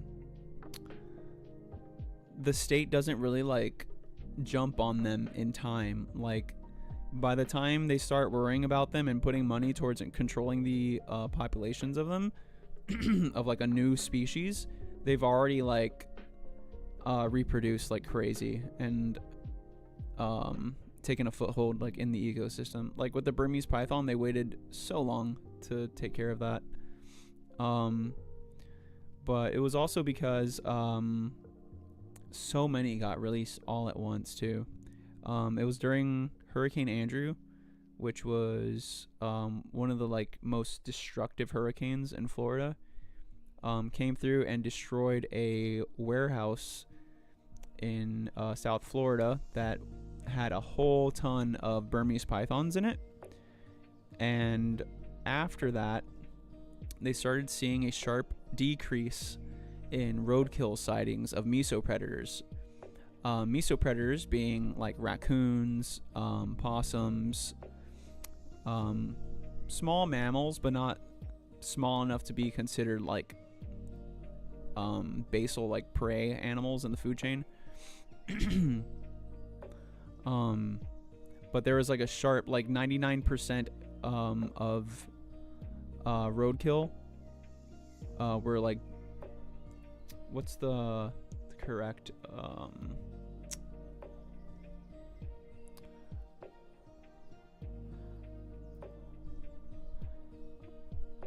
trying to see what was the, I think it was like, yeah, like 99% of the road sightings. Never mind. Can't word it correctly. I have to find the paper to say it more accurately. Because a 90% decrease, I guess sounds correct. I guess that's correct. It was a 90% decrease in 90% decrease in roadkill sightings. Not 100%.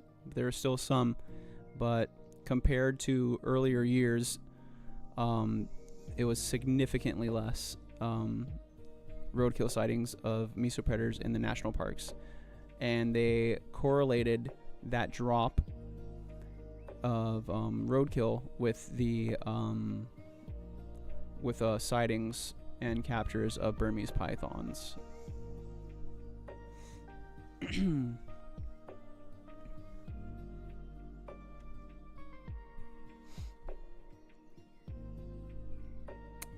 see here. Just been quiet because we're also looking at stuff under the scope. Hell yeah, got new slides in today. Let's go. RIP Florida. If it's not the animals, it's the water. Yup. Yeah, the salt water encroaching. And then if it's not the water, it's the people. It's the land development. There's like horrible amounts of land development happening right now in Florida.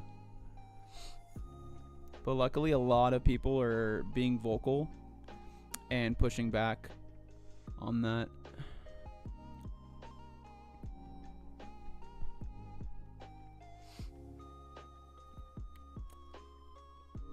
You propagated the butterwort? Yeah, I had one little propagation that was growing for a little bit, and then I finally put it in with like the mother plant there. I've got like 2 species. One, I need to like repot these. I also want to do like a plant potting stream to like repot these, repot and repropagate some of these pitcher plants here. And I need to split up some of these the bigger ones. There's like a bunch of little basil nodes that I can make smaller plants out of. I had those deep blue flowers on mine. Oh, hell yeah. Those are gorgeous. Brother, prepping dinner for tomorrow and I'm hungry and have no snacks. This is torture. Go steal a bite. Steal a bite. Go and ask for a nibble. Yeah, exactly. Just roll up on them, dude. Are they up for grabs for the redeem, for the channel redeem? For the plant redeem? Yeah. I have no problem with that. I have some small ones, but they're like, keep in mind they're very small, like fucking tiny. The story sounds familiar. Beekeepers warned the government about invasive Asiatic hornets for years. The government did what it usually does and did F all. Then 2 years ago, they went, oh hell, these hornets are a big issue, but it's too late. Asiatic hornets are here to stay. Exactly. It's that exact scenario. It's that exact scenario.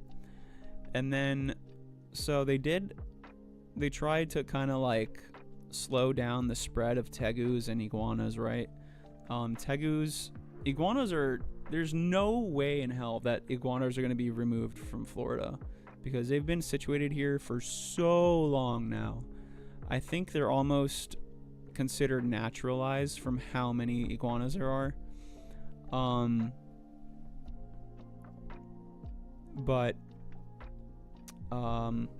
So they banned iguanas and tegus from being owned. And you can't buy them like in pet stores or anything. You can't sell them or anything in Florida. However, the populations of these animals are actually increasing because of that ban, because of a lot of reptile breeders, people that were like breeding or reptile shops and keepers and stuff, were catching them and kind of like selling them. So that was actually helping relieve some of the pressure, because a lot of them are being removed from the environment. But then you have people that are kind of like taking advantage. We're taking advantage of that, and they're releasing like species with specific morphs to breed them in different pockets of the environment, and then you just go back and you like collect them, right?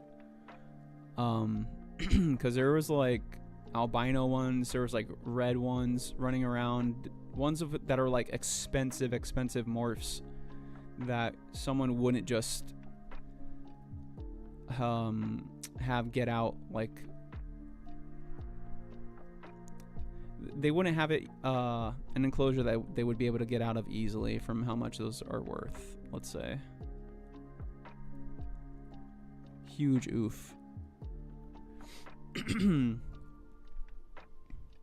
There's even rainbow boas like out in Florida now. And there's There's been sightings of green anacondas, but most of those are pet escapes. I don't believe there's a full like breeding population out here yet.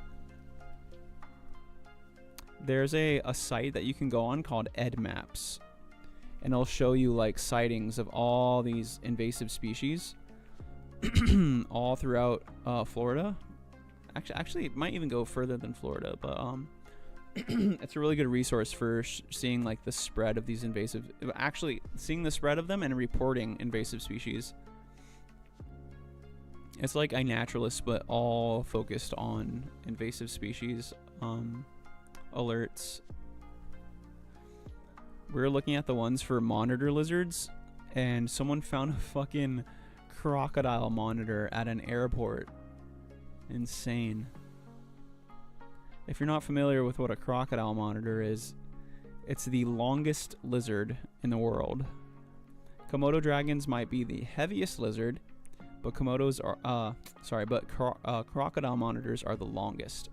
They are an arboreal monitor lizard, and they have a tail like a bullwhip, basically, but it acts both like a bullwhip and a prehensile tail that they can hold on to tree limbs with. And like Brutus said, they have the largest teeth to skull size as well, because they're arboreal and they need longer teeth to hold on to birds and other objects while they're climbing the trees. They need to have that mouth strength. They need that grip. I was going to ask if there are civilian startups to deal with the invasives. Yes, there are multiple contractors that go out and remove invasives from private properties and public areas. Back when I worked at the state park, we had a dedicated iguana guy that just went out for iguanas. The thing is, like, I've heard, right, that iguanas eat bird eggs and things like that, but I haven't found any studies on like iguana gut contents, and I've never seen them throw up birds or anything like that. So whenever I had to catch iguanas and tokay geckos and night anoles, we had to euthanize them, right? It was part of my job. It was part of being an environmentalist means you both have to protect the native species, and unfortunately you're kind of like a glorified pest control, if you will. And so you have to capture and remove invasive species from these protected areas that you're working at, right? And whenever I'd have to euthanize the tokay geckos or like the night anoles, sometimes when we would catch them, they would spit up other like lizards or other like caterpillars and things like that. But with the iguanas, they never did that. There was never like bugs or other animals that they spit up or anything like that. So I don't know. I think that part's blown out of proportion a bit.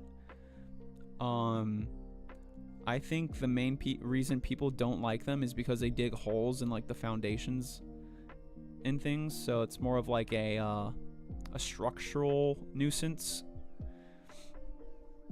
I don't think I would like to see a study on like their diet, on their gut contents, because what we do here at the job I have now, I'm not really in control. I'm not really in charge of it, but I help out every now and then. We go out and do tegu traps for the big tegu monitor lizards, and we do gut content studies, right? So we'll dissect them after they've been euthanized, but we'll do a necropsy. There was nothing on that slide. And we'll find tons and tons and tons and tons of stuff. I want to find something like that someone's done with iguanas.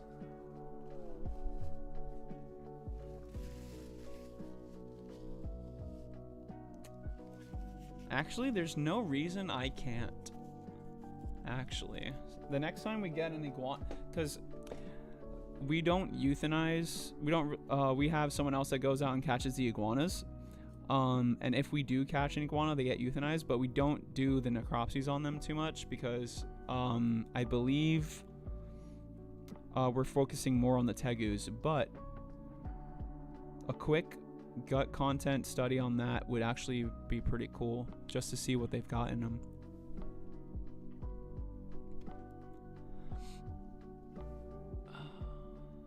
And during cold snaps, they freeze in the trees, so it's really easy for people to collect them. Yep. Are these people volunteers, or who pays them? They're usually paid contractors. Whichever business they get hired by.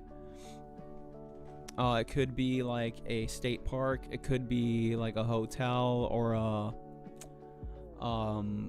like a resort or something like that they don't want the iguanas around their property.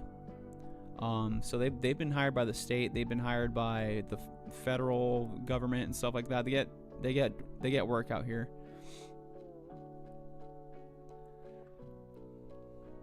The thing with like civilians though, like having just like regular civilians like volunteer or like just go out and capture invasives, you have like the problems of them doing like euthanasia like immorally, unethically. So where they're kind of just like beating up the animal and like causing unnecessary like pain and stress. So I usually don't advocate for just like anyone to go out and kill invasives, even though, right, you want as many of them out of the environment as possible. They're still animals. You still need to learn how to do it correctly. You still need to think of them and respect them as animals. They didn't ask to be put here, right? So it's our duty to undo the duty someone else did onto us, right? And we got to do it better. We got to be better.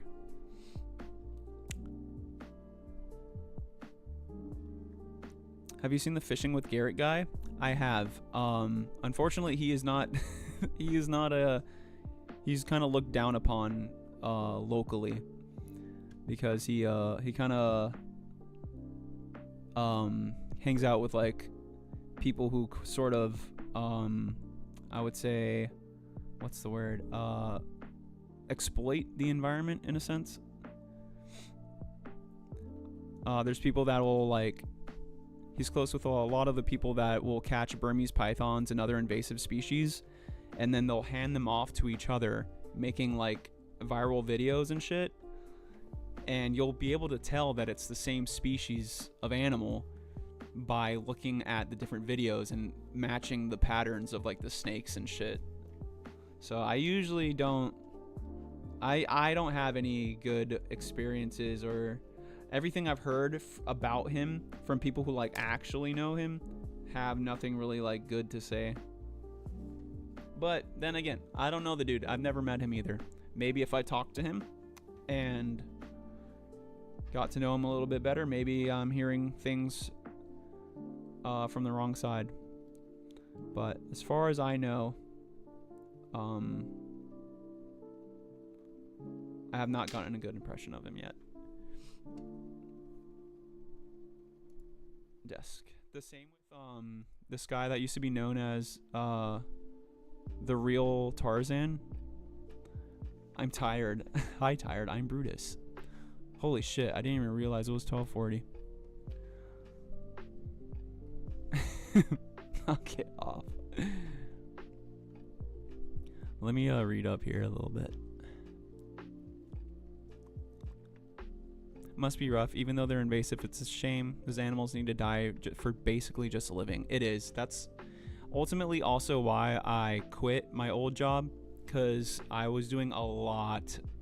Like the euthanasia stuff was like half of my job, and it just got to me too, because I used to work with reptiles for like 8 years, and it just got to me. So now the job I have now is more like compliance based. I'm just doing like inspections to make sure there's buildings are in the right state. And do I have scissors here somewhere? and there's no pollution leaking into the environment. And then I get to do seasonal American crocodile conservation work, which is fucking awesome. So we go out and catch little baby American crocodiles, tag them, re-release them into little areas that they'll do a little bit better in than where we found them. We wait for them to hatch, though, typically. We wait for, like, the hatch day. We don't just, like, catch the eggs and incubate them or anything like that.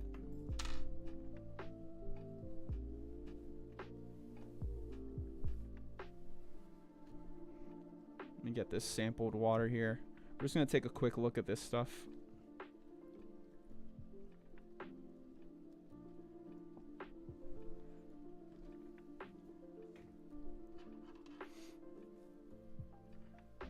And then there's another wildlife specialist that handles more of the invasive stuff. And then I help him, like if he's busy, or the other guy, the lead wildlife biologist is like out of town or something, I'll step in and help.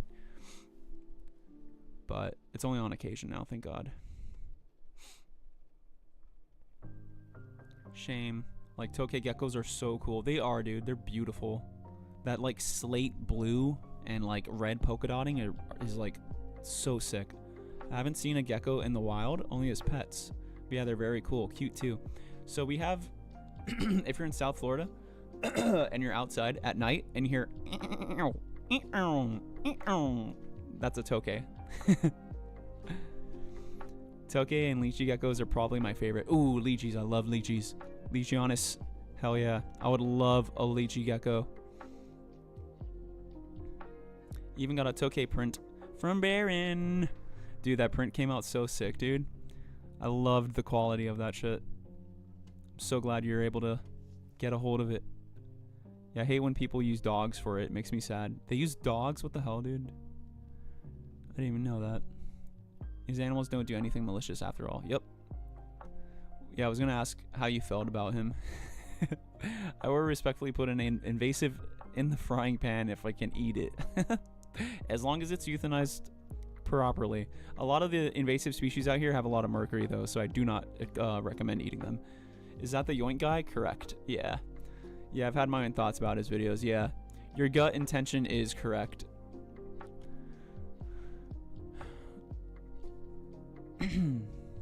Started when I saw him handling amphibians without gloves. Yeah. Big. Definite red flag. That's a good point. I never thought about that in his videos before. Don't forget wrangling buoys.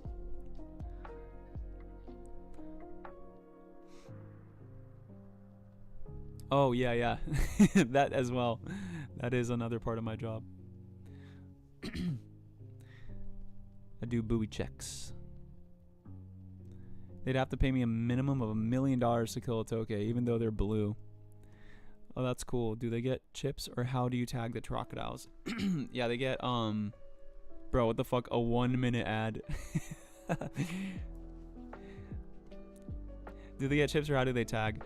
They get chipped, and they also get, a couple of their scales clipped as well as physical indicators, just in case the chip migrates or is rejected and pops out as a secondary identification. We limit the amount of scales that we clip. There's another organization that clips fucking like so many of their tail scales that, like, dude, like, they need them to swim, bro. Like, what are you doing? Hang in there, you got this. You will crumble. You mentioned TurboTax last night, and now I'm getting non-stop TurboTax ads. Sorry. Right when I dropped the good comment, a crime. Supporting him with rad ad revenue. Did you read my comment? Not yet. Okay, I was being dramatic for no reason. Wait, there was another one? I'm tired. Was there another one? Oh no, I think it was that one. I think chat's just that deep.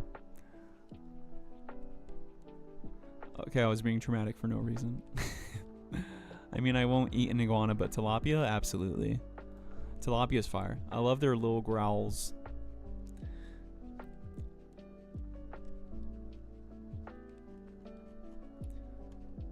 Yeah, they're cute as hell. So because of that sound that they make, they're also called fuck you geckos. They are also known as fuck you geckos.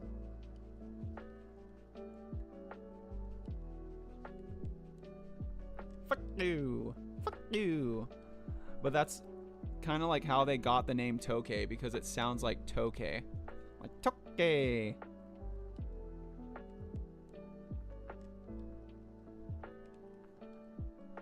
Okay, I think that's good.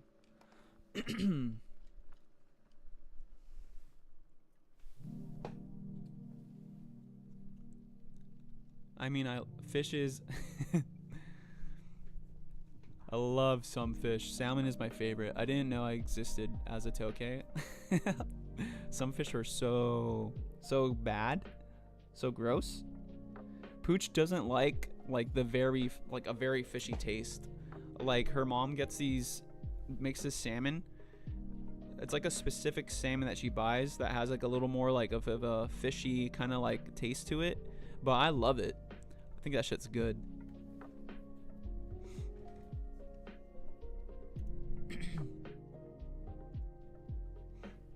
So potential dumb question here. Pitcher plants, do you have to fill up their beakers or do they produce their own fluids? We actually were talking about that earlier today. Funny you mentioned that. You do not have to fill them up. Typically they will produce their own fluid content. And I believe they increase the output of it. Ooh, is this Spirogyra? It looks like it has that like helical structure. Oh, that's gorgeous, dude.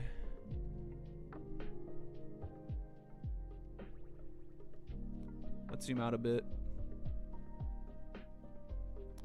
Oh, I think we found our sample for tonight.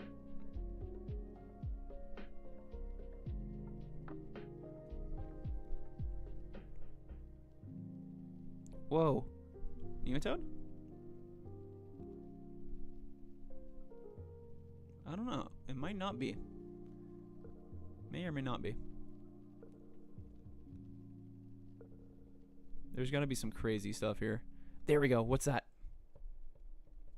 Whoa, look at that big old pebble, dude. Oh, and then this green guy. Is that a euglena? What's this, though? Look at this huge ciliate. This is canal water. Not sure what kind of plant, though. I just grabbed, like, some green plant out of the canal and put it in a water bottle. This thing's crazy looking. He looks sequenced.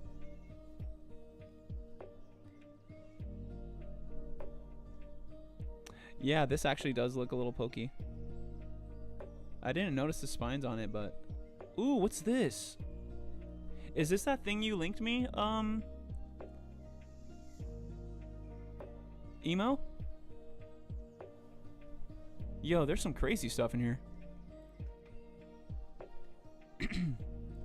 Nasulid. There is some crazy shit here.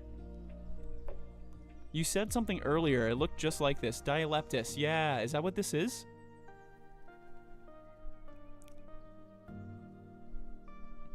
Stinky. It's so gross, man. Don't ever put that around me. What is that? Pooch. And to think people swim in that. What is that smell called? I don't know. Fishy, right? Sulfury? No. Maybe. For shits and giggles, I used to jump in the canals. Yeah, we're definitely using this as the live cam sample.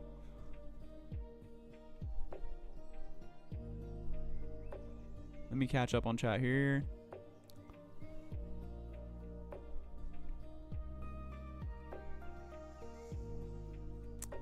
I'm saying fuck you like that from now on. Fuck you. Oh, I don't do seafood at all. Oops, I've angered the auto mod.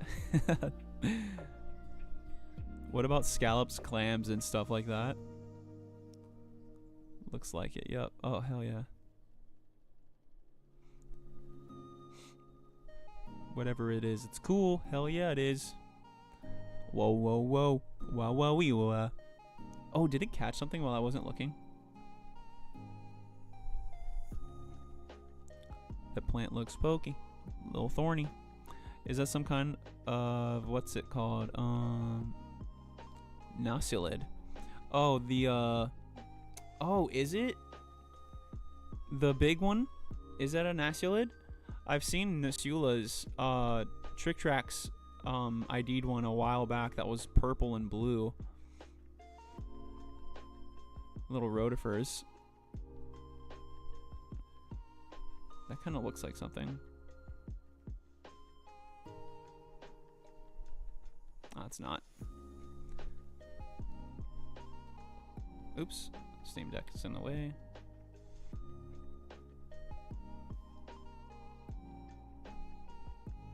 Dude, that thing's gorgeous. It looks like a disco ball.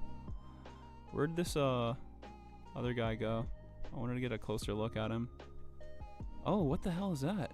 Is that a rotifer? I think that's a rotifer.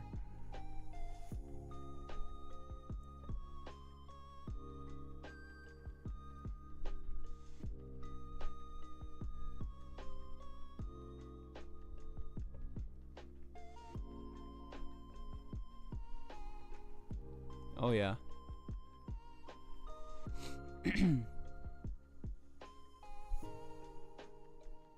You can see the mouth at the base of the neck. Iron? No. For the fish, right? You're talking about that strong fish smell? Yeah, I think it's just like fish, like fishy smell. Iron would be like a bloody kind of smell. Nah. It will fold its head in when it swallows something. Oh, sick. Where did this one come from? A canal. It came from a little side canal with like a bunch of like duckweed and stuff. So you can make out little round things in that dialeptis. Are those organelles? Or... that I'm not too sure of. I think emo would be a good source on that. This is the Nasula, right? These little... are you talking about the little round things in this guy?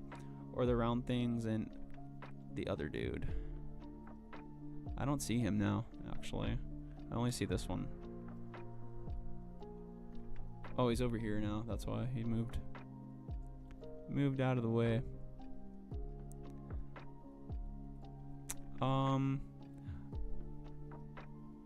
If I were to get... oh, this thing is so sick, dude. I think they're single-celled, if I'm not mistaken. So... whoa, dude. Yeah, I'm not entirely sure what those little, what the pieces inside, what the particles inside actually are. I would assume if they weren't organelles that they're,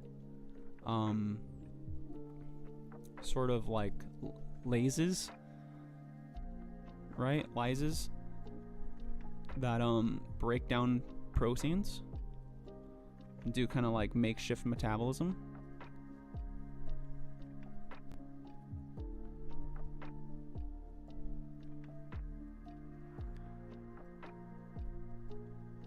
They gotta have some sort of small organelles, right?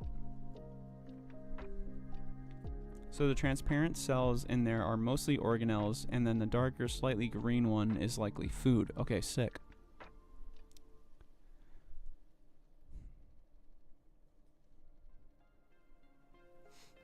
Like a crystal chandelier. Chat's on fire tonight, dude. If you squish them flat enough, you'll also see the contractile vacuole as well as some possibly pre-charged food vacuoles. Sick. I love how this one's just like twirling in space. Stormy, so you're not bothered by farts either? Farts smell different.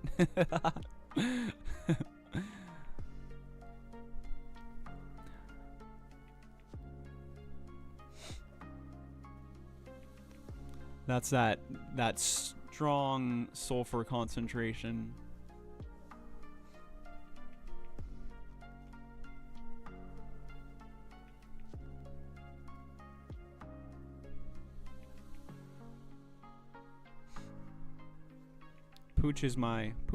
Little Agnelli, aka Pooch, is my little beloved.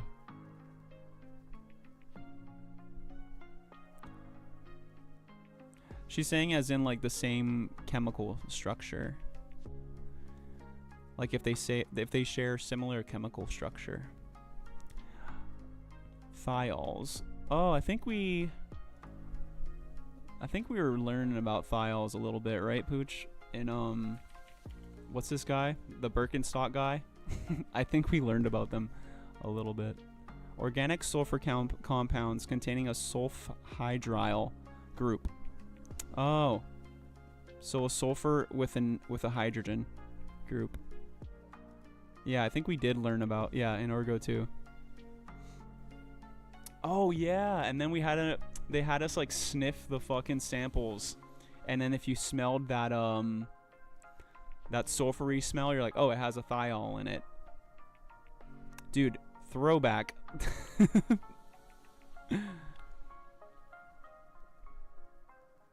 Could be temporarily immobilized if the big dude had triocysts, however it's spelt.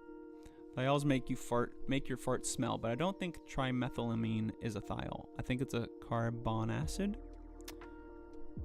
Carbon acid? Not too sure.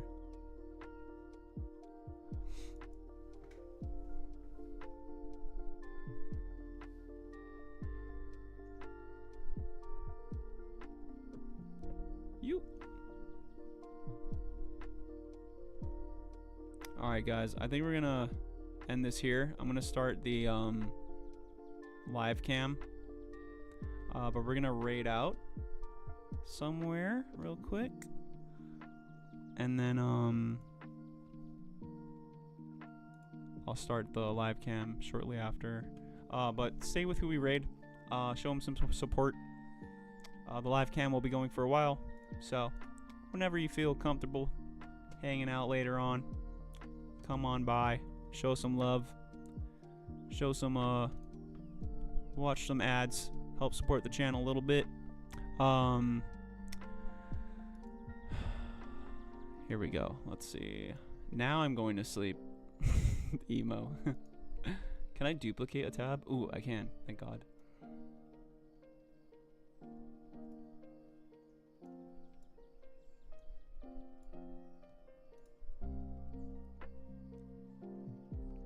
See who we can raid first. Oh, we could do this for Pooch. Pooch, do you want to see Pokemon card openings?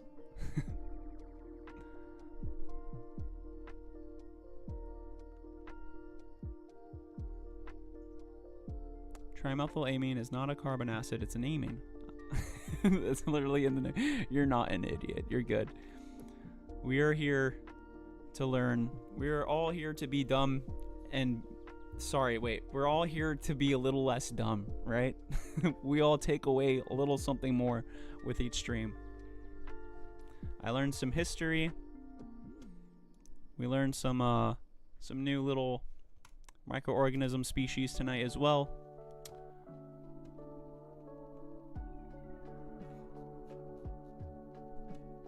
Take away D's, never mind. I'm a little less dumb every day. I'm here to be dumb. That's fine too, Dink. That's fine too.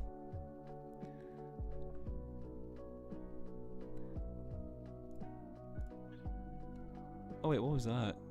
Oh, I saw this this map of someone streaming a transmission of a direct monitor of a Sasmex or something. Some sort of radar. It looked like a microscopy stream, but it's not. It's not. Man, so many like seismology streams. Seismatology? Like earthquake streams. I don't know why there's so many of them. And there's people like watching them too. There's like, they got people on them like every single day. Strange. Oops. I'm almost off to the archive. Perfect timing. Going from one interesting thing to the next. Hell yeah. I very much appreciate you coming in here and spending your time here. Every one of you guys, I appreciate the support. Let's see here. Who else do we have? Similar or smaller size?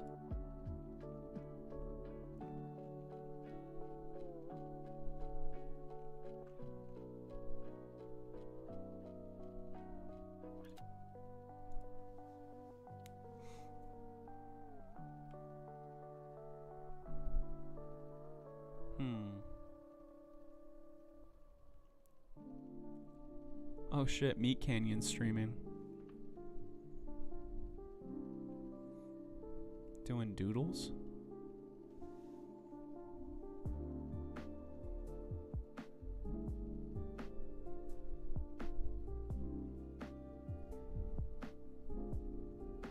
Let's see.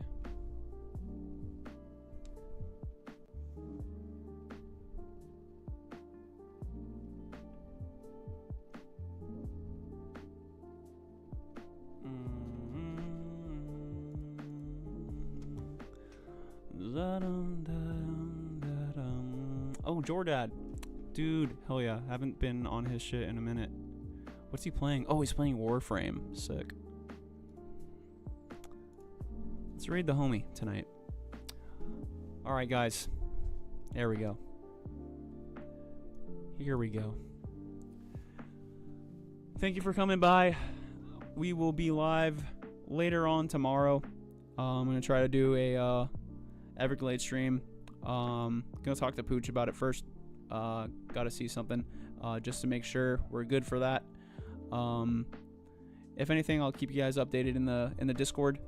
If anything goes down, or we're gonna push it, or if we push it to next week, I think we're doing it tomorrow though.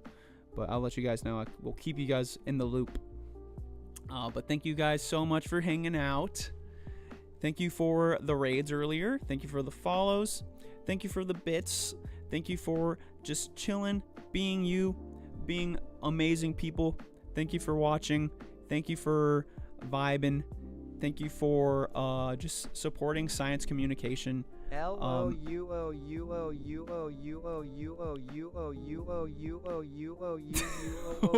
What?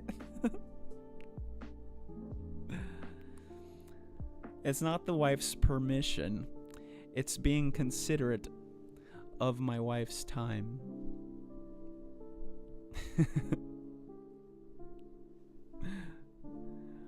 What were you trying to spell? Loop? Loop. Alright. Good night, guys. Take care. Show some love to Jordad. He's tearing it up in Warframe. Here we go. Here's your raid message. I eat food for my dinner. What? Nice. Hope that had a very sulfury, salmon-y taste to it.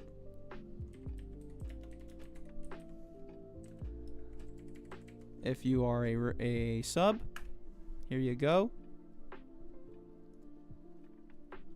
Aw, damn. They cut it short. That sucks. Everybody else?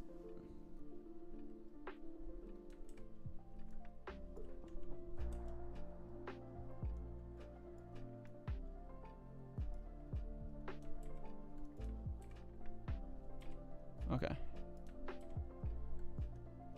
Start raid. Alright, guys. See you in a bit. Have a fantastic night. Bye, Brutus. Bye, Emo. Bye, Starmie. Bye, Wheels. Bye, Munchies. See you in a little bit, Pooch. Good night, chat. Peace.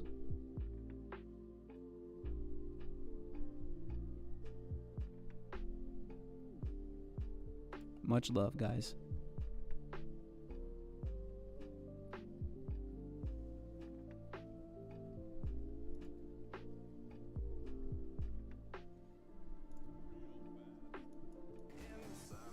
Don't think anything else needs to be leveled, right? Baron, what's up? Yo, thank you for the raid. What the hell? You scared me. Chad, I need an